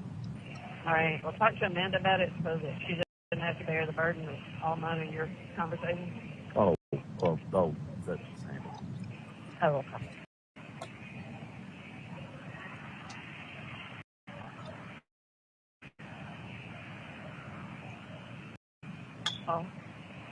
Oh, Darling. I'm glad you all did have a good conversation with each other yesterday. Me too. Very much so. She and Tad both are.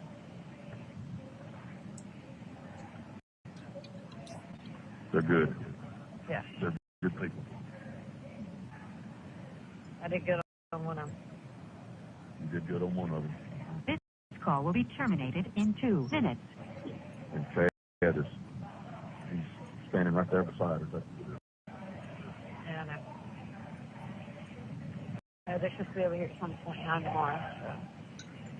All right. All right. Well, I'll look at everything online. And I'll try to call you back as soon as I can. So. Okay, you're back after next. You know. I love you. I love you. All. All right. Talk to you later. All right. Call 16 has already been introduced with Rusty Barton, so I'm going to skip to call 17.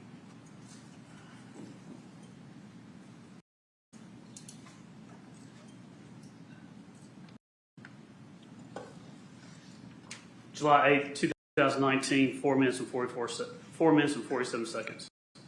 Please remain on the line. Hold for acceptance.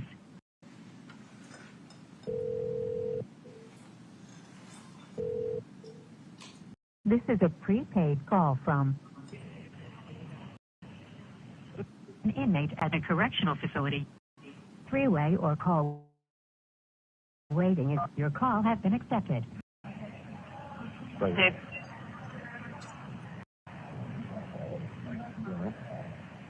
Yeah, I do. Yeah. Okay. I only got to talk to Bobby for a minute. On the Do what? phone. I only got to talk to Bobby for a minute on the phone. He just had a family emergency. Okay.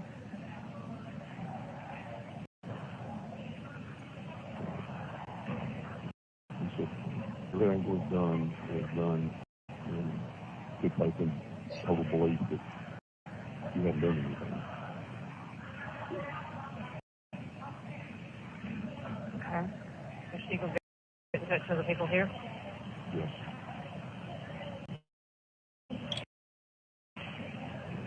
Yes, and I gave Chad his number so he could give it to yours too. Okay. So you talked to Chad too? I texted him. Okay.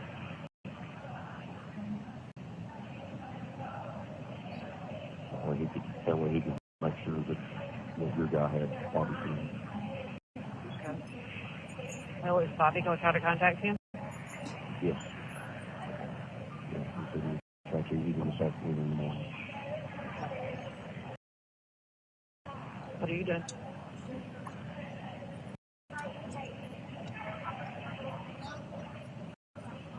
Darwin, Maybe.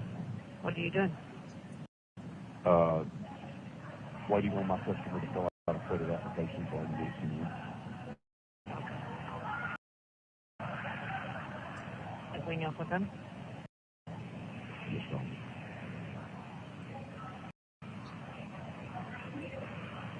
Alrighty, we have just a few minutes. All in total belief that you can do it. And I know that.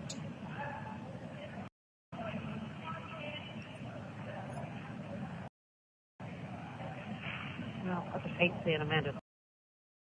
What's that guy? Well, I do too.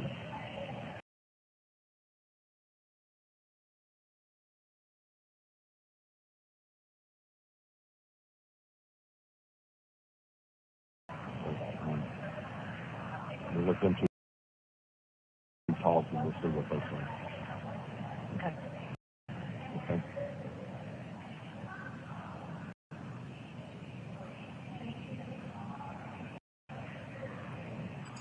There's of this is fun. I mean, it's good. It's definitely cool.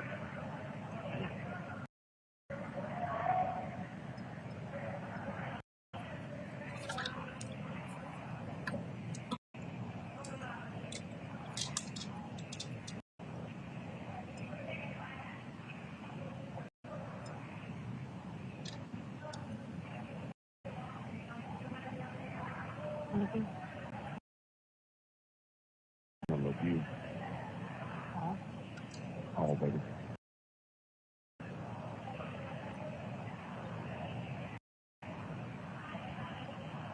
All, baby.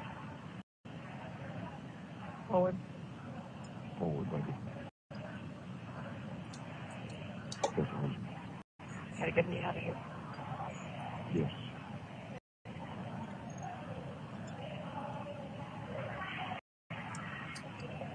Next step.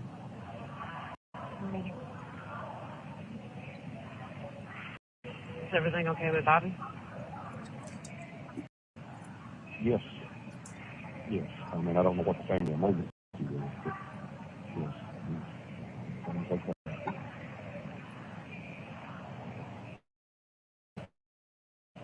All righty. Well, we have a few minutes in between. We felt good. Huh? We felt good about it.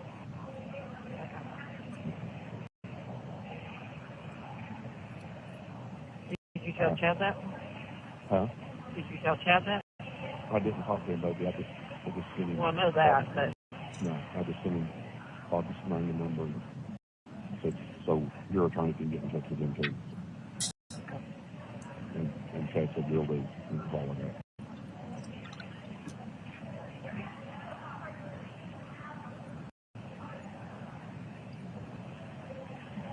I love you. Right. I'll try to touch base with you tonight after I talk to Amanda. Okay, good. All right. All right. Love you. Love you.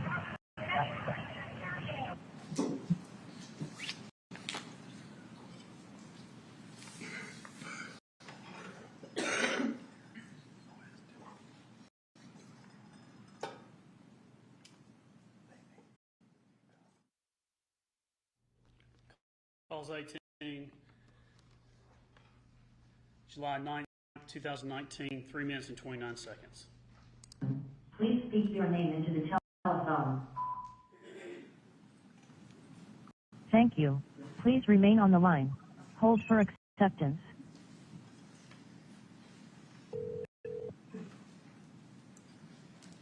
Hello? This is a prepaid call from Melody Farris. an inmate at the Cherokee County Jail, Georgia, carried by Consolidated Telecom. Three-way or call waiting is not allowed and may automatically disconnect this call. This call is subject to monitoring and recording. If you are an attorney or designated legal counsel, contact inmatesales.com at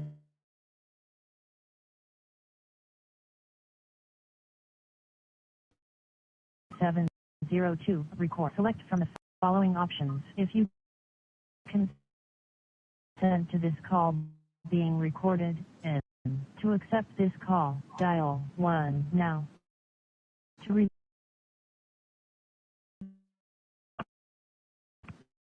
your call has been accepted. David? Yeah, because we got a whole different system. No, this one was, it was like a local number. So is it? Yeah. Okay. I was like, what? Right. This is a whole new phone system, so I finally got it figured out. Oh, okay.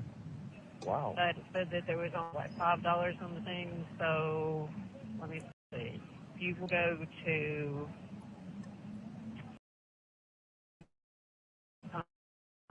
inmatesales.com. Tomorrow.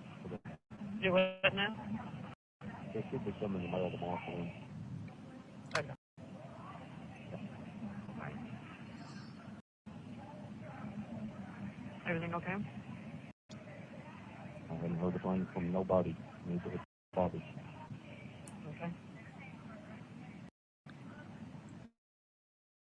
Are you going to try to call him again?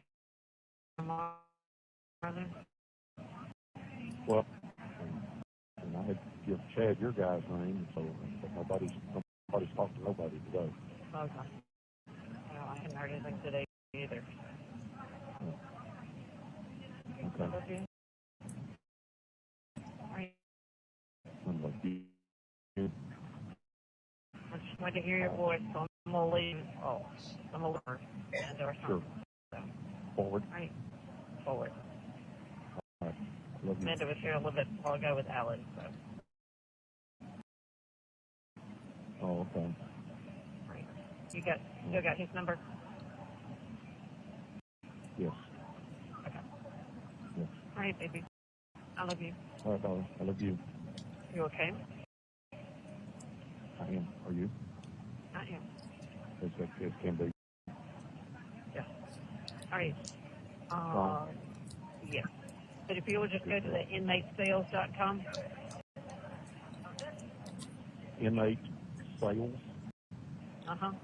www.inmatesales.com. Okay. All right. Okay. All right. I will. Okay. I love you. All right. Love you.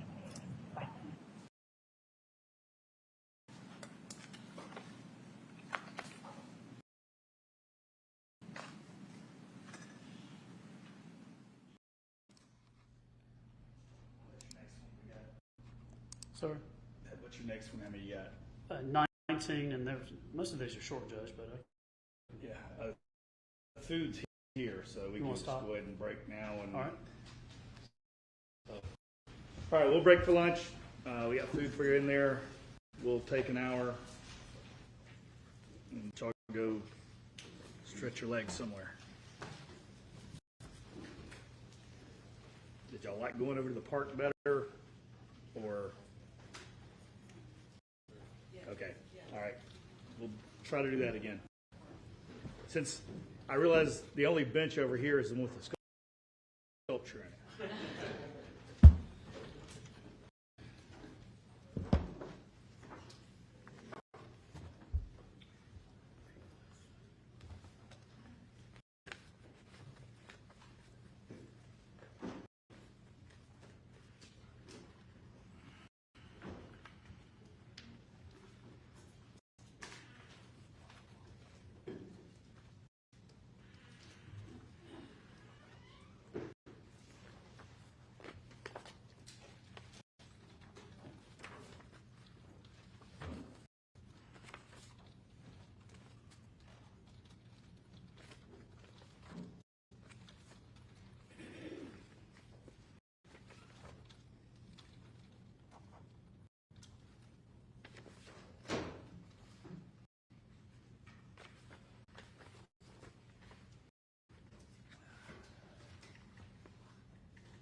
The one where I wrote the whole date, I wrote it right. The one where I just put the date in, I wrote it wrong. So on those subpoenas this morning,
State, are we ready to bring in our jury?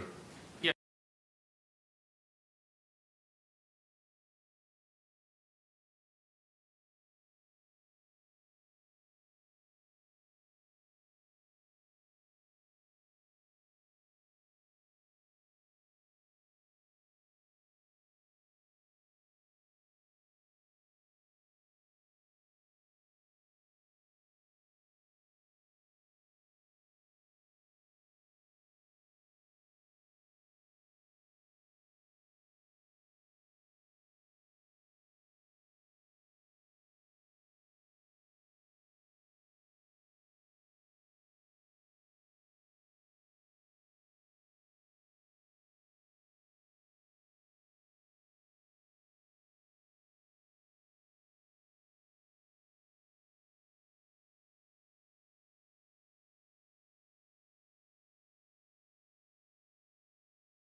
And asked me to excuse you from this room.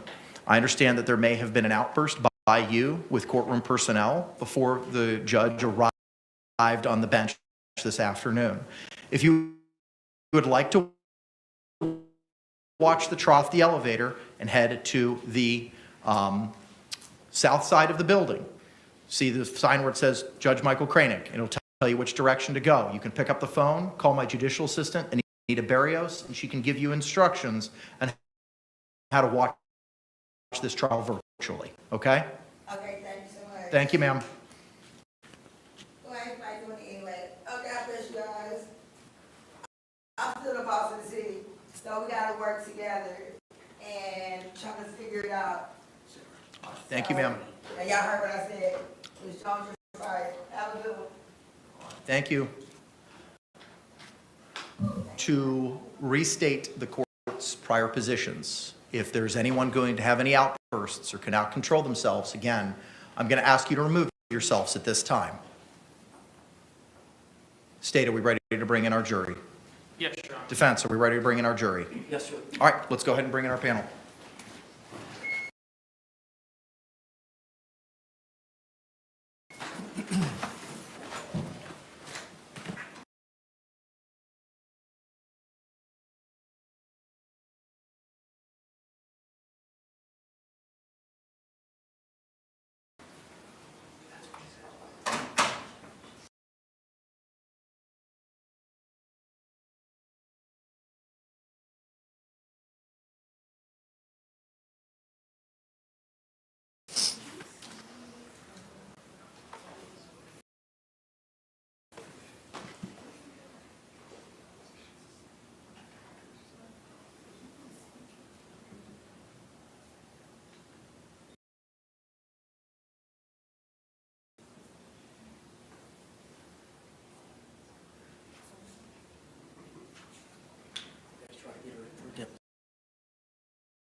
State, do you recognize our jury? Yes, Your Honor. Defense, do you recognize our jury?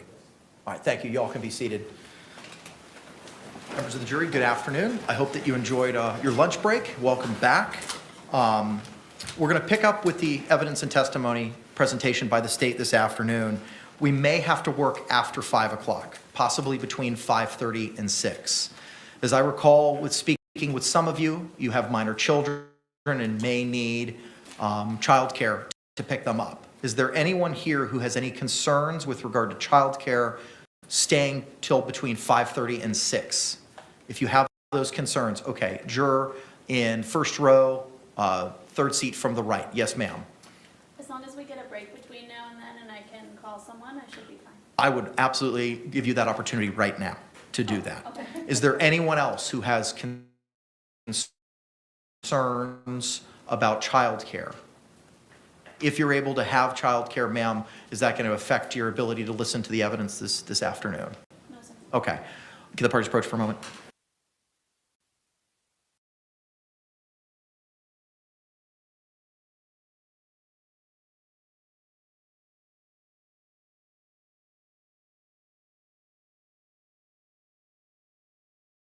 All right, ma'am, just you, not everybody. If you can step out back to the deliberation room and make those phone calls, take your time, and once you come back in, we'll pick up from there and just let me know if you're able to get coverage, okay? Thank you so much, ma'am.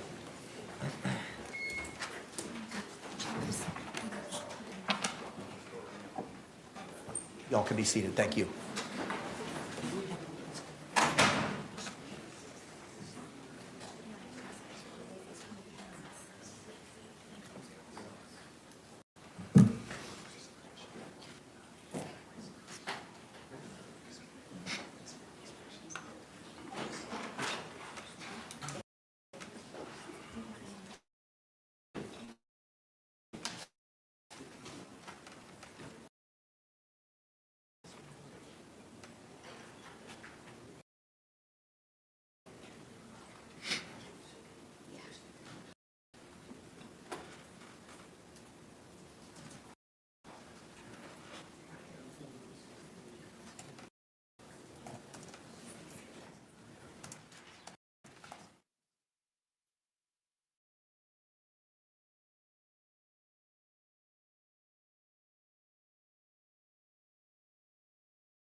All right, excellent. Thank you very much. If you can, members of our panel, show me by a show of hands you complied with the court's instructions prior to the lunch hour. All right, record reflect all hands have been raised. With that, state you call your next witness. State and call Chelsea Kepsel.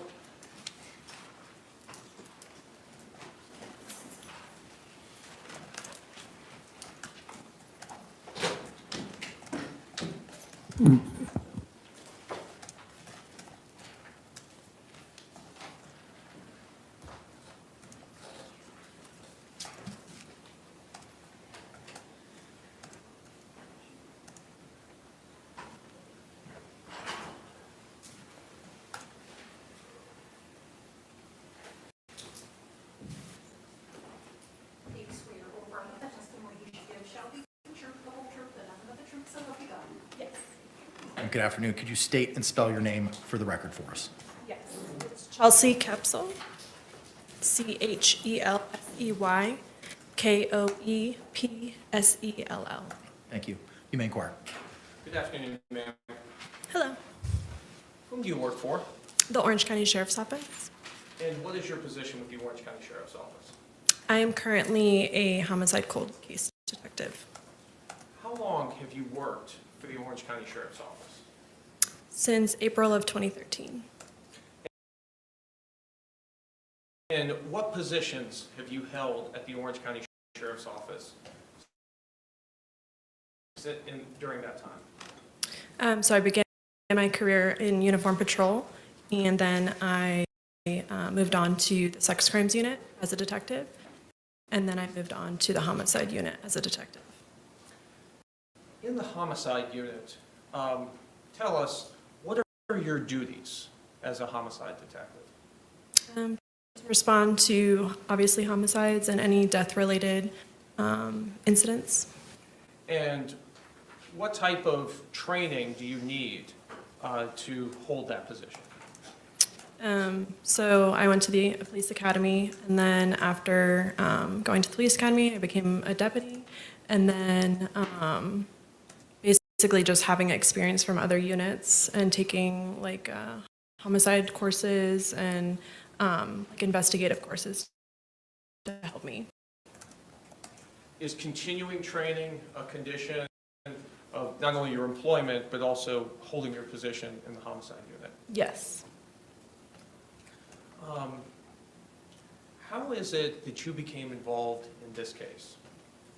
So on February 24th of 2020, my partner at the time, Detective Scott Lowen, received a call. Our team in the homicide unit, there's 3 teams that have 4 detectives on each team with a supervisor, and then we have 1 sergeant. And so on that date, Detective Scott Lowen was basically screening calls for that day, and we were at the office, and he told me about the call. Are all homicide investigations worked in tandem with another detective? Typically, yeah. We normally always have a partner with us. And tell us, why is it that we do that?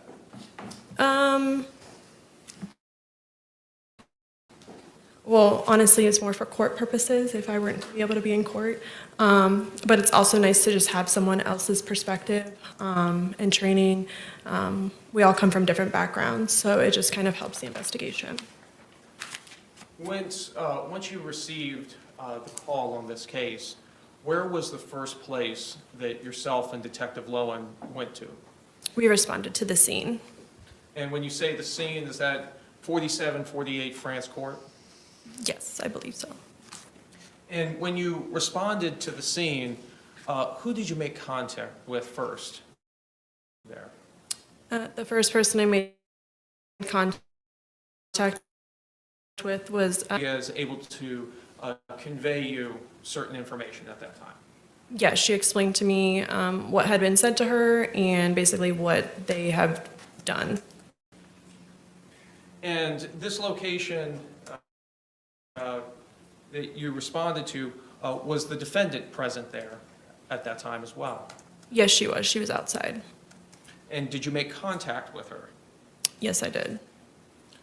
During that time that you were initially there at the scene, did you walk the scene with the crime scene investigator in this case? Yes, I did. And when you walk the scene, just tell us some of your observations.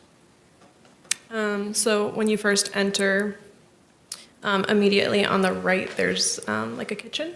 And then if you continue down like a very small, short hallway, it opens up to the living room / dining room area. And so when I entered, I could see the victim, George Torres, laying on the ground next to a blue suitcase.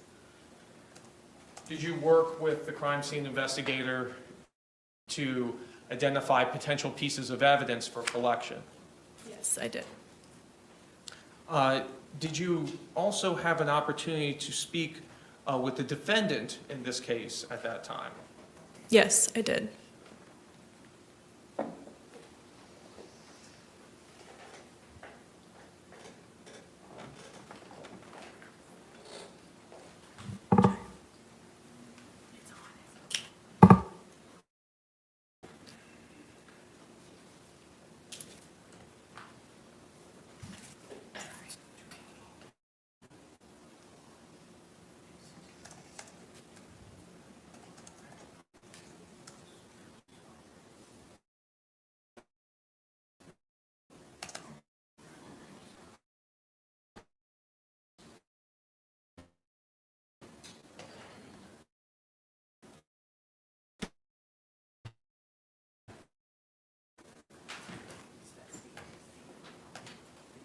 approach the witness what's in. Ma'am, I'm showing you what's been marked for identification first as states T. Can you tell me, do you recognize what that item is? Yes, I do. Tell us, what is that item?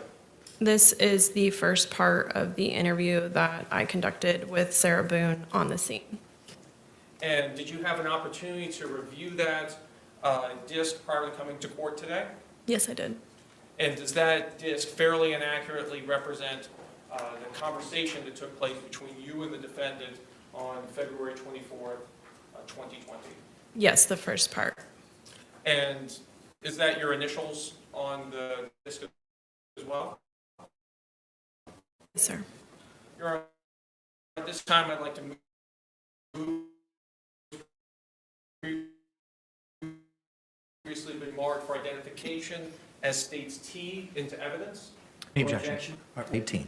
Other than pre-trial issues. Yes, sir.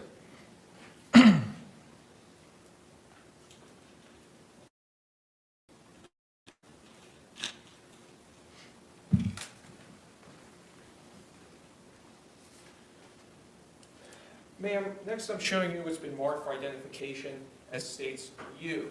Do you recognize what that is? Yes, I do. And tell us, what is that? This is the second part of the interview with Sarah Boone on the scene. On February 24th, 2020? Correct. And you had an opportunity to review that disc prior to coming to court today? Yes, I did. And does that disc fairly and accurately represent the second part of that interview that you conducted with Sarah Boone? Yes, sir. And is that your initials on the disc as well? Yes, sir. All right, at this time, I'd like to move what's previously been marked for identification as states U into evidence. Any objections? No objection. All right, what was pre-marked as states U will be received without objection as states 19. And Your Honor, request permission to publish. You may do so.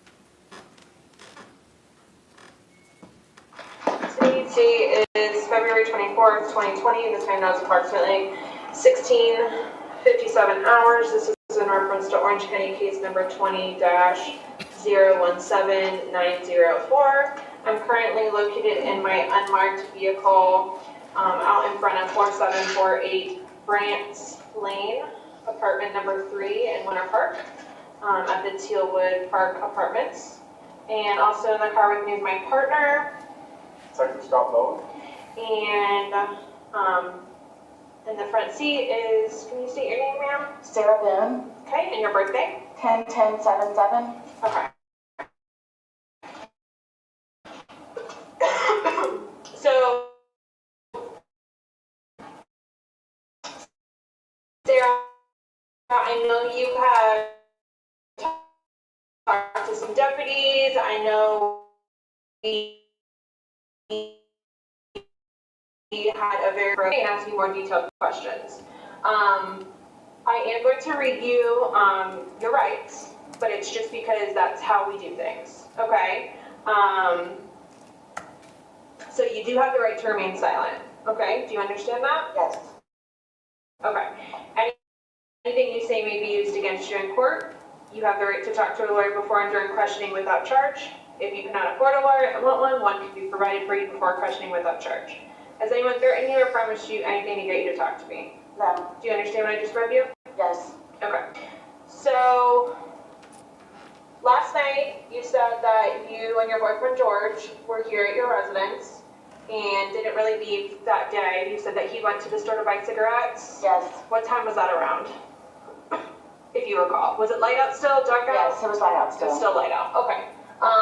But he's the only person that left and he came back, Yes. I'm assuming? Okay. It's right down the street. It's down the street, okay. And tell me what you guys were doing next. Like what was happening? We had a bottle of wine. We painted, we drew, we did puzzles. Do you remember what wine you guys were drinking?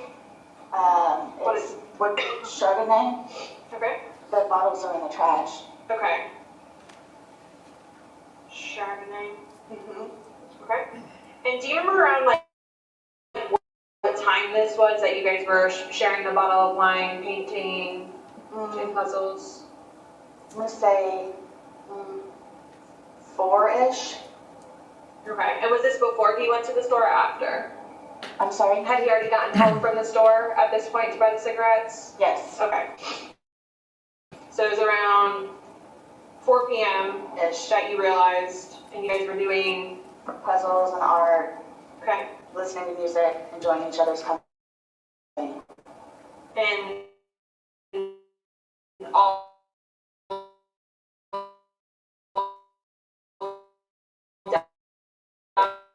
downstairs, upstairs.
And from there, we were puzzled out, we were painted out. So being silly, let's play hide and seek, which we had played before. Like, I don't know if you've opened the door on the top of the stairwell, like, he and I have hidden in there before, like, just having fun and enjoying each other's company. Okay. So, I mean, that's literally all it was. And then the suitcase is downstairs because I was telling you we were going to do donations. And because it's not a very good suitcase,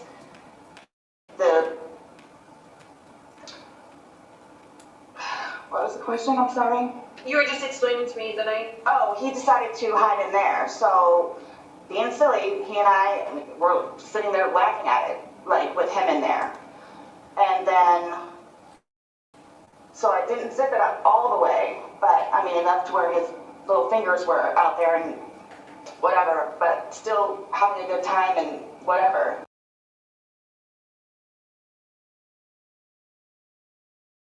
Yes, yes, because I'll move all the pillows off and then I'll shake out the bed and then put everything back together. Okay. Okay. And did he say anything to you while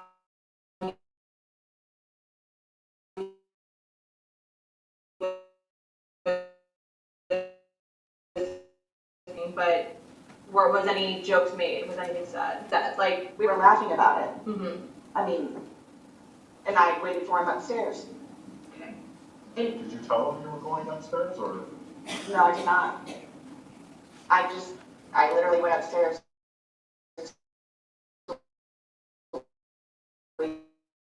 For him.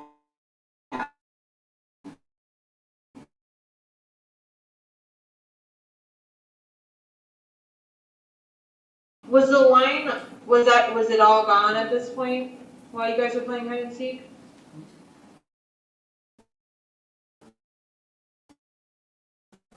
I think so. Okay.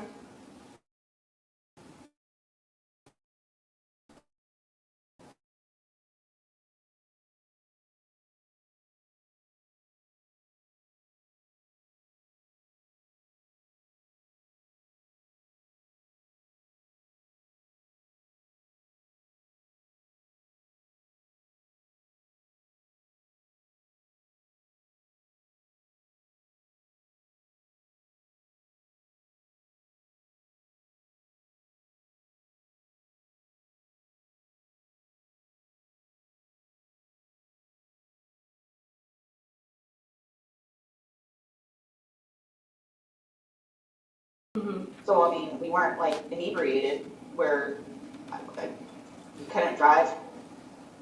You could still, I mean, we were comus mentis. That's what I'll say. Both of us were comus mentis. Okay. You're gonna have to explain that one to me. Yeah, I don't know what that word means. I mean, we had our wits about ourselves. Okay. That's why he and I were Here's playing. the thing though, this isn't a trick question. You're at your home, you're consenting adults. If you're drinking, say you were drunk, there's no law against it. Right. Nobody's judging you. You're at home. Neither one of us were drunk. Okay. We were just I'm just trying at to the let you giddy know. stage. Okay. That's what it was. Listening to music again, dancing with the dogs. Okay. Well, luckily his blood alcohol level will show us at the autopsy as well too. So, you know, we have that as well. Okay, so, There was no ill will between the two of us last night. yeah. None. When's the last time you guys have gotten into an argument? Maybe last week. Okay. Over just normal relationship stuff, or? It's a little bit of everything because he and I both are stressing about jobs. Right.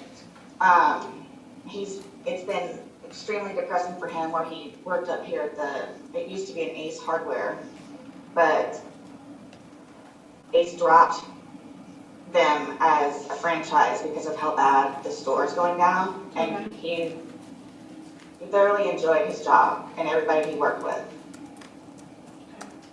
But it's between stuff like that, and then of course we've got the bills that we have to pay, and I've been having to ask Brian, my former husband, for money to pay for electricity and hot water for Lucas and groceries. Okay. So I think that, of course, because he can't support me, has been bothering him, which is why I bought a new puzzle for the two of us to do.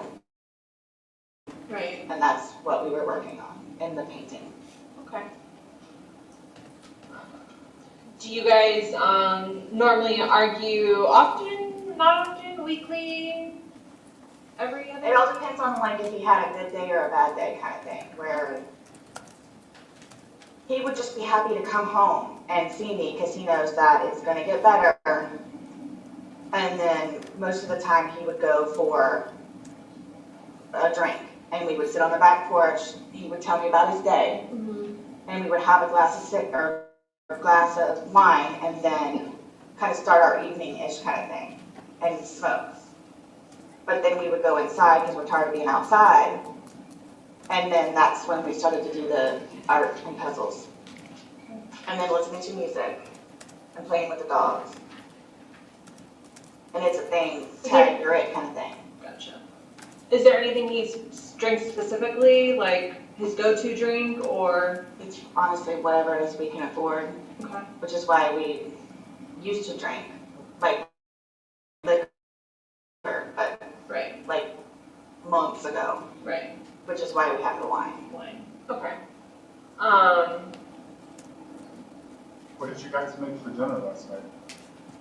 He made a pork sandwich with cheese. And what was it that I ate? I think I made a sandwich. And some chips. You guys didn't have to go out and get anything? You had everything here? Yes. Like a sandwich, like a deli sandwich, like deli meat sandwich, or do you think you had pork ham? Like a ham? I made a pork one the other day for him and Lucas, and they were leftovers. So he had that. He made a pork loin sandwich with cheese, and I had there's ham in the ham sandwich with chips. Okay. Does he normally come up to bed, or will he do the typical guy thing where he's downstairs and will fall asleep on the couch?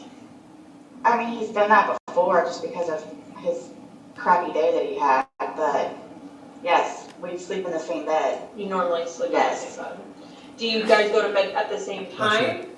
Most of the time, yes. But because he's been very excited about looking for a job, he might stay downstairs for half an hour, 45 minutes. and then would come upstairs, and he and I would watch movies together. Until it was just, okay, there's no more movies that we want to watch. And then we would just turn the lights off and go to sleep. Last night, when you said you went upstairs, do you have like a ritual that you do prior to going to bed? Like, do you brush your teeth, wash your face, put on TV? Is there any like normal things that you do? Me, myself? No. I mean, I'll go upstairs, maybe like rinse my mouth out with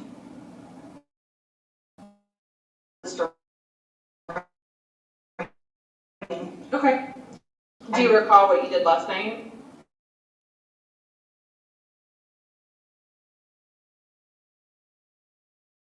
I'm Jonathan Finiak with Wyoming LLC Attorney. My passion is helping small creditors. As a financial advisor, I saw so many of my to frivolous lawsuits and aggressive plaintiffs' attorneys. Ultimately, I want to help you protect your assets from those same types of losses. Forming a Wyoming LLC is one of the best. Oh. Like, how long did you wait up for him? Maybe 20 minutes, 30 minutes. I mean, I literally dozed off, warm in the bed with the dogs, waiting for him. Okay. I didn't even bother turning the TV on. Just got in the bed. He knows too that I would go upstairs because of how tired I am. He knows. Like, I'm mentally exhausted. So. Who usually gets up first? I mean, are you an early riser, or is he an early riser? He is. Or he's usually an early riser? Yeah, he has to be at work by 8 o'clock, so he'll usually wake up at like 6:30-ish if I don't have Lucas. How long has he been out of work? Gosh, maybe, well, he did some odd job stuff up there. But I think his last day was like Friday 2 weeks ago. So he hasn't worked in about 2 weeks? Yes. And during that 2-week period, has he maintained just his body naturally wakes up early, or does Yes, it's his body clock. Okay. What time is that normally? Like 6:30, 6:45-ish. But again, if I have Lucas here, I have to take him to school, so we're up at like 6:30.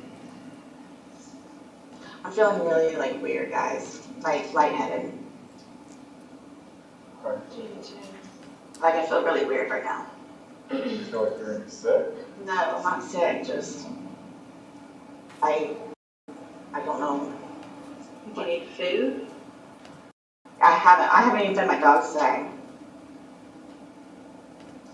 The mice need to be taken care of still. I don't think they have any food.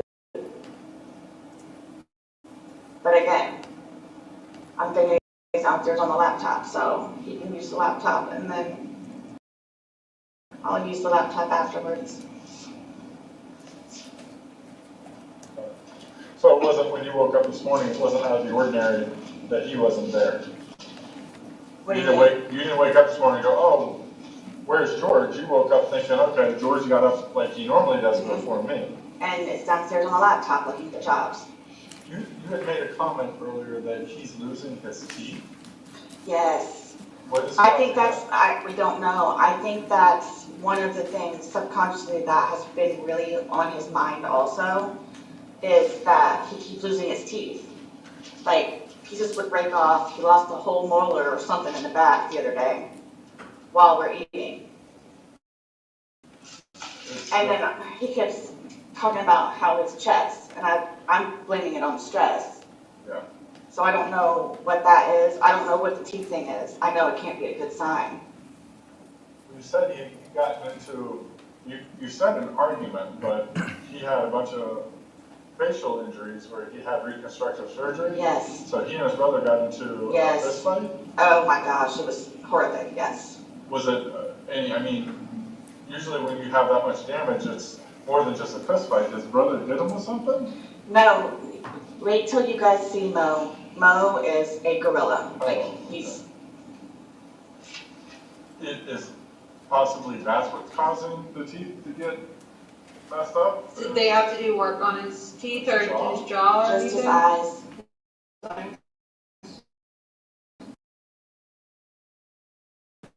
Just the oral. Too. Okay. Now, the damage to his eyes, is that still, I mean, is it noticeable or? No. Okay, so when they fixed the sockets, they came back and you couldn't tell that they did damage? I couldn't tell, but his children recognize it, where they say he doesn't look like the same dad. Okay. But to me, I never noticed it. No other damage to the jaw, the forehead, anything like that? No. It was just his eyes and his nose. Bless you.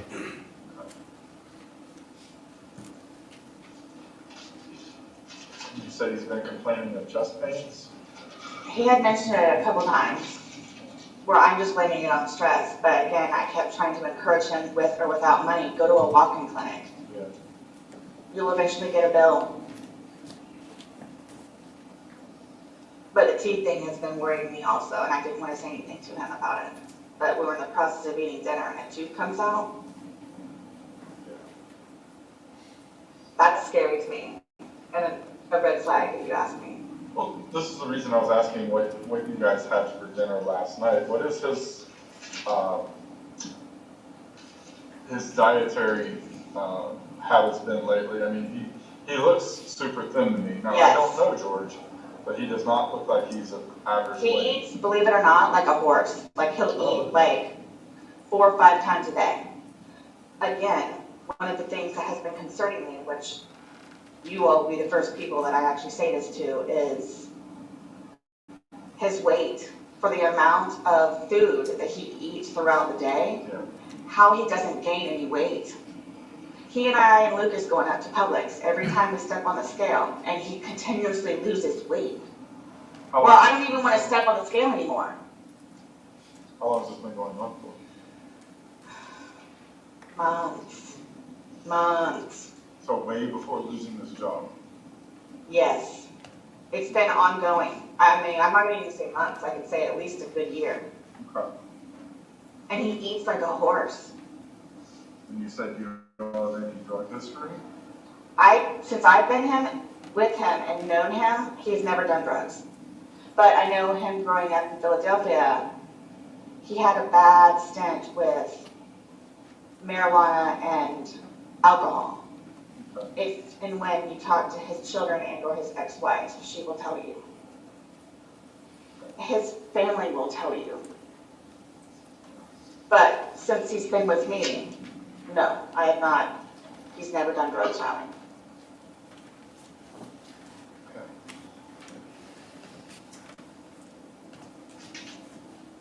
Your phone, is it password protected or Yes. touch screen? It's password protected. Does George know the password as well? He doesn't know the code, but he does the face thing. His face will be recognition on it? Okay. And the only reason why I have that is because I have lost 2 phones previously where I can't, before I had the passcode was somebody else being able to get into my phone because I lost it twice. So that's the only reason why I have it. Oh, like that's the reason you put a password on it, Yes. just in case you lost your phone? Yes.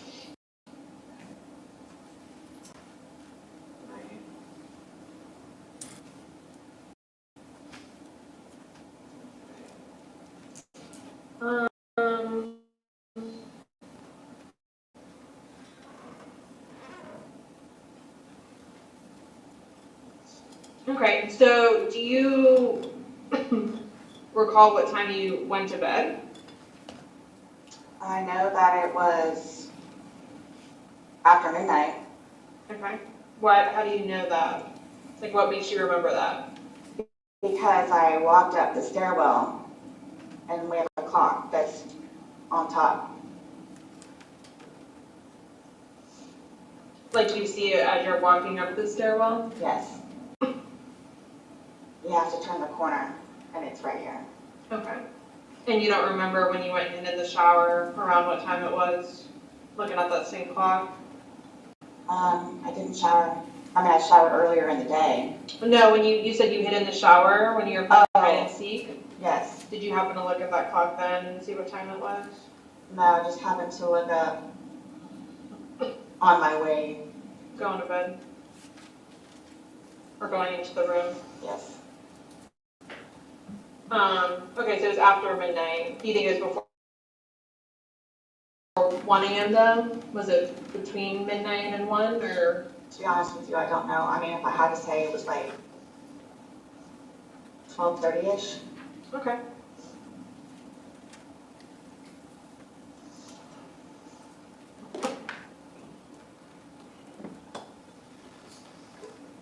Okay, and when you went upstairs, you and George were no longer having a conversation, laughing about the suitcase. You just decided to go upstairs. No, we were laughing about it. Okay, so you continued to joke about it as you were going upstairs, Yeah, thinking he'll just get himself out and then. Yes, that's why I didn't close it all the way. That's why I didn't close it all the way. I'm like, he'll be up here in a minute now. But then, I guess I dozed off. And again, I'm thinking he's downstairs on the laptop this morning.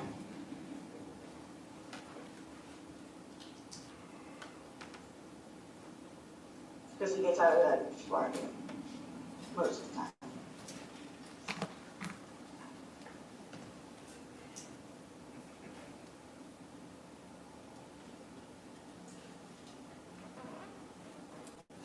When you put him in or when he got into the suitcase, yes, correct? So the suitcase now, if we're looking at it, what side was his head on when he got into the suitcase and you zipped him? Was his head like on the? If we're looking at it, if it's like this, his head was here. The hole was here. So his head was closer to where. Yes. Like when you close it, his head was closer to where it's closed. No, that's where his head's here. This is him doing the finger thing over here. Right, so his head is closer to where you can close it. So when you close it, his head is on that side. Or his head is on the opposite side of where you close it. Because there's obviously an open, there's one the suitcase is open, and then one it's shut. And it's obviously, the zipper is on opposite sides. So if you do this, yes, his head was here, where the zip part was. Okay. Okay. But again, that's why I didn't zip it up all the way.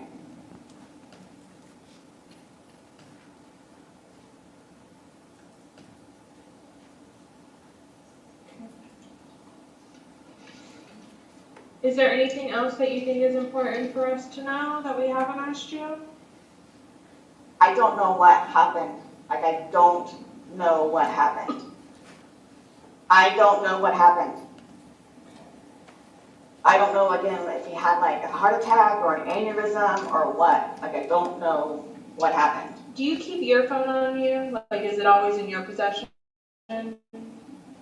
No. Because it's a community phone between me and him, like if he needs it, most of the time it's on the kitchen counter. Okay. Where it's like he knows that's where my phone is, or hey, after you're done talking to Lucas, do you mind if I call my daughters? So it's right. It's our phone. No, I get it. I just But no, I don't walk around with my phone on me all the time. Okay. Did you bring it upstairs with you when you were going bed? No. No. Okay. So it stays downstairs. No. Or is downstairs with him? Yes, he was downstairs with him. Because that's how I heard my phone ringing, and I knew it was Brian because he called over and over and over and over again, which is what he does. So you assumed it was him, but you didn't know Brian was calling you, but you assumed it was Brian. Yes, because he calls back to back to back to back to back to back. Until I finally answer. Okay. Okay, so your phone was downstairs. Yes.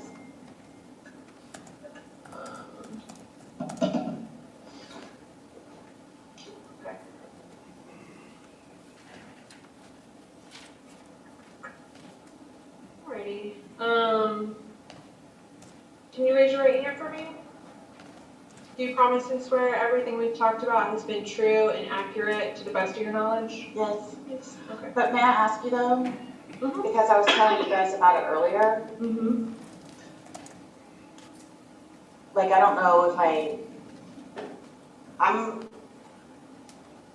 I'm afraid for my life at this point. I know. But I'm afraid.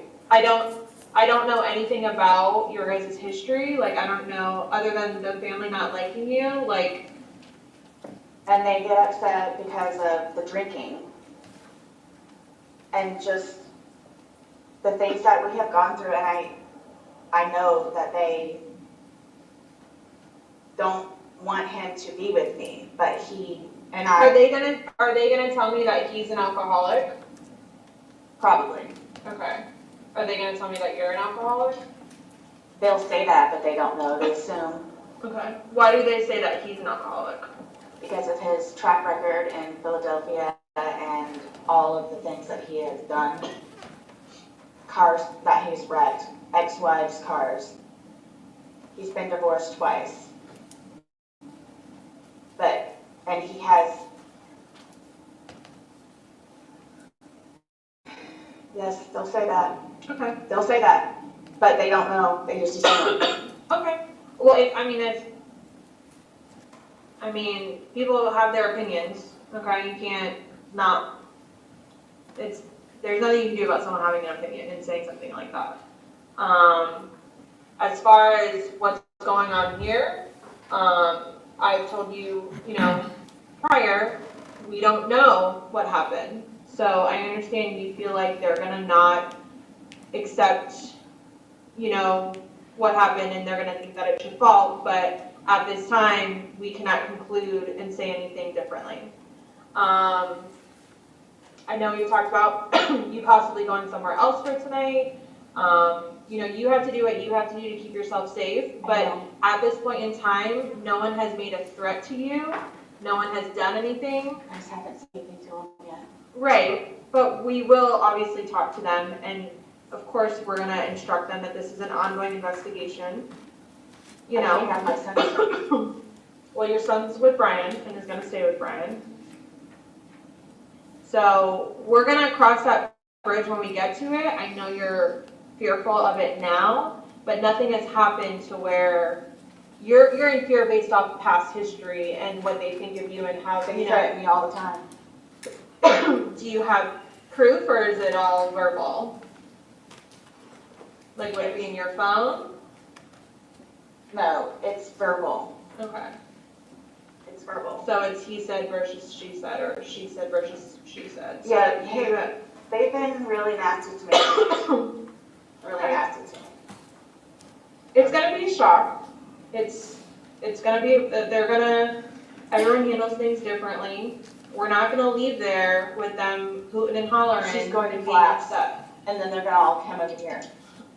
Okay. Well, who's gonna collapse? I don't even know His mom. His mom?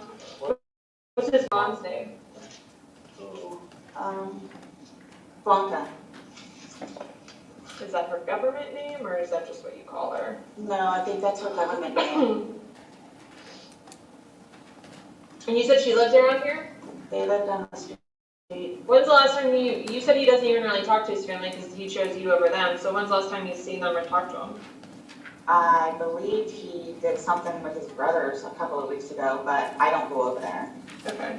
Like, so if he goes over there, you do not go? No. But he did something with his brothers? I'm guessing so. I know that they come up to his job all the time. When he was working there? Yes. Okay. So So they don't come, they have come over here and have just been completely disrespectful. Okay. And again, he ended up having to tell them, don't come over here if you're gonna act like that and treat Sarah like that. Do you know their address? I have it inside. I know it's Baja Boulevard, but if you go down, what is this out here? Goldenrod? There's a Twisty Treat ice cream place on the right-hand side, and you turn down that road, and then you make a left, and then you'll see Baja, and you make a right, and their house is white, and it's fenced in, and it's got a whole bunch of garden flowers. I'm gonna end my recording, is that okay? Yes. Okay. One quick question, just out of curiosity. I'm noticing your front door, it has a bunch of dents in it. What is that from? When we moved in, they were already there. 'Cause I don't see any other doors with dents like that. Whoever it was that lived here previously, I know it was a girl, but that was here when we moved in. This ends our recording 17:47.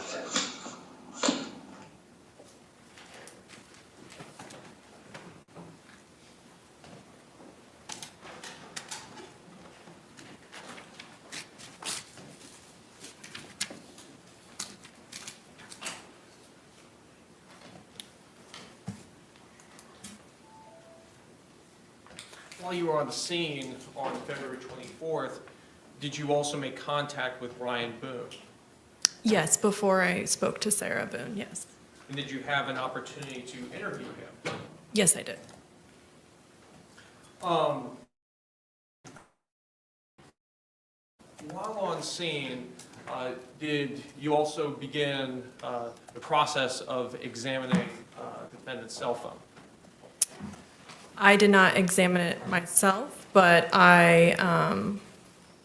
we have a waivers and affidavits form that has a consent portion on it. And so I did start doing the paperwork for that.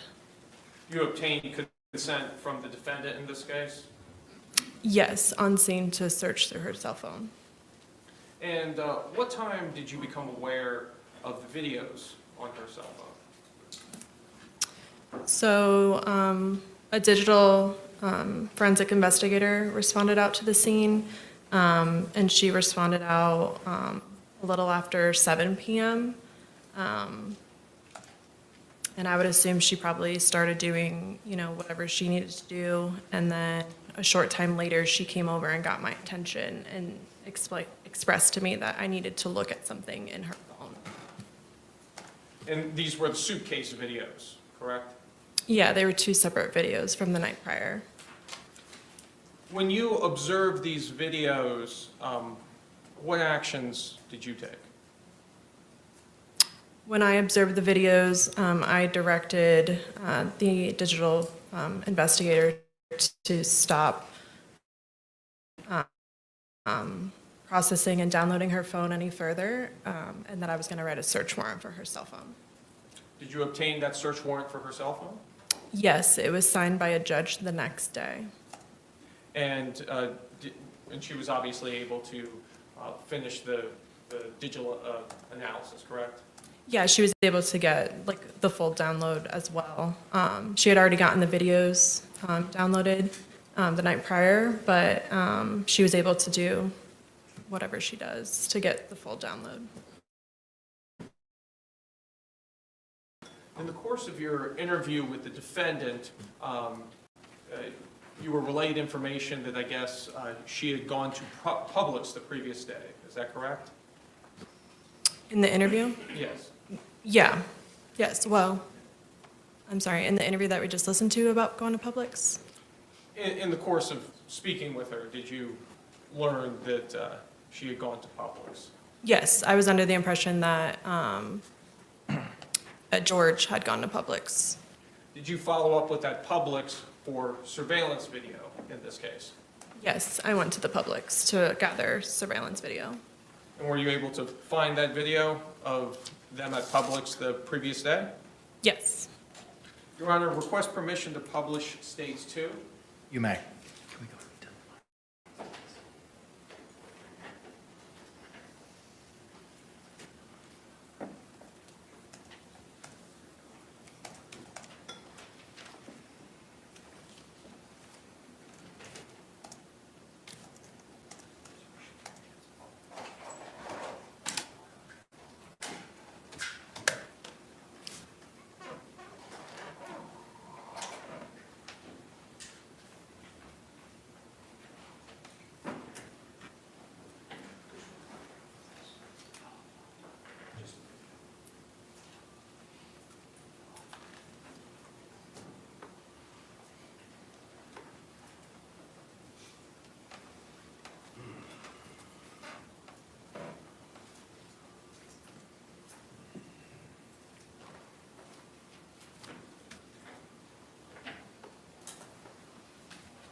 Ma'am, I'm first going to show you the video taken from Publix on February 23rd, 2020 at approximately 12:15 p.m.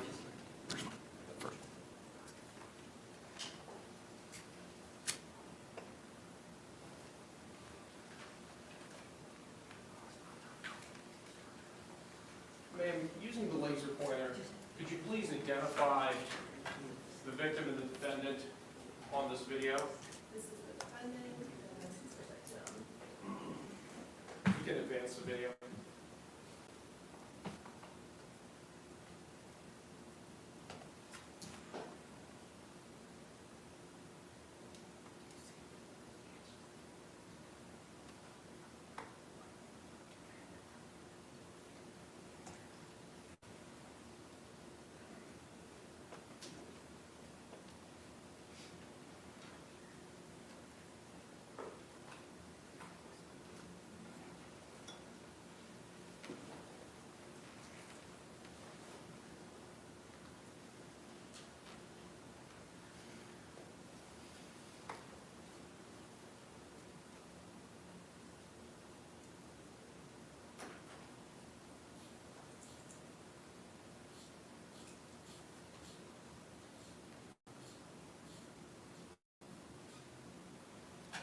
Do you see the bottle of wine that was purchased in this video? Yes, it's right here.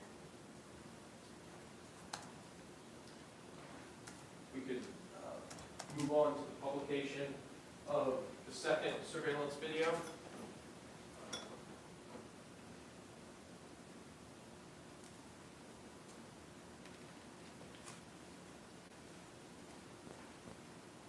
Can you identify Mr. Torres for us in this video? Yes, it's right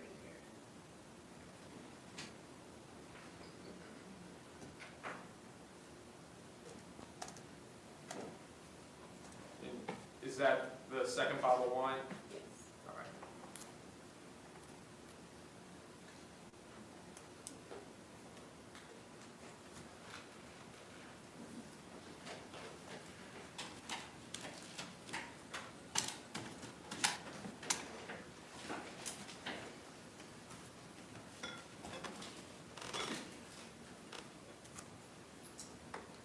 In the course of your investigation, did you also interview individuals from the apartment complex while they were living? Yes. And did you have an opportunity to also interview their neighbors as well? Yes, I did. Did you interview Juan Torres? Yes, the following day. And did you attend the autopsy in this case? Yes, the following morning.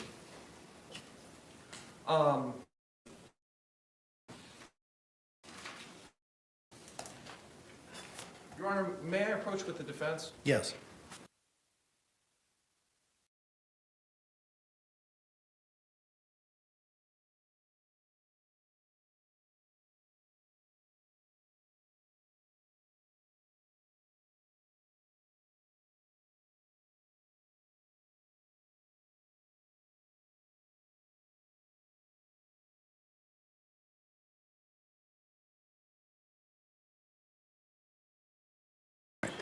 Members of the jury, it is 3:34. My understanding, based on the state, is the next part of their presentation is going to be kind of long in length. So we're going to go ahead and take our afternoon break at this point in time. Similar instruction that I've given you over the last couple of days. Please don't have any discussions among yourselves or anyone else about the persons, places, things, or charge involved. And do not conduct any independent investigation with regard to those things. We'll give you a 15-minute recess. We will see you at 3:50. Thank you so much for your service.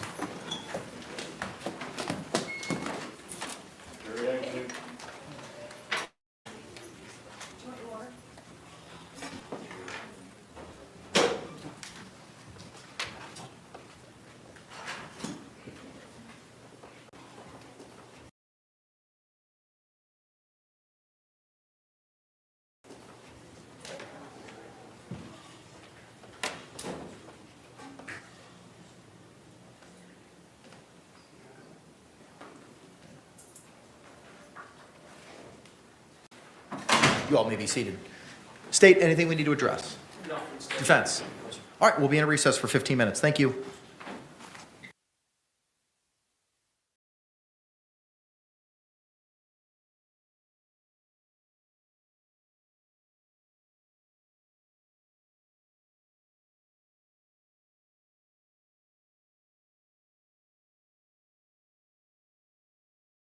Georgia, carried by Consolidated Telecom. Three-way or call waiting is not allowed and may automatically. Your call has been accepted. Baby. What? Just got back in my truck and then I got that machine picked up and out on demo. Okay. Office and my insurance denied my claim for my I don't have to fight that out. You know. Same song, second verse? Uh-huh. All right. Did you talk to MJ? I have not. Okay.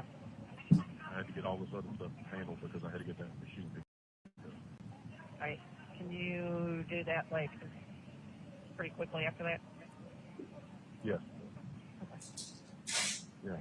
What do I need her to do? I mean, understand that she can do a affidavit or... Yeah, she just needs to talk, well, she needs to talk to Michael's office. Okay. I'll get her to make sure she talks to Michael's office. Well, just have her call Amanda.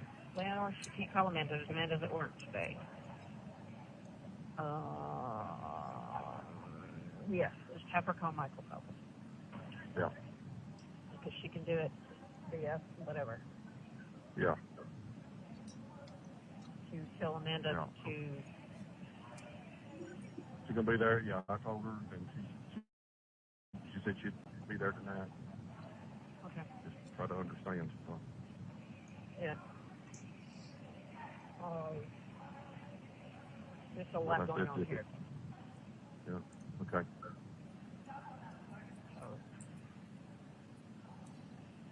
You okay? Yes. Well, what's a chess match? Do what? What's a chess match? Very. Yeah. In capital letters.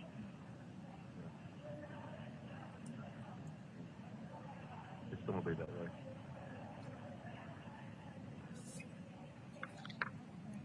Did you ever talk to Amanda? Tell her what Bobby said? I have not talked to her. Talking to her is not simple. No, it's not.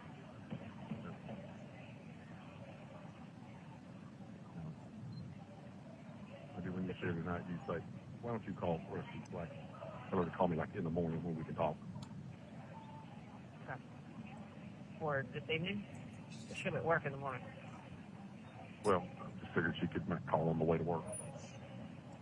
But yeah, this evening, in the morning, whatever works. Okay. Whatever works for her, I'll make it work. Okay. What do you go do this evening? Something I do every evening, hang around here.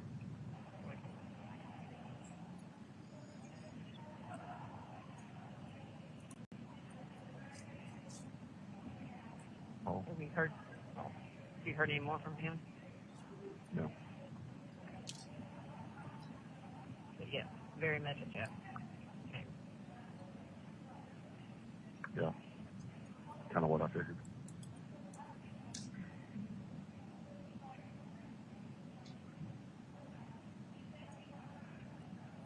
Oh. Oh.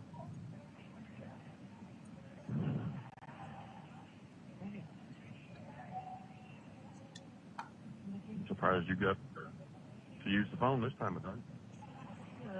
Yeah. Things are... No schedule. Uh-huh. Yeah. Probably by design. Mm-hmm. Very much.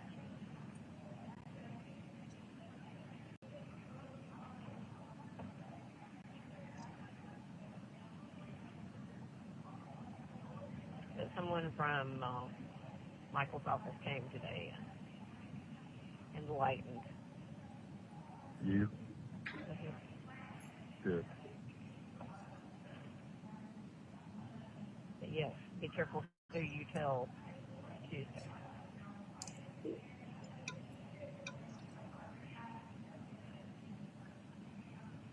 You know, other than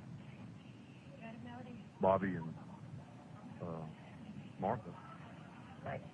So nobody. Right. Well, did Amanda respond back to you when you told her to pick a lot? Yeah. Yeah. We didn't know the what. Amanda can have some really blonde moments. Well, me too. I told her to just zip it to anybody. Yeah. Right? Correct. Yeah. And who she's going to be with. Mm-hmm. Yeah. All right, baby. Did you ever get money put on this? I haven't, but I sent her some, so I didn't know if she had. I haven't sat down and tried it yet. No. Did it tell you how much you got? Well, it's flip-flopping back and forth, so... And I haven't I'll been ask able to her call about that too. Right, and I have not been able to call out to her. Okay. So tell her that. Okay. Yeah, because she said you had to call her this morning.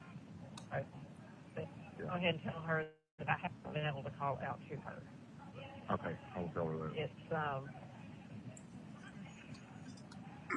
an orchestra. Yeah.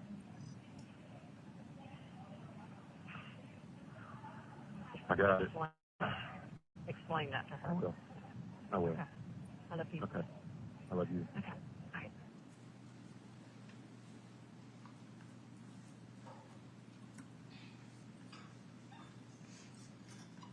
Call swing one.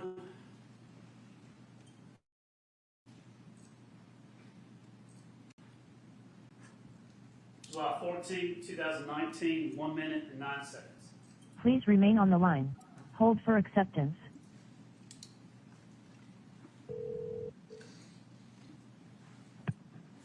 This is a prepaid call from Melody Farris. an inmate at the Cherokee County Jail. Your call has been accepted. Darling. Baby. Too good. Yes. You should call on Chad's phone. It had come through before. It said it was kind of like a scam call, so I know to accept it. Okay. And she can tell you what's going on. Okay. So call her. I've got the letter handled for Martha to get to her. Okay. Thank you. Yes. And got it notarized and everything. I love you. I love you. Great. I'll call her. All. Oh, yeah. Yeah. Okay. All right. Call me in the morning.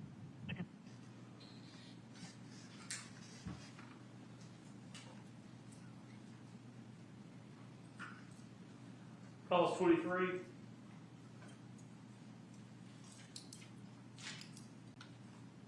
July 30th, 2019, 2 minutes and 29 seconds long. Please remain on the line. Hold for acceptance.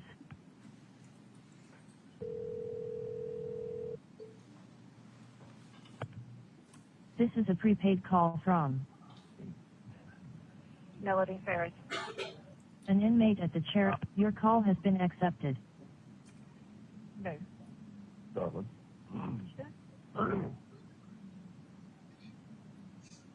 No. Yeah, the nurse didn't tell them this morning yet to hand out pills, so we're waiting on her. So she went ahead and let us out. Oh. And this may be her calling right now saying that she's on the line. Oh.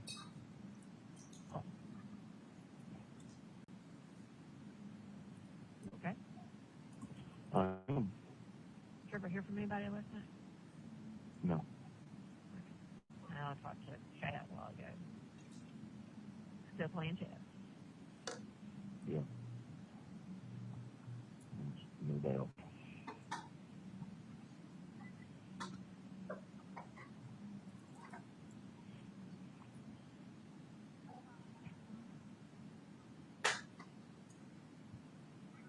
Lord. All right.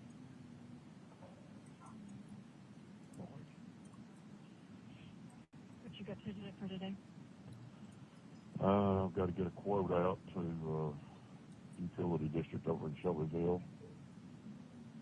I lost my deal over in Winchester with the guy. He gave up on us getting him a price and traded with somebody else. Alrighty. Don't blame him. Would you pass that along to the higher up people? Well, I didn't find it out till a while. But yes, I did send an email out and told him, but I haven't heard from any of them this morning.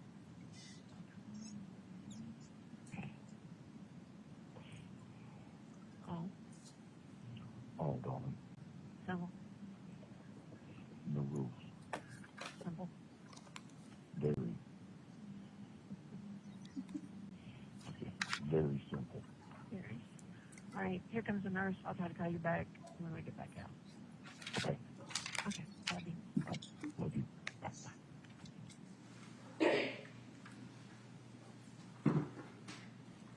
Call 23.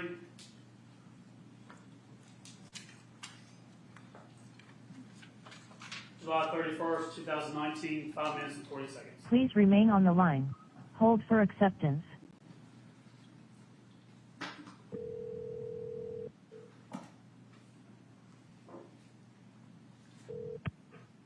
This is a prepaid call from Melody Farris. Your call has been accepted. Hey, baby. Darling. Sound like I had a lot then. Well, beginning to wonder. This morning we got up for breakfast as usual, which is at 7, between 7 and 7:30. But anyway, it was a little bit later this morning because I had a girl in here who was detoxing. So anyway, I had to move her to medical, and we got put in lockdown until lunchtime because nobody would clean it.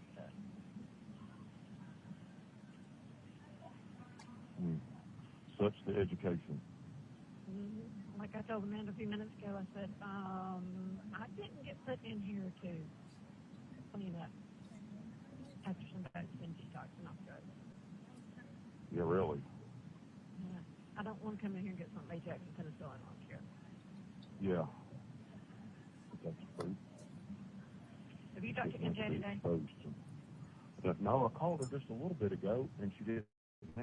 I mean, like 10 minutes ago, and she didn't answer. Okay, well, she started to rehab. I need you to tell her something for me. It's about your dad and Maxine, but don't act like you know. Okay. But I need for you to get up and just tell her that I said that what we blamed my mother for telling about your dad, just put it at that it was not her, it was Pat.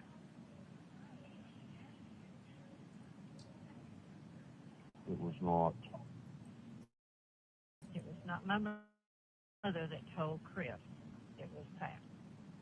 Oh, okay. And tell her to, as soon as I get up, just tell her that I'm on, and then I will talk to her as soon as I can. Just tell her that we tried to call her, and I didn't get up with her, but tell her it is imperative that she know that and to watch her P's and Q's. With Pat. And Jennifer. Yeah. Okay. Because they're running them out. Yes. And it's Chris, and we do not want them to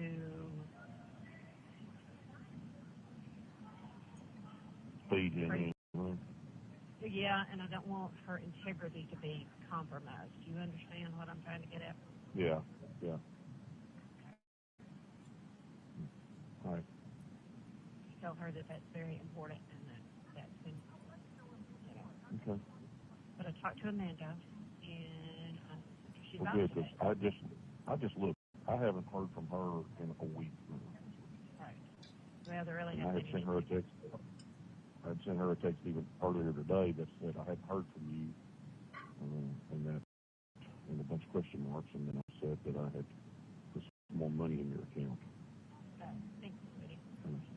I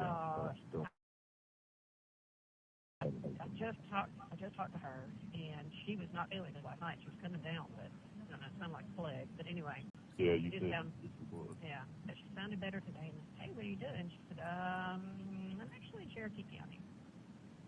I said, okay. That's everything I need. I said, what are you doing? She said, taking care of some things. I said, okay. So, I just let it drop. And she said, well, that my square will help you. All right. Thank you for doing that, and I will go and then get me some food ordered for. I had ordered a couple of things, but I needed like long sleeve t-shirts and that kind of stuff, and I had put that phone time on here so that I can. Because every time I put phone on there, it charges $1, so it's easier for me to put it in one big lunch phone than it is. Sure. Sure. Well, and I'll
Case number 2020 CF 2603, State of Florida versus Sarah Boone. State. This is what my house looks like, and I haven't cleaned in 3 months. That's because I have someone come and do it for me twice a month through HomeAglow. Let's talk about how much that actually cost me. So using HomeAglow, the first cost was $30. Not wearing any restraints, so again, we'll continue to stand when our jury enters and exits. I believe we're getting to the part of the state's presentation with the recorded interview on February 25, correct? Correct. And what do we need to address with regard to that in advance, if anything? Judge, I believe it's identified as state's exhibit for identification. S as in Sam. Okay. And I believe that's the 2-hour interrogation video that I had filed the pretrial motion to suppress, which the court had denied, but contemporaneously I want to make that objection. Okay, understood. Any other objections? No, sir. Okay. It was edited based on the court's granting of the motion in limine, defense's motion in limine prior to trial. Is that correct? Yeah, that's correct, and a copy of the edited version was provided to the defense, I believe, on the first day of jury selection. That's true. Okay. And I'm assuming the video that's going to be provided to our jury this afternoon is that exact same video? Yes. Do you want me to read the 2.2 instruction prior to it being played after it being received into evidence? Yes, Your Honor. Okay. Which instruction is that? That's the instruction on edited recording. Okay. Okay. Anything else we need to address state before we bring back in our jury? Mr. Beck, Your Honor, if I may, real briefly. Appearances, sir. Contemporaneous objection? No. I was going to talk about the reports that the court referenced in the last sidebar before the jury was brought in this afternoon. Fine. Let me just get your appearance, Mr. Beck. I'm sorry, yes. Kevin Beck on behalf of Sarah Boone. Yes, sir. There was a discussion regarding these depositions that were going to be taken this afternoon of the defense witnesses that were recently noticed. I do have some concerns about the court having indicated to defense that if we had reports, things of that nature, we should share those with the state to the extent that those reports were generated by our investigator there, potentially work product privilege.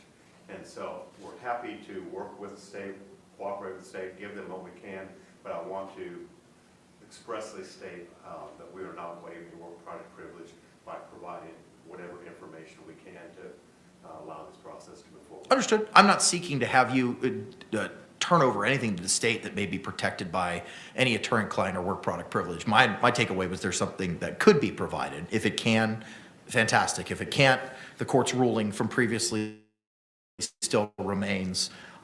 Since we have an opportunity to revisit our list during the lunch break, did you have an opportunity, Mr. Owens, addressing the USB to CD conversion for any evidence to be provided or sought to be introduced by the defense? My understanding is that Mr. Billy Lane was going to go to Staples or somewhere and purchase one of those DVDs, CDs, or whatever it is that makes the conversion, so we anticipate it will be done tomorrow. Okay, excellent. All right.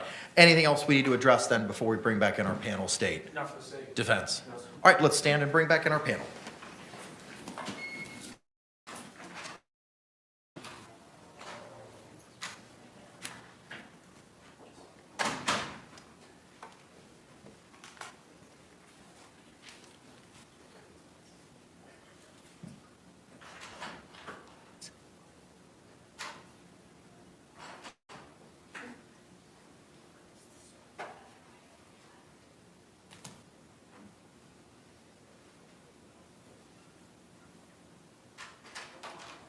Jury entering.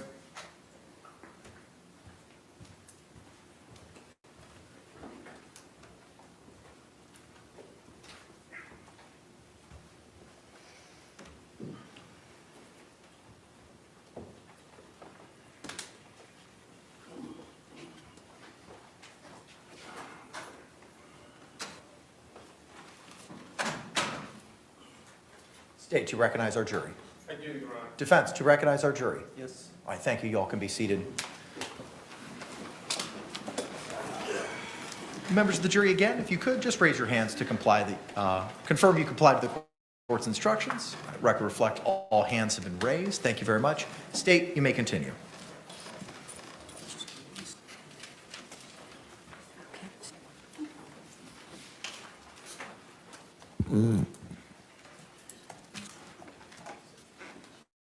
On February 25th of 2020, did you set up a follow-up interview with the defendant in this case? Yes, I did. And that was after you had attended the autopsy that morning, correct? The follow-up interview was to be conducted after the autopsy. Not necessarily set up, but it was to be conducted after the autopsy. I apologize if I misspoke on that. Sorry. Was that interview recorded? Yes, it was, audio and video. And where did that interview take place? Central Operations at the Orange County Sheriff's Office. Your Honor, may I approach the witness what's been marked for identification as states S and shown to the defense? You may.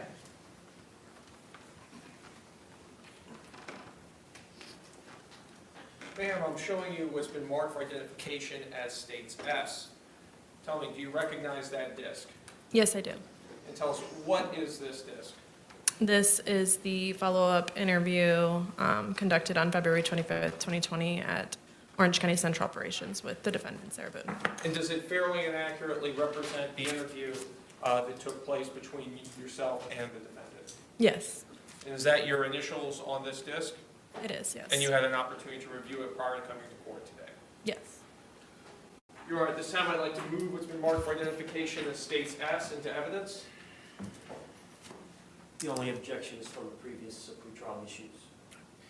The state will, Court will receive into evidence what was pre-marked as States S over objection as States Exhibit 20.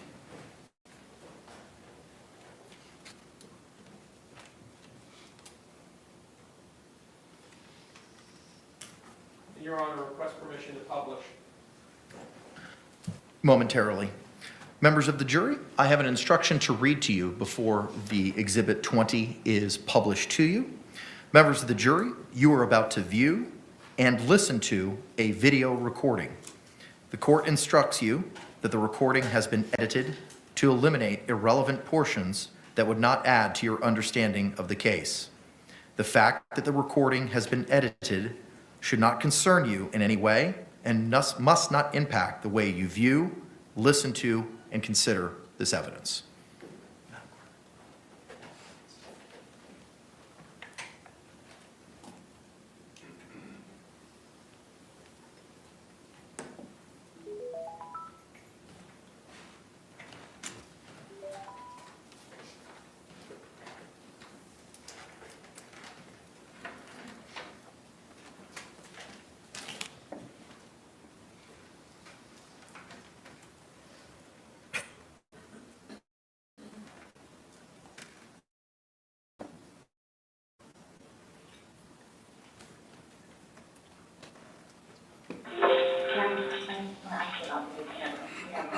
Sure.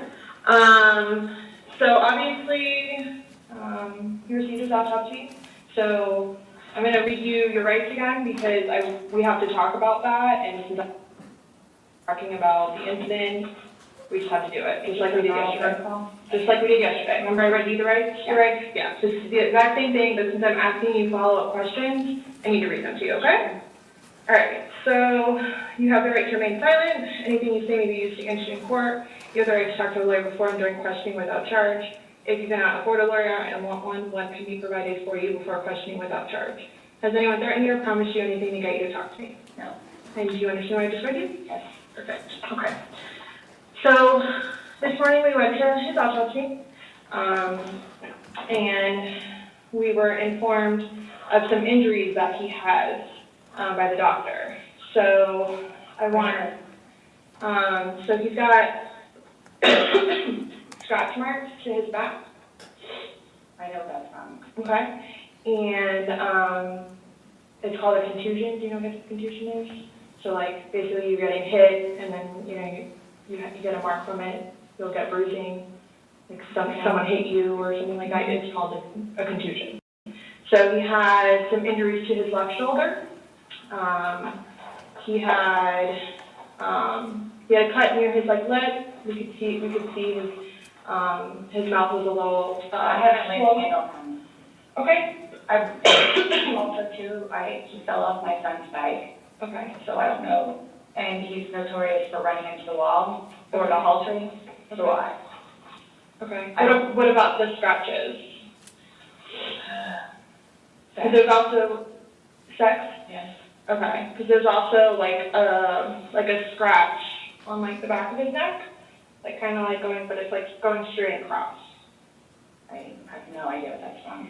And they're all recent, like they occurred recently. It wasn't something that occurred post or that occurred a week ago, 2 days ago, 3 days ago. They definitely occurred, the night leading up. So when he was. In all honesty, we have not gotten into it. Okay. That's why, the only thing I thought you guys were going to ask me about, which I was going to be honest with you anyway, are the scratch marks on his back. Mm-hmm. Everything else, I have no idea what it is. No idea what it is. Nonetheless, I've had my son over the house too, so. Well, your son was there when? When was he last there? Oh, gosh. My understanding is there last Tuesday? I don't know if it was Tuesday, but yes, he was there last week, so. Well, we're talking about Sunday. We're just talking about what occurred Sunday. Because like I said, the injuries they occurred within that time period. So you're talking about day before yesterday? Sunday leading into Monday. You called us yesterday at 1, but the incident, you guys were painting and stuff the night prior. Correct. So we're talking about Sunday, and then into Monday. Thoroughly confused because we had a good time sitting on the back porch having wine and smoking a couple of cigarettes and then decided to go inside and literally paint, do puzzles, and play and listen to music. That's why nobody got out of sorts. This is what's mind blowing to me. Like I have no clue. Nobody laid a hand on anybody. He also had, like on the left side of his forehead, he had basically bruising, and on like his head and skull, I have no idea. as if something hit him. I Considered have not force touched him. trauma. I have not touched him. I have not touched him. How would you get those injuries? Tell me, we'll both know. I have not touched him. Yesterday, when we took photographs of your overall body, and they did the buccal swab, did they go under your fingernails? No. Okay, are you willing to let us Absolutely. swab underneath your fingernails? Go for it. Okay. I have no idea, and I don't want to seem out of sorts, but I have no idea. We had a good day. It was a good day. We've had good days lately, even considering everything that's going on with our jobs and life in general and ex-wives and everything. It's been good. Like, I don't even know where this is coming from. Yeah, I I don't think even the know. last physical was probably, you said, I think, what, a month ago? Where you got the injury, right? You said that was a I'll month say ago? a few weeks, give or take, yeah. A few weeks. That was the last, like, physical altercation between the two of you? You said a month ago you hit you with a curtain rod. Yeah, with a curtain rod. That's why I can't believe you guys didn't take that either. Like, we've been good. I don't know if, like, it's since the last time he got out of jail. Like, we've been good. He's been having his classes and seeing his probation officer, who's amazing. So, What do you mean by good? What's your definition of good? the probation officer, No, you said you guys have been good. What's your definition? I've been good. I don't think you all understand. He comes at me all the time. He comes at me. So it's either I flee or try to go upstairs and go to sleep. That's usually what it is. I don't know if you talked to Brian about any of that, but most of the time when I flee, I go over there. So, Right, but you're saying that you guys have been good, and when I asked you yesterday, the last incident that you could remember was the curtain rod incident, which you said was a month ago, so. give or take. Right, so what do you mean by he comes after you, like? He gets belligerently drunk. Mhm. Like, I don't know if you all have looked through my phone yet and seen any of the pictures and the videos that I have taken. Mhm. And at one point, I started documenting everything. Okay. So you all will see in my pictures, bloody fingers, split forehead, he split my nose. I've got this. Right. I don't know if Brian told you about it, where I had to have almost I had one really bad surgery, but then it got really, really, really, really bad, where I had to go like 4 or 5 more times afterwards and then tend to it. And then poking me in the back of the leg. Right. So it's, And why are you still with them? everybody asks me that. When I tell you guys this,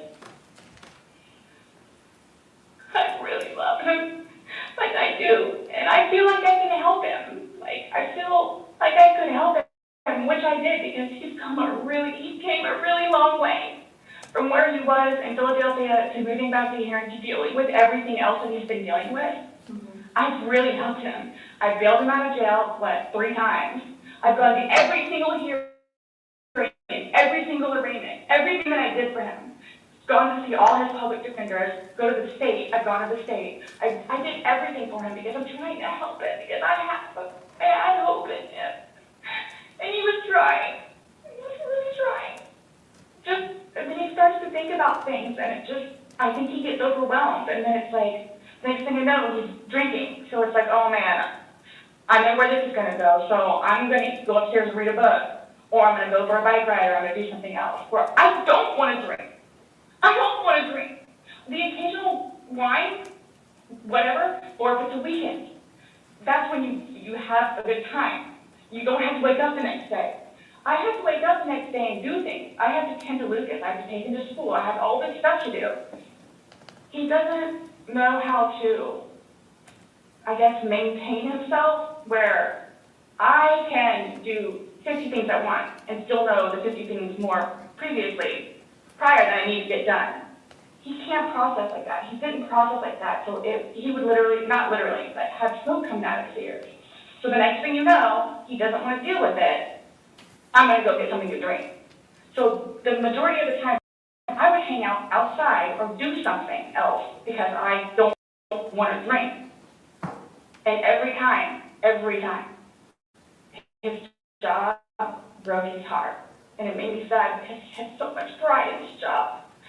And the store that he took care of so much totally went downhill. And that broke his heart because he had put so much work and effort into fixing it up. And his manager was awful and basically gave up on all of the employees. So I think that had a huge bearing on why he would drink so much. His ex-wife is bonkers. She was all over him all the time. Send me money, send me money, send me money. How can I send you money when I don't have a job? And he's still trying to take care of me and Lucas by paying a bill here or there, getting some groceries. So he always had something on his mind, which is why, again, I got the puzzles and the bank to try and get him off of it so we don't have a drink, or he doesn't have a drink. So when you all see my phone, you can see all of the damage he has done to me and the videos of him smashing my television because he's belligerently drunk. Where most of the time, I just don't want to be there. And I try to help him. I try to calm him down. Eventually, he just passes out. Well, yesterday it made it sound like you guys were just drinking like a glass or two. Like, yeah, you obviously had the bottle, but you told me on recording, like, that you were not drunk, he was not drunk, you guys were having a good time. I can't get drunk. Number one, I do not want to get drunk. I don't like being non-competent, having my wits about myself. I don't like feeling out of control. So, I'm just saying, you're making it sound like he's a raging alcoholic today, and yesterday I was kind of asking you those questions, and you're like a little defensive, like, no, we're not alcoholics, we are not, you know, but you guys were both sober on Sunday, to your knowledge, because when I said you went and passed out, you were like, no, I didn't pass out, I just fell asleep. So now it's kind of like, what is it? Were you guys drinking and it got out of hand, and it got physical? No. Or is it? Sunday was one of the better days that we have had in quite some time. He's dancing with my dog. You can see that too on the pictures, him loving the dog. He loves the dog and dancing around, having a good time, and just being happy kind of thing. He doesn't know, I can get like maybe 2-3 glasses of wine, and I'll be fine. But I have to have my wits about myself because I don't know what to expect. Well, let's talk about Sunday. What was Sunday? How were you, like, how many glasses of wine did you have? How many glasses of wine did he have? The bottle was gone. I mean, I don't know if you poured any out. Yes. No, that was from previous. You said that there was a half bottle left Yeah, over. Mm-hmm. And then, that you had wine, well, I don't even know how the wine, how'd you guys get the wine for Sunday? I'm guessing he went to Publix. Does he like leave the house and you stay home, or do you go to Publix? Like, cause Sometimes I'll go with him. Okay. Did you go with him Sunday to Publix?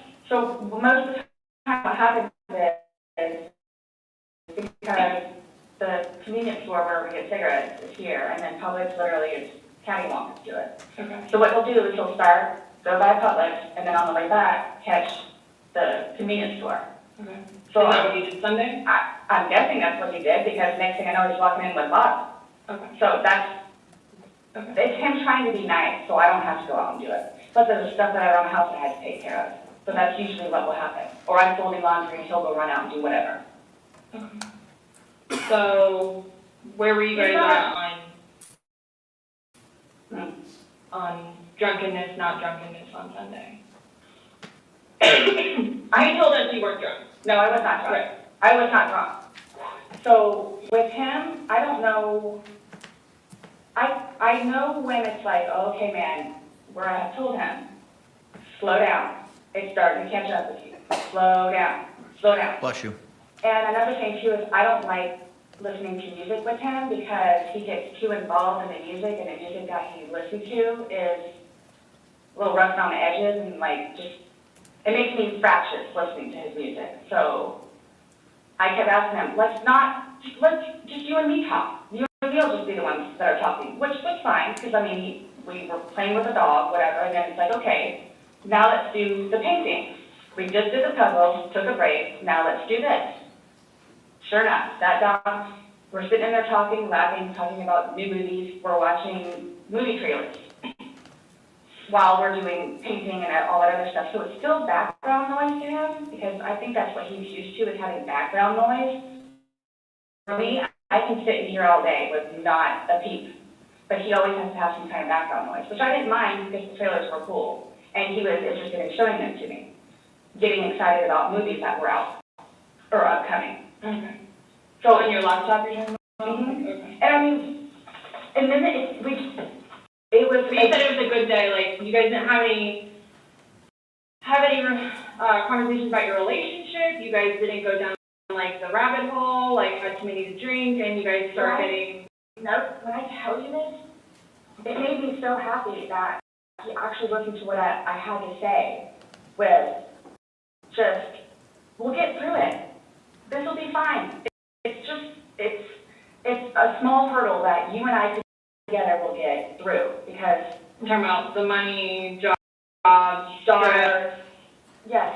nothing relationship-wise, though, like, no issues, like, did you guys have a conversation about your relationship, or was it just about, Just like, what's the stress? going on right now. Got it. I try to evoke it from him so he gets it off his chest, because I call him the volcano, where eventually he's going to erupt. Right.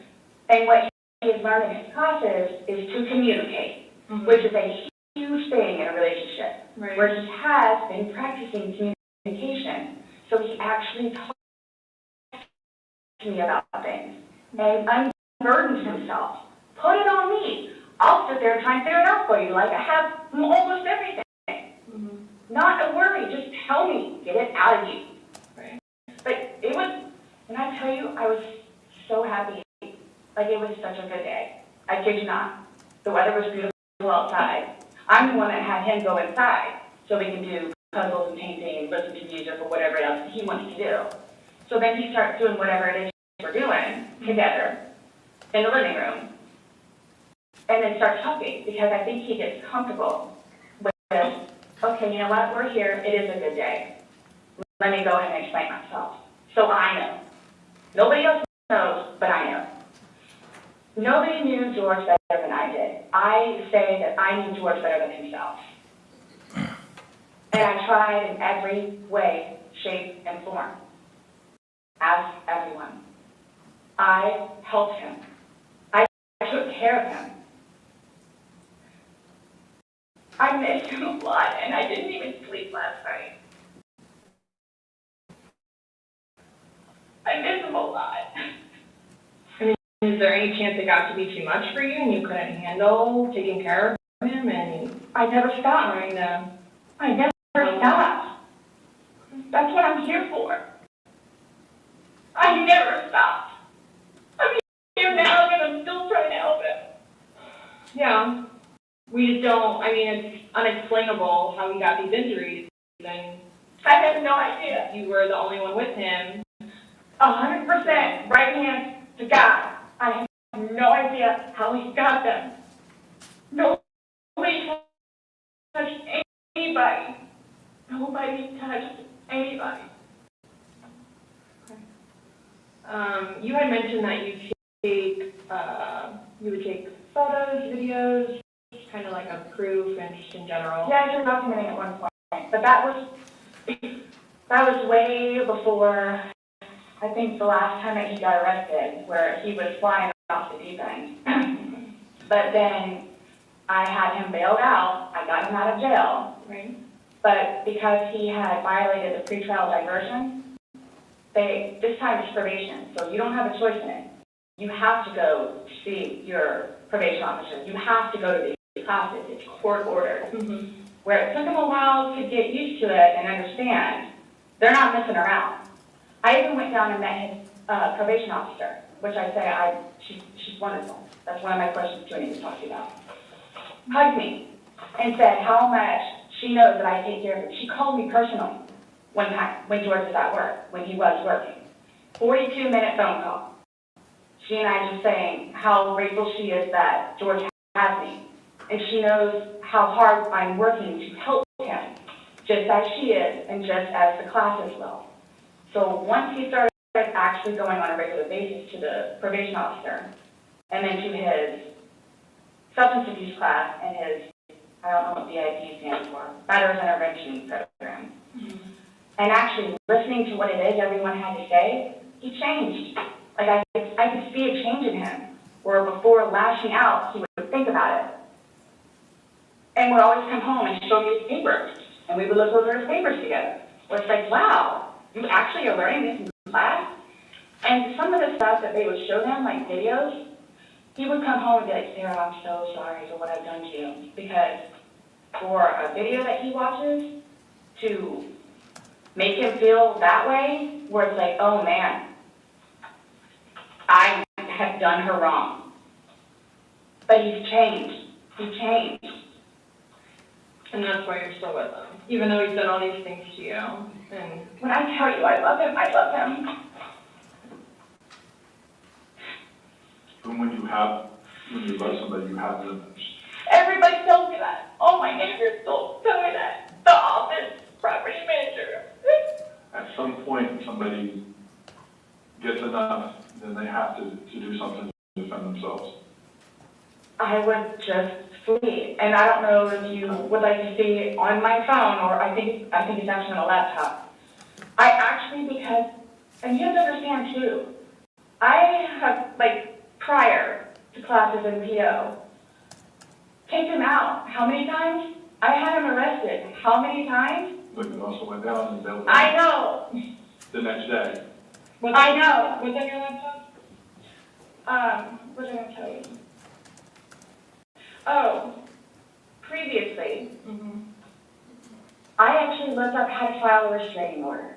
okay. Because I would take him out, his parents, because of them constantly having to take him back in, his bags of clothes, all his stuff. The last time, the father came out and irate and just not even, I don't even know if he knew Lucas was in the car. Just opened the back of my car and started throwing all his crap and just throwing it, like the car would jostle, he's throwing all his stuff. At that point, because I continually did it, not continually, I think I maybe did it 3 times, and he has nowhere else to go, they got fed up and said, nope, either you're staying there or you're staying here. But if you're staying here at their place, it's permanent. You're not going back over there anymore. So what happens is, he pursues me. So, I don't know if y'all know where Katie Lake is. Okay, so it's literally right there from our apartment. Would ride his bike to work, but before he would leave extra early and come up to the wall, stand on top of his bike and poke his head over because he would know that I would be outside having my morning cigarette and cup of coffee. And I would also know too what time he would get off of work, where I would know, come getting off of work, he can do the same thing. So it's not like I ever got a break from him, where I told you all yesterday, or whenever it was. I started to feel that it was too much togetherness. And when you have too much togetherness, friction happens. So I'm going to go ride my bike. I'm going to go upstairs and read a book. But every waking moment, he wants to be with me. So, and mind you, our townhome is either upstairs or downstairs. So it's like, if you would like to sit downstairs and watch a movie or play on the laptop, look at some jobs, you're more than welcome to. I'm just going to be upstairs maybe watching one of my shows or maybe reading a book. So, and then when that would happen, we really needed that. So what's for dinner? And then we would cook together and eat dinner. And then crawl in the bed and watch a movie. You're talking about this is recent, or are you kind of lost me? What are you? It was a little while ago. Now you're talking about tension building up and that you need space, so have you been feeling that way lately, or? No. Okay. No. Okay, my thing is too, so you all know, I hate that you can't talk to her, but, Dee, his ex-wife, when I say a monster, she's a monster. Like, she withholds their children from speaking to him. So he gets upset about that, and she's like completely berates him about money, about the father that he is, what he did to her, all this other stuff. It doesn't matter. I mean, mind you, this is not like a recent, but, which is why he doesn't even bother calling anymore, because he knows that she's going to answer and he's going to have to talk to her, so therefore he can't talk to his daughter. The other time he talked to her, made her talk to Cookie. That's on my cell phone too, so you can see it. Mm-hmm. It doesn't matter, like, it doesn't matter. What does she have to do though with anything about what happened Sunday into Monday? Like, No, I'm just saying, like, previously, why the incidents would happen is she played a big part in it. okay. On top of job, and money, and groceries and all that. Okay. Sunday, when I tell you this, I have no idea. I have no idea. Is there anybody else at the house? Nope, it's just me and him. Since talking yesterday, do you remember any like timelines better? Like what time you guys were playing? What time he was zipped up in the luggage? What time you went upstairs? We started because we cleaned the house a little bit, did some laundry. You started the activities around 4, you said? Yes, around 4:30ish, and then you just said that it was dark when you were playing hide and seek, and I'm just curious if you remember. But when we were outside, that's where we would start and talk about things, and then eventually I was the one that had him come inside, so we. At the time, do you remember what time that was, is what she's asking? You said you went up to bed around midnight, fell asleep around 12:30ish. But those are the only times I have. So I have 4 and I have midnight. So there's a big gap. So I'm just curious, like, if you recall when you went upstairs to hide in the shower, or like when we started to play hide and seek. Yeah. Well, we went inside probably about half a day. We weren't out there too long. Maybe about 6-ish. Then. You're talking about from hanging out outside and like. Okay. Well, we have 2 beach chairs that are out there and right. Just enjoy the weather. Gotcha. Plus it's starting to get dark and gnats and mosquitoes. Yeah. So let's go inside. I don't want to be out here anymore. Okay. All right, let's go. So we're doing whatever. We did it for a while because that puzzle, I don't know if they took it or they saw it. Worked on the puzzle again, finished it. Started to paint. Well, started listening to music for a little bit. Started to paint. Can we turn the music off? No problem. Started to top, paint, whatever. Maybe, gosh, that puzzle, we worked on that for probably a good hour and a half. So 8 o'clock-ish? Is when I went to hide upstairs originally? No, that's when we were like painting. So then it's like, okay, well, I don't want to paint anymore. Let's just, come on. Okay, you want to play hide and seek?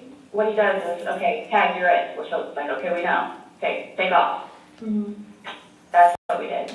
And then you went upstairs, and then he didn't come up, and you came down, and the suitcase was there originally because you guys were planning to do donations, so it was already there. Have you guys ever played you said you played hide and seek like probably 3 times in your relationship? When you have played, have you ever zipped him up in a suitcase prior? No. Okay. So it was just kind of like that prop was there, and it was there, and it was in play because. Why do you say it like that, though? I would never do that. You would never zip them up in a suitcase? Well, I mean, we were playing. No, I know, but I'm saying, I'm talking about hide and seek, which is a game, so. the suitcase originally is in our closet, buried all the way to the back. If you, I know the CSI people saw our closet. Our closet needs to be cleaned out really bad. My son's clothes need to be cleaned out really bad because they don't fit him anymore, and I'm tired of looking at them. So he took it upon himself, including that suitcase, to take it downstairs so we can get all of our clothes, our donations and everything, and just leave the whole thing by the clothing and shoe thing at my son's school. No, I'm just asking, in the past, like, have you ever zipped him up in anything, jokingly or not? But obviously, I understand, you know, you're claiming that Sunday it was a joking matter, you were laughing, he was laughing. But what I'm just asking is in the past, like, is it something that you guys normally do? Absolutely not. Okay. We were actually this last game running out of places too high because we have a townhome where it's upstairs or downstairs. So, Okay, so do you remember making any videos or maybe having any any photos, videos that you remember doing on your phone on Sunday? No? I think I took a picture of a dog. Okay. But your phone is password protected, you have the password, he has the facial recognition, so it's not like someone else could be on your phone. No, I have both. But you have the face and the password? Yes. Yeah, but he only has the face, correct? No.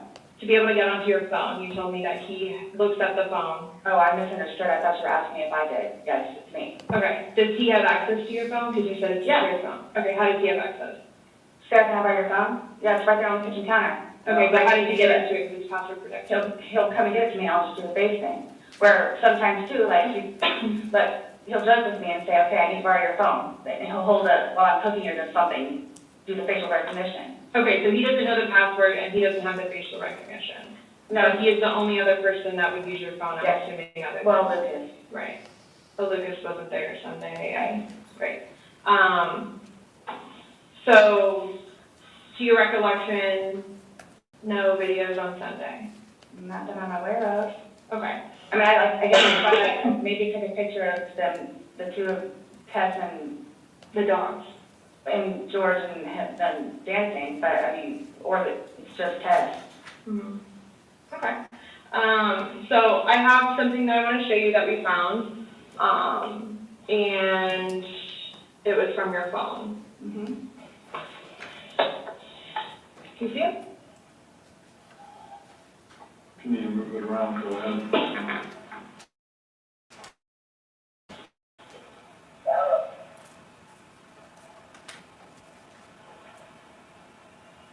No, I don't remember that. For everything you've done to me.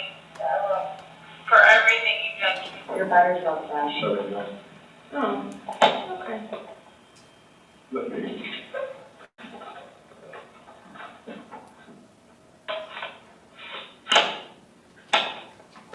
The battery doesn't last very long. It used to last a lot longer than that. I don't know what happened. Okay.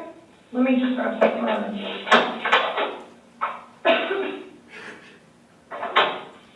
No, I was just simply asking because you had a look on your face when she asked you if you've ever done that before. You looked kind of shocked. And No. okay, but why did you say it like that? Like, I don't think you all understand who I am, where, well, tell me. I mean, I've always been a straight A student. I am an outstanding mother to my son. I excel at everything. I would not do that. You would not put somebody in a suitcase? Well, I didn't like completely lock it. I mean, I opened it with one finger. I left enough in there for us to get out. Okay. And I wasn't planning on going upstairs and going to sleep. Okay.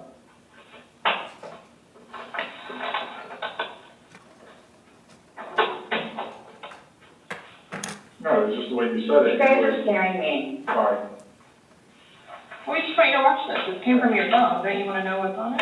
Yes, please.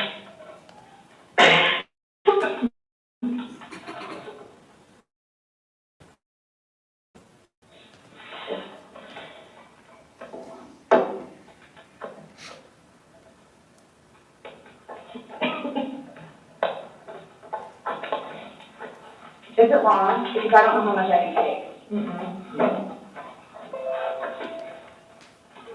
I don't know how much I can take.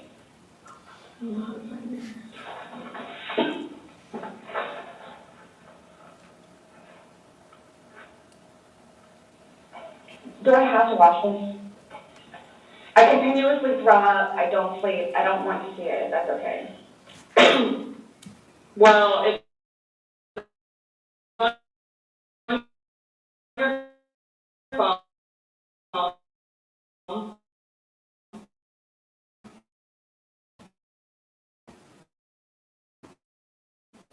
And you can either explain it or we take it for what it is. Fuck you. Fuck you. That's you. Your voice. Stupid. That's my name.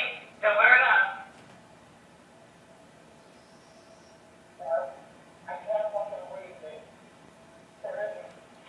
Yeah, that's when you do me, show me.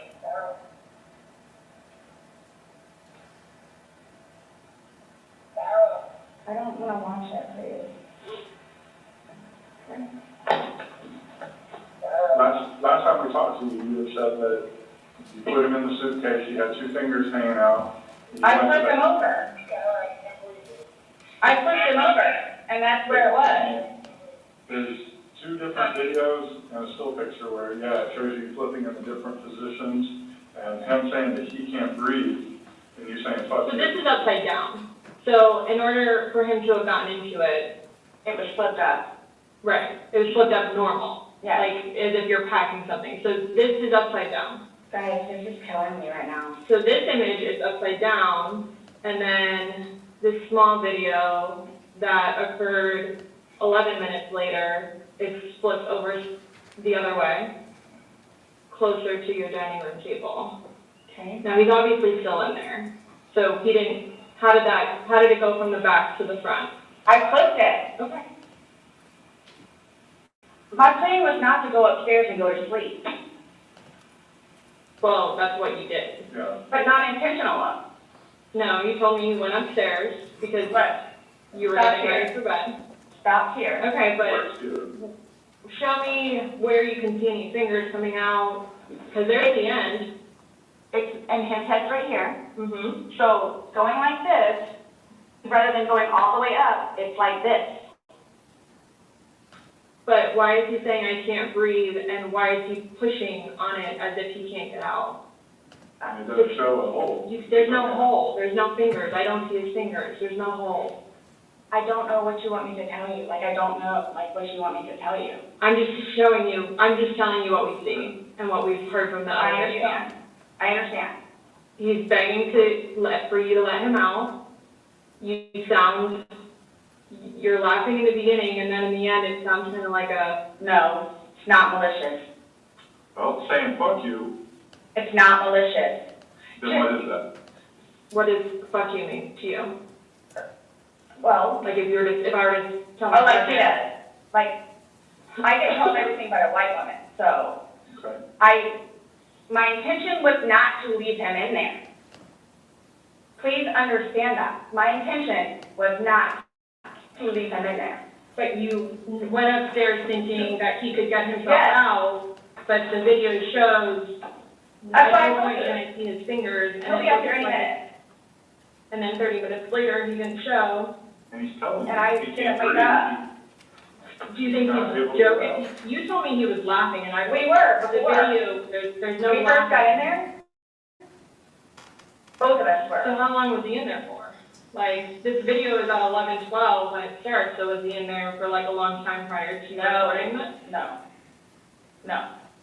So it goes from funny to no longer funny, But but I you're the didn't, only one laughing. but I didn't think that he was, like, panicky. Like, So pushing up on a suitcase saying, Sarah, Sarah, Sarah, I can't breathe.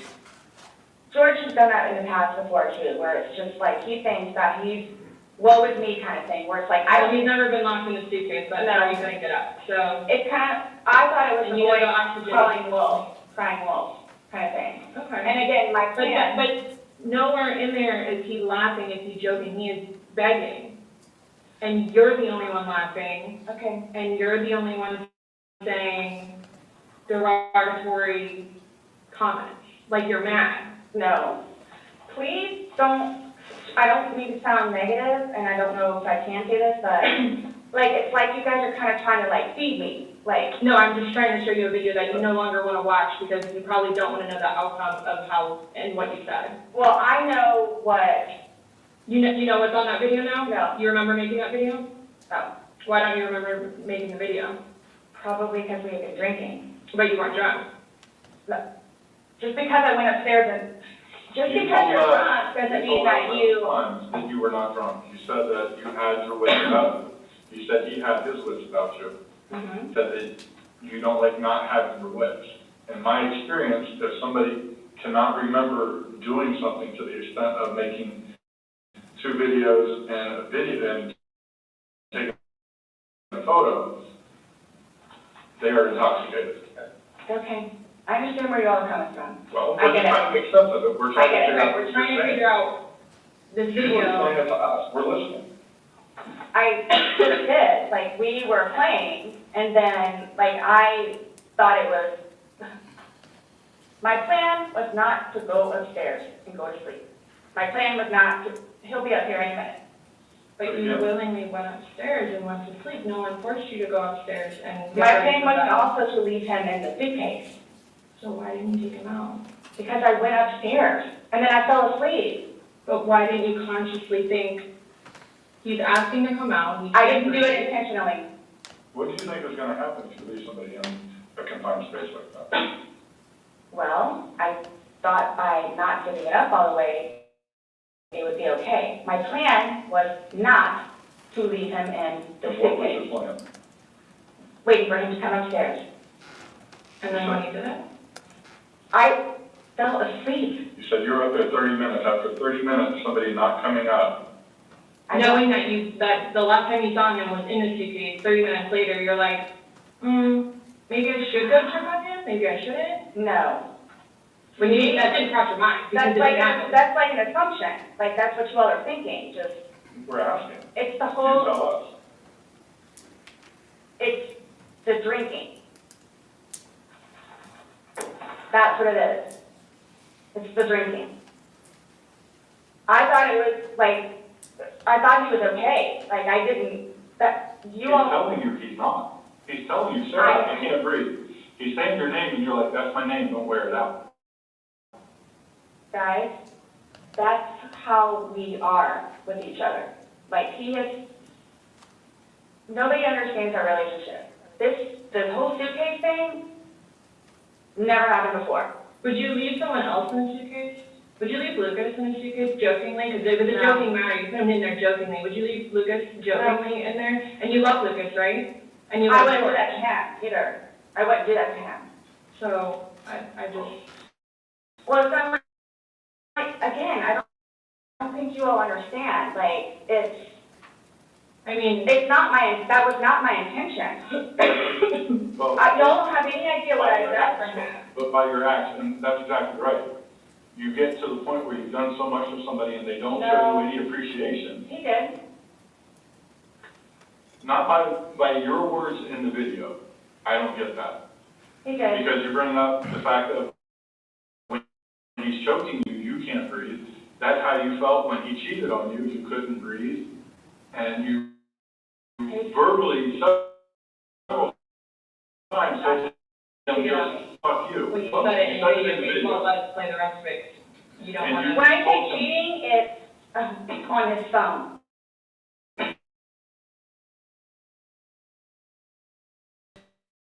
Okay. Cheating's cheating. So, That's how I felt when he said, Sarah, I can't breathe. And you told him, I don't fuck you. know, this is, What would you say if somebody told you that they had done this? so much. Set somebody in a suitcase and went up and went to bed. Do you all not think, so you all think that it's like, oh good, I got him in there, now I'm gonna go to sleep? Is that what you guys are trying to assume? Or trying to like, We're just, the video is very portraying of the opposite of what you told us. no. It is not leading up, it is not matching what statement you gave us in the car. And So, that's why we want to know, and I don't the remember injuries- doing that. the injuries are not consistent with what you told us. So we have a lot of inconsistencies, and this video explains itself. It really truly does. You don't think that I have thought about that? Thought about the video, or thought about? But, no.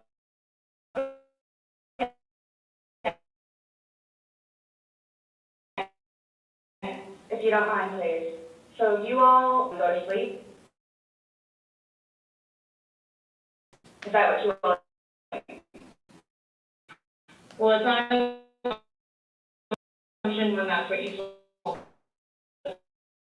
That happened. And the video. Yeah, I mean. I'm not gonna say. You thought you could get out on it. Yes. But the video shows that he can knock it out on his own. But when I insisted with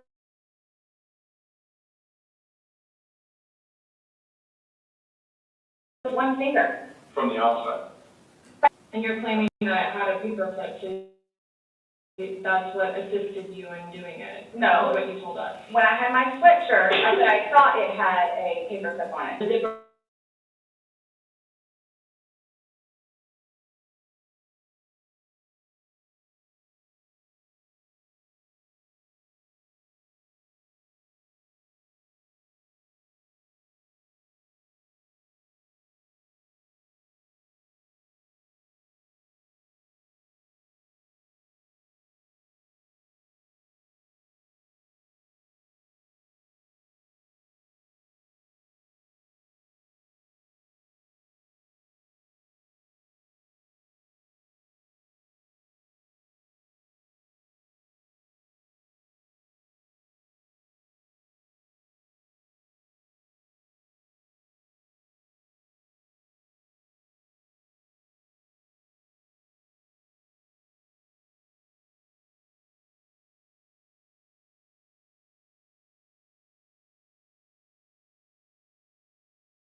Sick about it.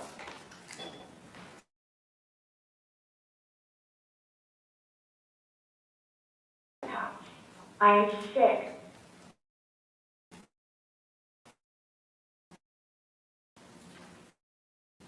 Especially with that. I thought I couldn't sleep last night.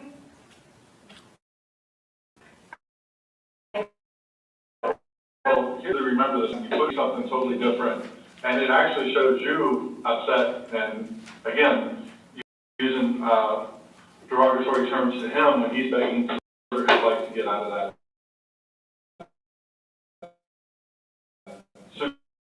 Suitcase. So, but my thing is, we're assuming, we're not assuming. but the thing is, but whatever else it was, had just happened to not have that in it. Okay. And you also, in the video, you can't see any holes. There's nowhere in that where the zipper separates and you can see a hole. If there's a hole, he's pushing on it, begging you to get out. We should probably see that hole. He eventually would have been able to get out. Huh.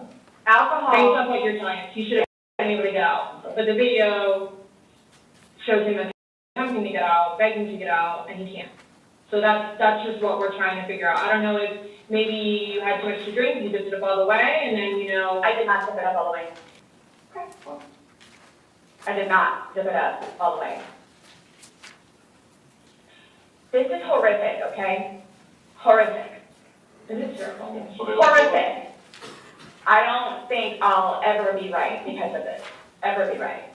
Dealing with everything else that I have in my life, personally. And then this, whom I loved. It was not intentional. I will put my hand on the Bible. It was not intentional. I would not do that to him nor anyone else. But you did. Not intentional. You intentionally went up to bed. I didn't intentionally go to bed. If I'm saying it okay, I just get out. How did you not intentionally go to bed? You said you went upstairs and got into bed. That's intentionally going to bed. Waiting for him. And he doesn't come, but you don't go down to check on him. So I happen to go to sleep. When I say go to sleep, And what do you don't normally do when you whatever go you to bed? What do you normally do when you go to bed? What do you mean? What is the bed for? Going to sleep. Right. So you go to But bed to obviously do you what? can tell too that, like, I You think go to it's bed to do also. what? Okay. kept telling them, hey, I wasn't intoxicated, I wasn't this, I wasn't that. Being drunk and intoxicated, which, yes, you could tell that I've been drinking, but Okay. So if you weren't intoxicated, then why would you ever leave somebody in a suitcase that's begging to get out, that's telling you they can't breathe? if I hadn't been drinking, you still think it would be the same thing? Where it's like, hop in, I'm gonna go to sleep. Is that what you all are trying to do? To portray We're here? not trying to do anything.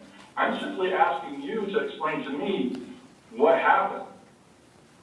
Everything was fine and dandy. I don't Everything. call it fine and dandy. Was fine and dandy. You all know, okay, for me to tell you this, again, mind you, I've been without him for a day now. I don't know, I mean, I don't know what you all want me to tell you, because this was not in any way, shape, or form, hand on the Bible, intentional. Okay. So you just I left didn't kill him. You left him there to teach him a lesson? I didn't mean to leave him there. That's what I'm trying to tell you. You got up and walked away. Not intentionally leaving him there. Because I'm looking at the hole, knowing that you And then he doesn't, but but you don't go check on him.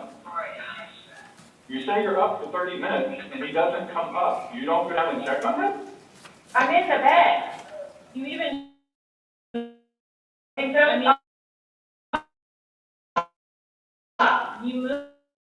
you admit, like, it's not, you didn't want him to be upside down, how do you even get upside down? Right. You guys are killing me right now.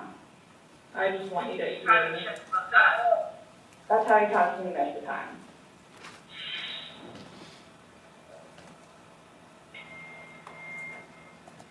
I don't know how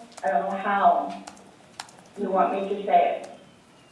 I'm just trying to figure out what you would expect to happen to somebody when you leave them in a suitcase. I didn't mean to leave him in there.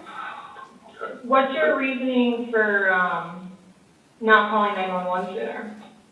Because I didn't know what to do and how horrific it was. I called Brian, and like, what, 5 minutes later I called you guys? Not even 5 minutes. Nonetheless, that I had to like I was trying to do CPR.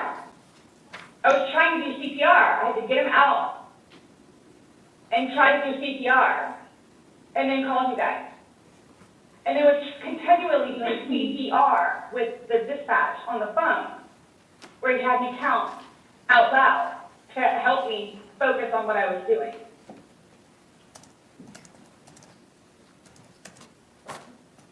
And just, I don't know how,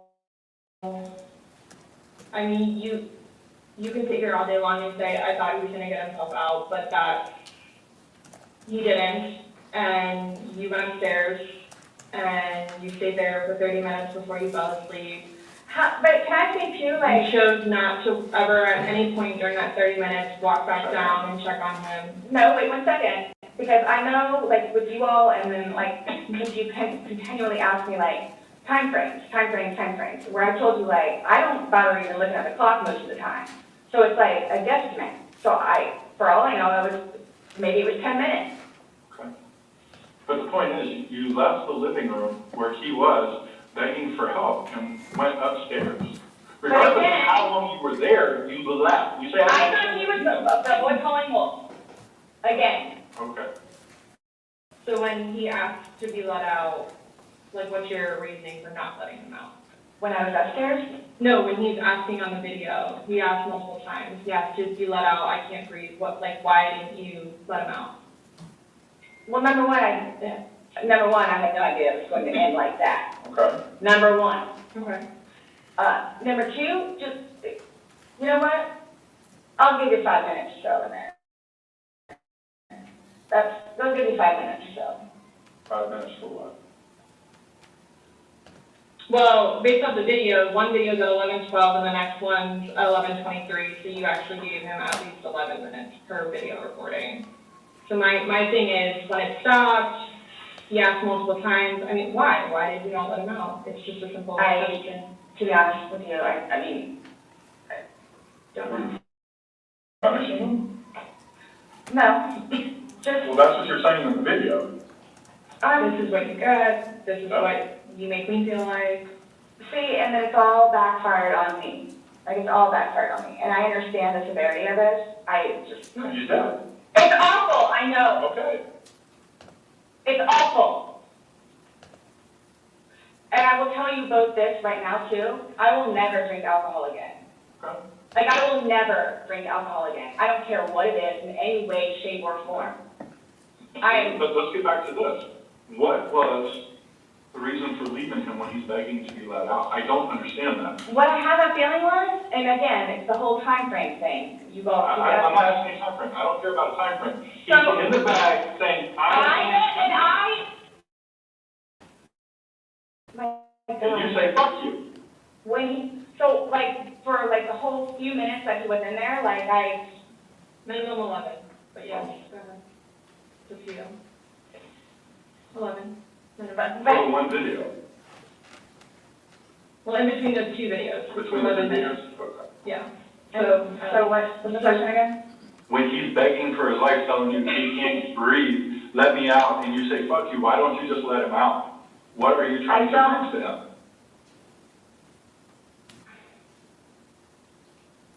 There was obviously something in your head that you were thinking of when he was asking to be let out. You were like, Again, it's the boy calling wolf. Okay, but where does this game end? You say this is a game, you got. Obviously, like, the wrong way.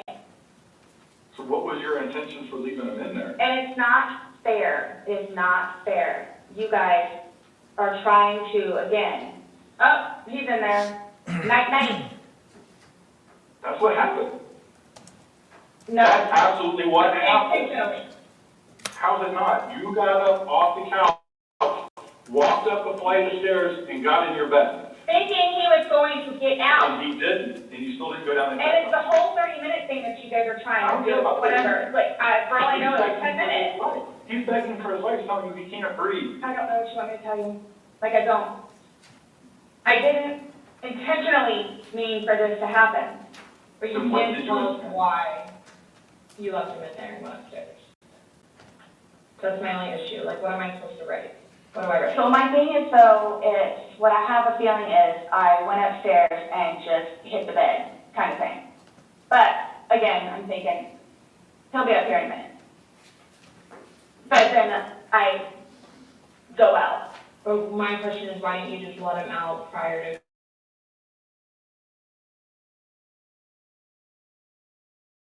I don't know why. Having fun. Oh, I You don't said know. this was supposed to be fun. You were laughing before. Before you said he was laughing, you were laughing. You went upstairs. He had his fingers out of the bag and he was playing. But obviously that's not the case. So are you guys, so what is it you're trying to, like, We're just trying to figure out why. why? What? Why? What was the motivation for leaving him in the bag? Why he was left in the bag? Why did I didn't have any motivation. It was me, he and I having a great day, fooling around, being stupid, and apparently me going upstairs and hitting the bed, not going to sleep, where it's like, I'm tired now, I'm gonna go to sleep. That's excluding, that's a good analogy for that, excluding the fact that he's got a bump on the back of his head, a bump on the front of his head, and his lip is busted, and he has a... Like, this is not fair at all, Yes. that you all are assuming that that's from me. Where else did it come from? If you were, say it's opposite, you were in the suitcase and you're asking to be let out, would you hope that that person would let you out? Like, you're asking to be let out of the suitcase, should they not let you out? Eventually, I'm guessing, I mean, I'm blaming it on the wine. Blaming it on the wine? So you guys are like assuming that, You keep saying we're assuming, or we haven't assumed anything. but you guys are assuming that that's what I did. No, by what, Like, this is- the facts of what happened. We got there, You said you pulled him out of the suitcase, you said you went up, you went to bed. We're not assuming that. These are the facts that you're telling us. But Now what then is like, oh, I'm tired. Oh, I'm tired. Well, that's what you told me.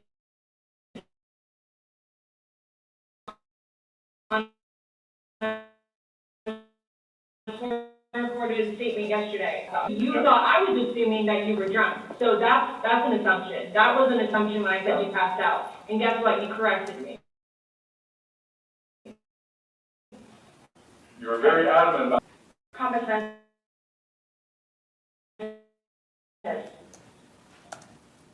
You've used it today, so to say that you guys within your wedge. There's two empty bottles of wine. No, but they didn't drink both of them. I think you did. We didn't. There's receipts for the They were both purchased yesterday, so I don't know how you didn't. Because they weren't there the day before. So one There's two was. public receipts from yesterday. Only thing purchased on either one was a single bottle of wine, 2 of them. So we had each bottle of wine that was empty in your garbage can that you purchased yesterday, or he purchased, but you two would have consumed together. Okay, well, I mean, it's receipts, so it's not even worth the. So this is. So I don't know what you guys are. I don't know. We were just hoping that we could figure out why What was the motivation? There was no motivation. Wow. But we're watching a video that, after talking to you, everything was laughing and fun. Now we're watching a video where it's not laughing and fun. He's begging for his life, and you are in a very angry voice telling him to fuck off. No. Yes, that's absolutely what it was. It's not an assumption. The video's there. We played it for you. So you guys think that I intentionally. You got up off the couch, It doesn't and matter walked what up we the couch, or walked up the stairs and got into bed. That was intentional. There's no way getting around that. You intentionally did that. Nobody drugged you up there. You didn't float up the damn stairs. Okay, well, it's not fair. It's not fair that you guys keep trying to say that that's what I did. I don't know what to tell you. You told us that. You didn't go upstairs? Again, there was a hole in a suitcase. I insisted from the hole with one finger. Well, the damn hole didn't do him no good, did it? But he could push it open. No, he didn't. The video shows him pushing up. If he could push it open, why wouldn't he have gotten out himself? Why would he beg you to open it? Because you can't breathe. Okay. If someone can do something for themselves, they're gonna do it. They don't need assistance unless they need assistance. So why would he start doing it? Because he couldn't, because it was all the way zipped. Okay. It wasn't. I intentionally didn't do it. That I intentionally did not do. Well, you didn't intentionally do what? Zip it all the way. He nor I, nor. That's why this. You two didn't lay hands on each other. No. No. I don't have anything. You're right. He doesn't. Whatever that is, whatever it He is. does. See, this is what happened. It's not fair that you guys, just because he has those, automatically blame it on me. Like, well, what about when you had your injuries and he gets arrested? Is that not fair? Really? Like, really? The exact same thing. Really? He has injuries. You have injuries. Like, what does that mean? I don't have any injuries. Correct. Because he and I have not been at it with one another. So every time that you guys fight, you both hit each other? So you should have probably gone to jail all those times that he went to jail for domestic? Well, the one time I did. But he completely trashed the police report. Because that's nothing what happened. Because the reason why I got taken in was because my story was different than his. So I'm being portrayed as like this abuser. We're not saying that he doesn't abuse you. Absolutely. We're not saying. So I'm the one that's being portrayed as the Because I have never dealt with anything like this before. I don't know what to do, how to do it, and I always know what to do and how to do it. This, I don't know. So I don't know, like, what's going on, or, like... We are simply trying to find out as well. Again, We got one side of the story. You're telling us we're going with what you're saying, but then we find stuff that negates what you're telling us. And I don't even remember doing that. Okay. You're telling us that we're assuming stuff, but what we're simply doing is telling you what we saw in the video and I repeating what you told us. understand. I understand. Because I don't remember that. Okay? Doesn't mean it didn't happen just because you don't remember it. So is the texting thing something about me? Like what's the one? Texting? Oh, no, I'm texting. So, You guys are scaring me, so like I don't know like what to expect. I mean, I had questions of things that need to be taken care of. Like I don't. okay, you left him in the bag when he's begging you, saying, I can't breathe, let me out, and you said, fuck you. And you got up off the couch and went upstairs and left him in that bag. Not intentionally. Again, I would never do that to George. you did. Not It happened. intentionally. Know that. I don't. Know that. You got up and you went up to bed. Alcohol is a shitty thing. It's alcohol. Not, again. The reason that you killed him? You all, Please sit down. listen to me. Please sit down. You all, listen. I did not intentionally kill him. So your intention. I don't know what it is I need to do, or how to do it, or what to say, or how to say it. But what was your intention? Everyone knows everything that I've done for George, and loved him, and continuously helped him throughout his life with me, and made him a happier, better person. And everybody has their limits. Everyone knows that. Everybody has their limits. So it's like, okay, so while we're in a good place right now, I'm gonna snap. Is that what while we're in a good place right now? Yeah. Absolutely. I got you on video screaming, fuck you. This is what it feels like when you're choking me. This is what it feels like. Which was however long ago. You The said it. videos from last But night. clearly, So it wasn't that, yeah. there's still feelings towards it. You wouldn't say it if you didn't feel it. But I would never do that. But it happened, and you did. But you But did. that's after being playful But no one's and having a laughing. good day. No one's laughing except you. Everybody's having a good day. Oh, I'm sorry? I would hate to see a bad day. Y'all are making me out to be a person that I'm not. Or will I ever be. Or are you a different person when you're drunk? People have different personalities after they consume alcohol. It depends. Well, Because you're sober now, so sober you, Nice well, what about person. drunk you? not, it's both of us. It's both of us. And it's not fair that you all are assuming that the marks that he has on him are from me.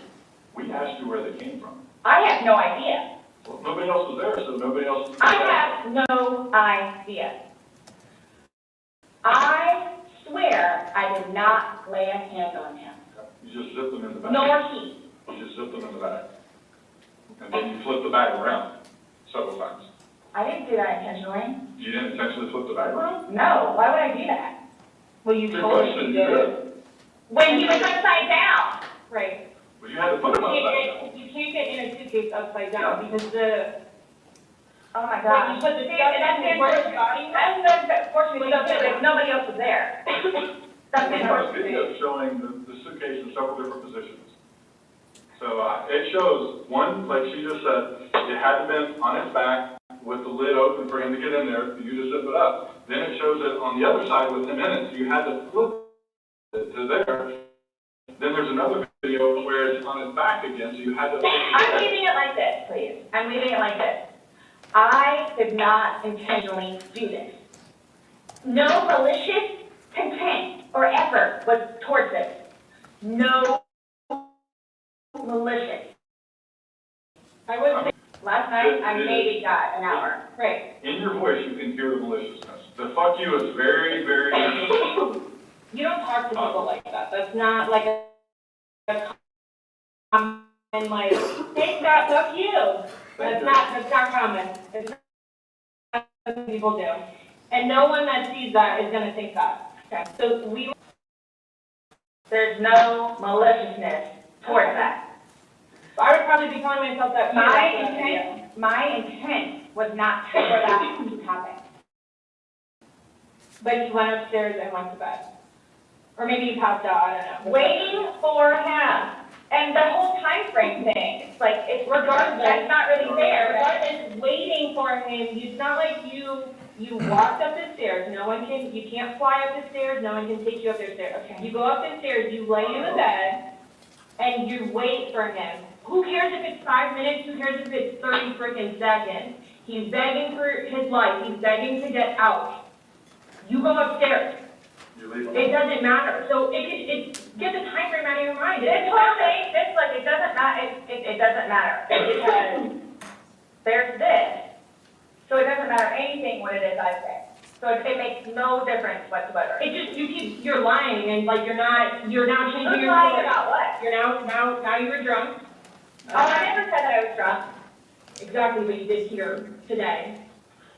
That's okay. Earlier. Everything works out. Alcohol. You blamed it on alcohol. You blamed it on alcohol. Alcohol doesn't lie to people. Yes, but I never said I was drunk.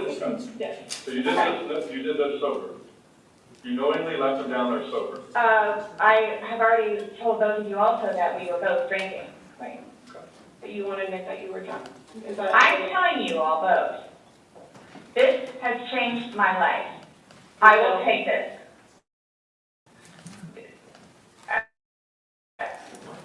I don't know. Yeah. That's a true statement. Absolutely.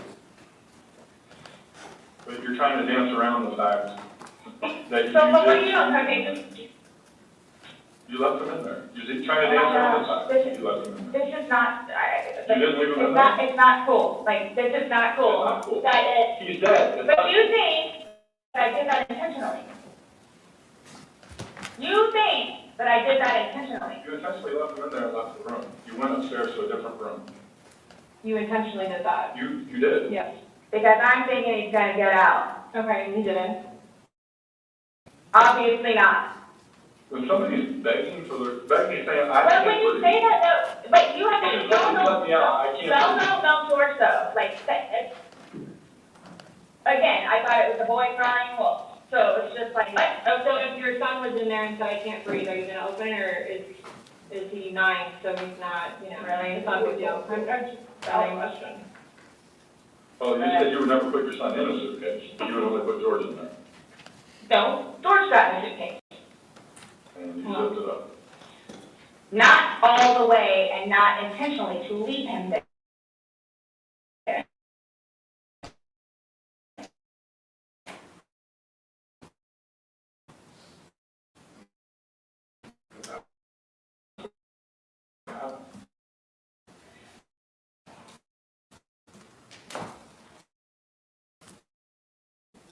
But you keep going away from it. I don't know, are you all trying to have me admit not true? It's not. Okay. You videotape. So what, like, just, I don't know what you want me to say, other than it was not out of maliciousness or intentional. I don't know what or how I can say it. I love George. Love him. To this day still. Love him. Love makes you do crazy. It's not one of those things where it's like, oh gosh, you know what, I've done enough for you at this point. I never gave up on him. Okay. Why I'm here today, I'm still not giving up on him. I would do anything for him. Well, you gave up checking up on him. Oh, my love suitcase. Oh gosh. Okay. We're simply just trying to go through, I mean, again, you gave us a completely different story that you churched up to, this was such a lasting matter. It was fun. Not by that All video. day, Not all by day, that video. That all day. Anybody look at it, I don't think anybody will look at that video and go, George is having fun right now. So why is it you all think that y'all don't know me, Nope. would do something like that, especially having a 9-year-old son? Like, why, like, why are you so, like, caught on what we think? Yeah. When, because you should be more concerned about what you told us. It's because, like, you guys are like trying, the things that the video shows that are opposite of what you told us, and then what you know. Like, what is opposite? Well, you said that it was funny, and you're the only one laughing. We were playing before that. Okay. But then it stops. Yeah. It obviously stops being fun. Well, Because you're screaming at him. He's I'm begging not to get out. screaming at him. Sounds like screaming at me. I don't know what you all want me to tell you. In no way, shape, or form, that it's intentional. At all. Ever. Okay. Are you still gonna allow us to do your fingernails? Go for it. Go for it. Okay, cool. All right, I'm gonna get that set up.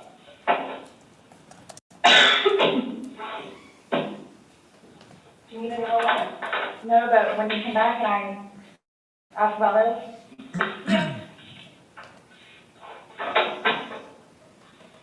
So what? Just don't understand.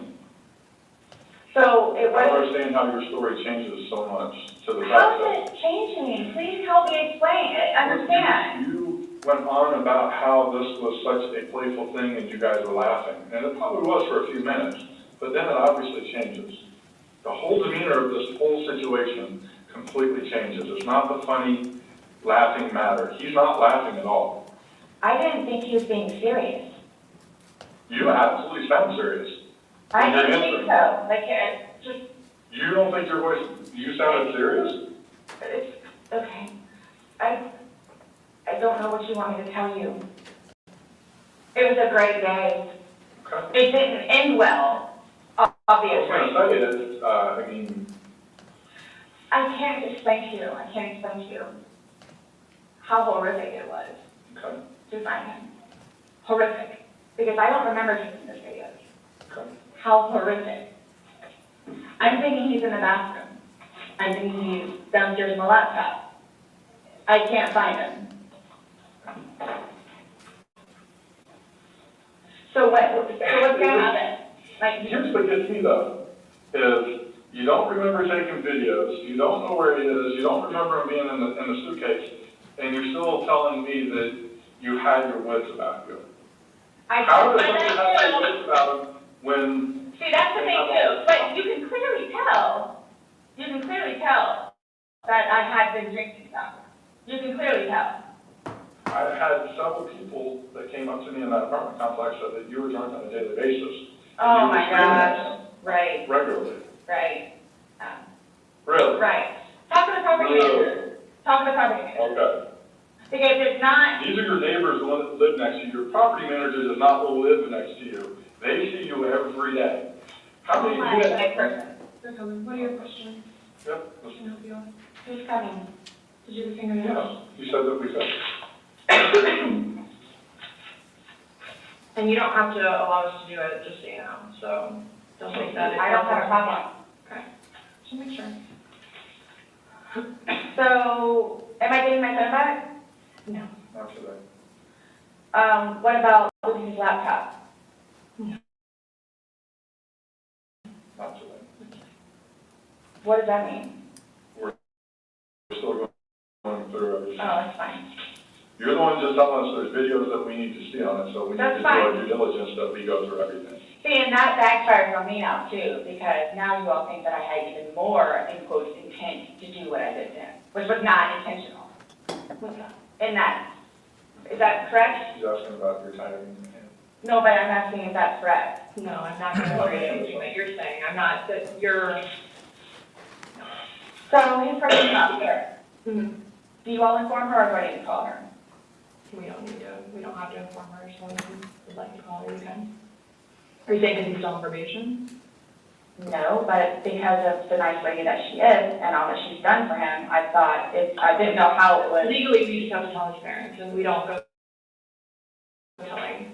We don't. Everybody else? I didn't even know who his probation officer was, so no, I wouldn't go. So the same thing for classes. I need to do that too.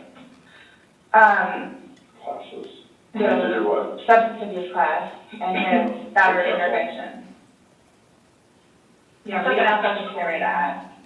So, other than this, so initially, what was the cause of death? She is still pending because she wants to hold the body for an additional day to see if more of those bruises turn into something bigger. And she's doing some other tests that she's got to do. So she's pending it for now. So, and that couldn't have been of him being in the suitcase? Or saying that I didn't did it? That's what she's determining. So, The ones on the head, I asked her, could that have been from the suitcase, and she said she didn't think so. I didn't touch him, nor did he touch me.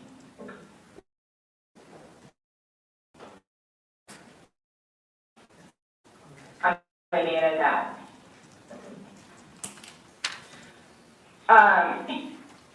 So that's what I was gonna ask, you already asked. So are you all updating his parents today, or when you get final, whatever? What is it?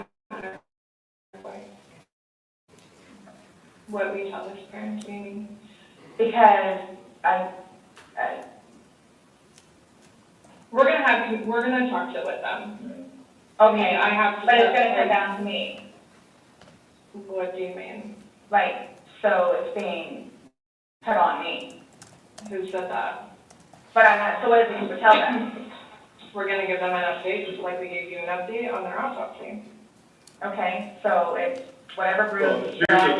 here's the thing. Whatever on the head. We had to deliver news to them last night that their son was dead. There's not a whole lot of conversation that goes on after that.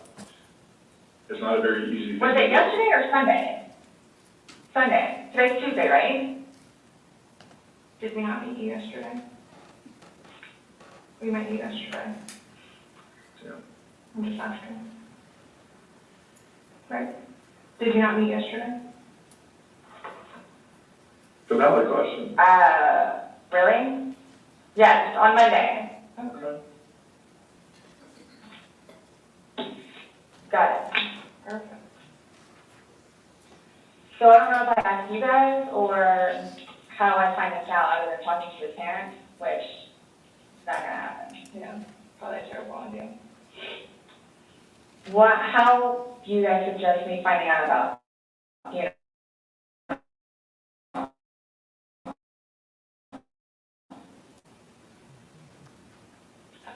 That's not even something that's been talked about between the family.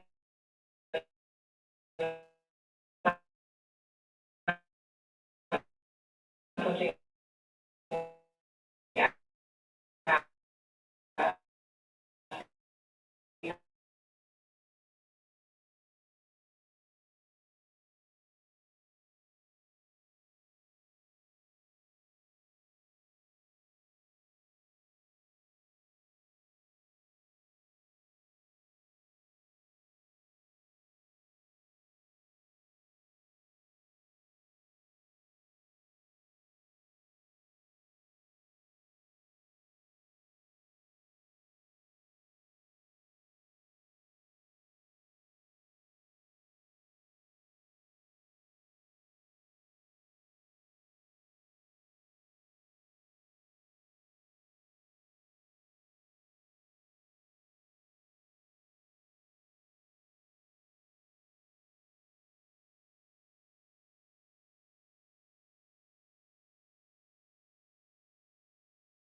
we're still investigating. I don't know what you want me to tell you. So is there going to be concrete whatever it is, and then it's like, okay, this is what it is, kind of thing, or like, because I've done the whole court thing, I've done the whole attorney thing, I've done whatever, so if I'm not admitting anything about being intentional and I killed George, that's not the situation, but it's trying to depend on me. That was not my intent. But it's trying to depend on me.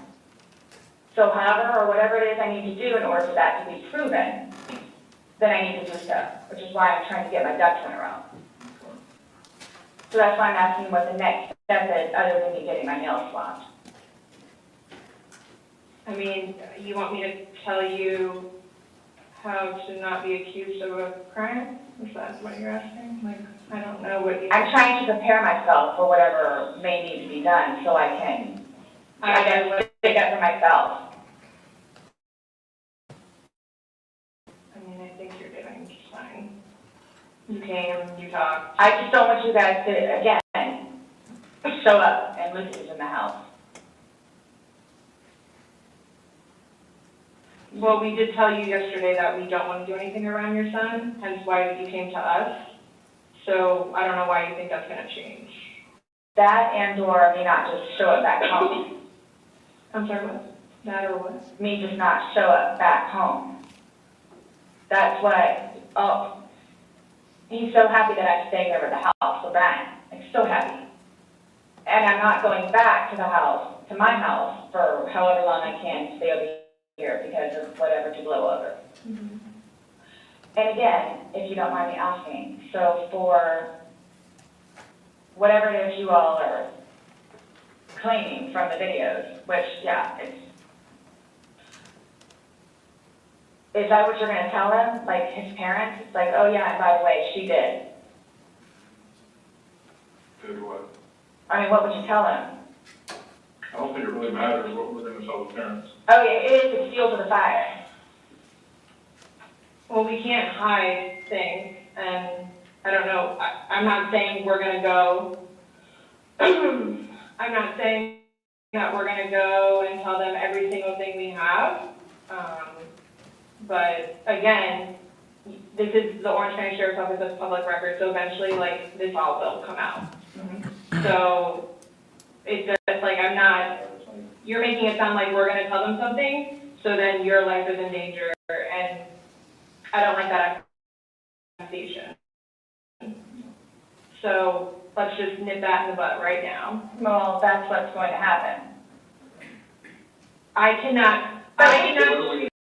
But we can't even, so technically there's no concrete report yet, even. Right, so it's, you want me to tell you exactly what I'm gonna tell them? I don't know what I'm gonna tell them, let's just leave it at that. Just like you don't know why you went upstairs, I don't know what I'm gonna tell them. So, Parents that are dealing with. can I call you the way that I did last time? Yeah, my phone is mine. This should be there now. No, I'm not. I get it. Look, I get it. That looks really bad. Mm-hmm. So that's what scares me. Like, what do I need to plan on? Like, what do I need to plan on? I promise you, on my son's life, it was not intentional. I promise you, on Lucas's life, it was not intentional. I don't know you. I can't say I know anything about you. I don't know what would be a true statement, what would not. I mean, if you're promising on your son's life, that's fine. That's how much it means. Let's talk about Skims. I used to layer pieces for more support. I had to cut them up to get the right look. I hope you take that to heart. Please.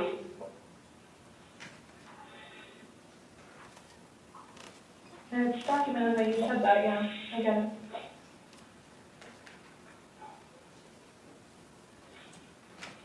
it. Do you have any idea when I can get my phone back? What's up, man? What did you say? I said, no telling. I mean, our digital forensics unit is, got a lot of cases on their plate. I mean, Well, and that's not technically my laptop, it's Lucas's laptop, but he plays, you'll see all the games that he has on there. as soon as we can get that back to Lucas, we will. As soon as we can release your phone, we will. But we have no way of being able to tell you because we don't have control over their case other than how they arrange what they do. So I don't know. And at this point, I think, honestly, with everything else that's going on, it should probably be at the bottom of your list of worries. I'm trying to make Lucas happy so he can have his laptop back. Did I not have a laptop for him? He has his laptop that he has to do for work, but he doesn't want him using it or breaking or dropping.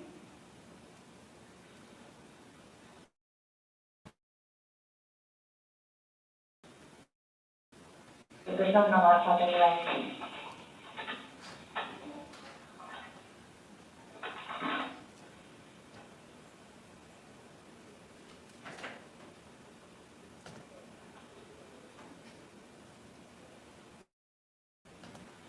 So you will keep me posted, like updated?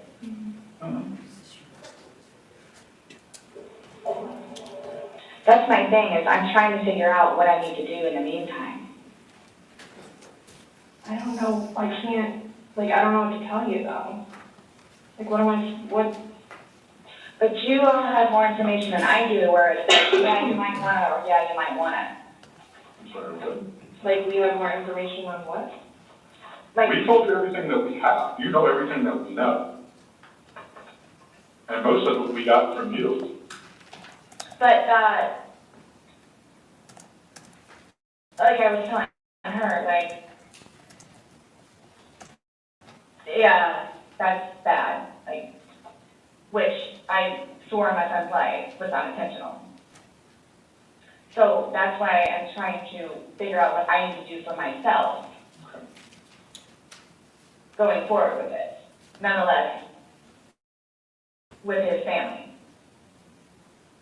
And are you all just showing up with Lucas in the house?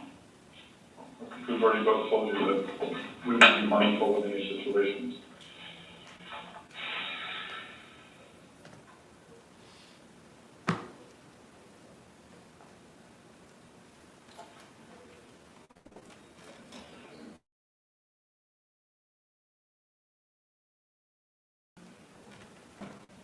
Are they gonna come back down here?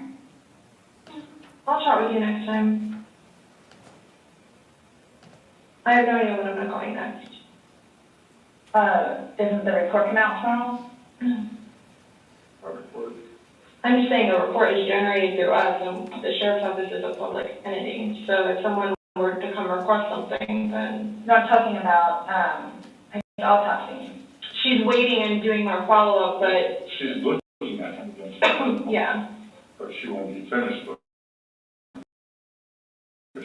She's pending further stuff.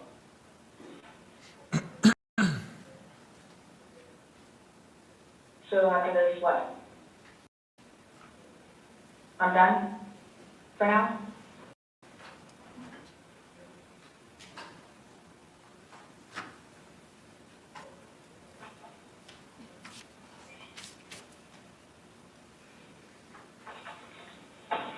How long does this stuff take to get back? The FDA results? You won't get back the swabs and stuff. We'll stay. They don't know about it?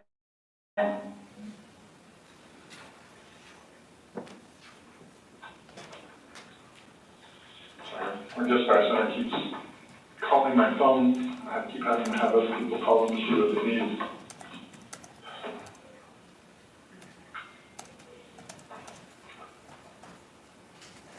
I hope you all can really both truly understand that that was not my intent. I miss him a lot. I mean, No, but my question has remained the same. What do you expect to happen to somebody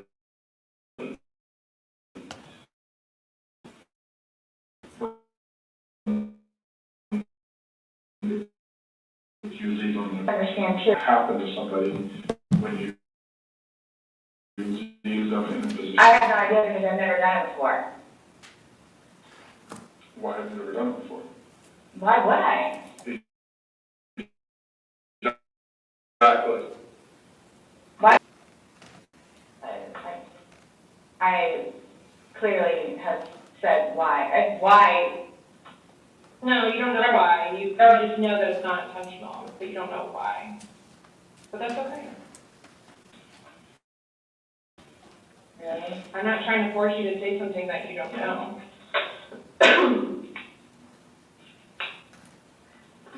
It's feeding and penning.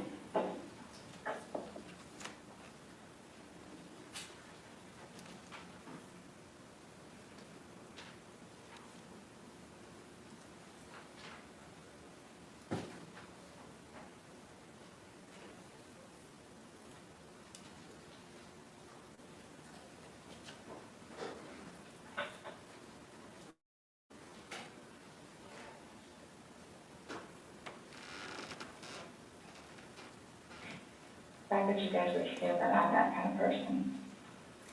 We're not assuming anything. We're going by the facts. It happened. Like you said, you don't know me.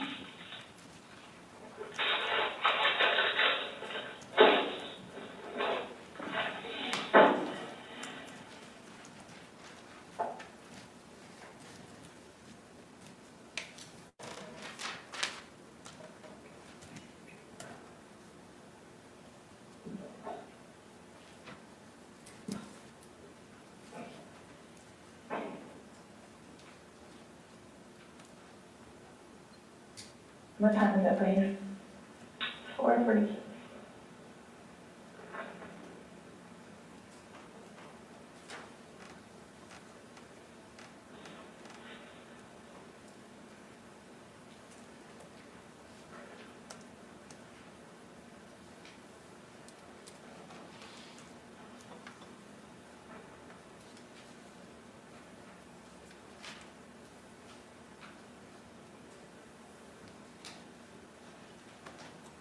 And so, for me to have to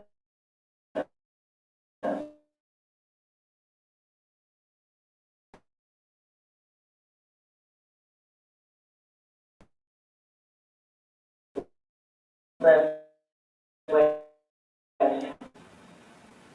getting him out and doing what I did is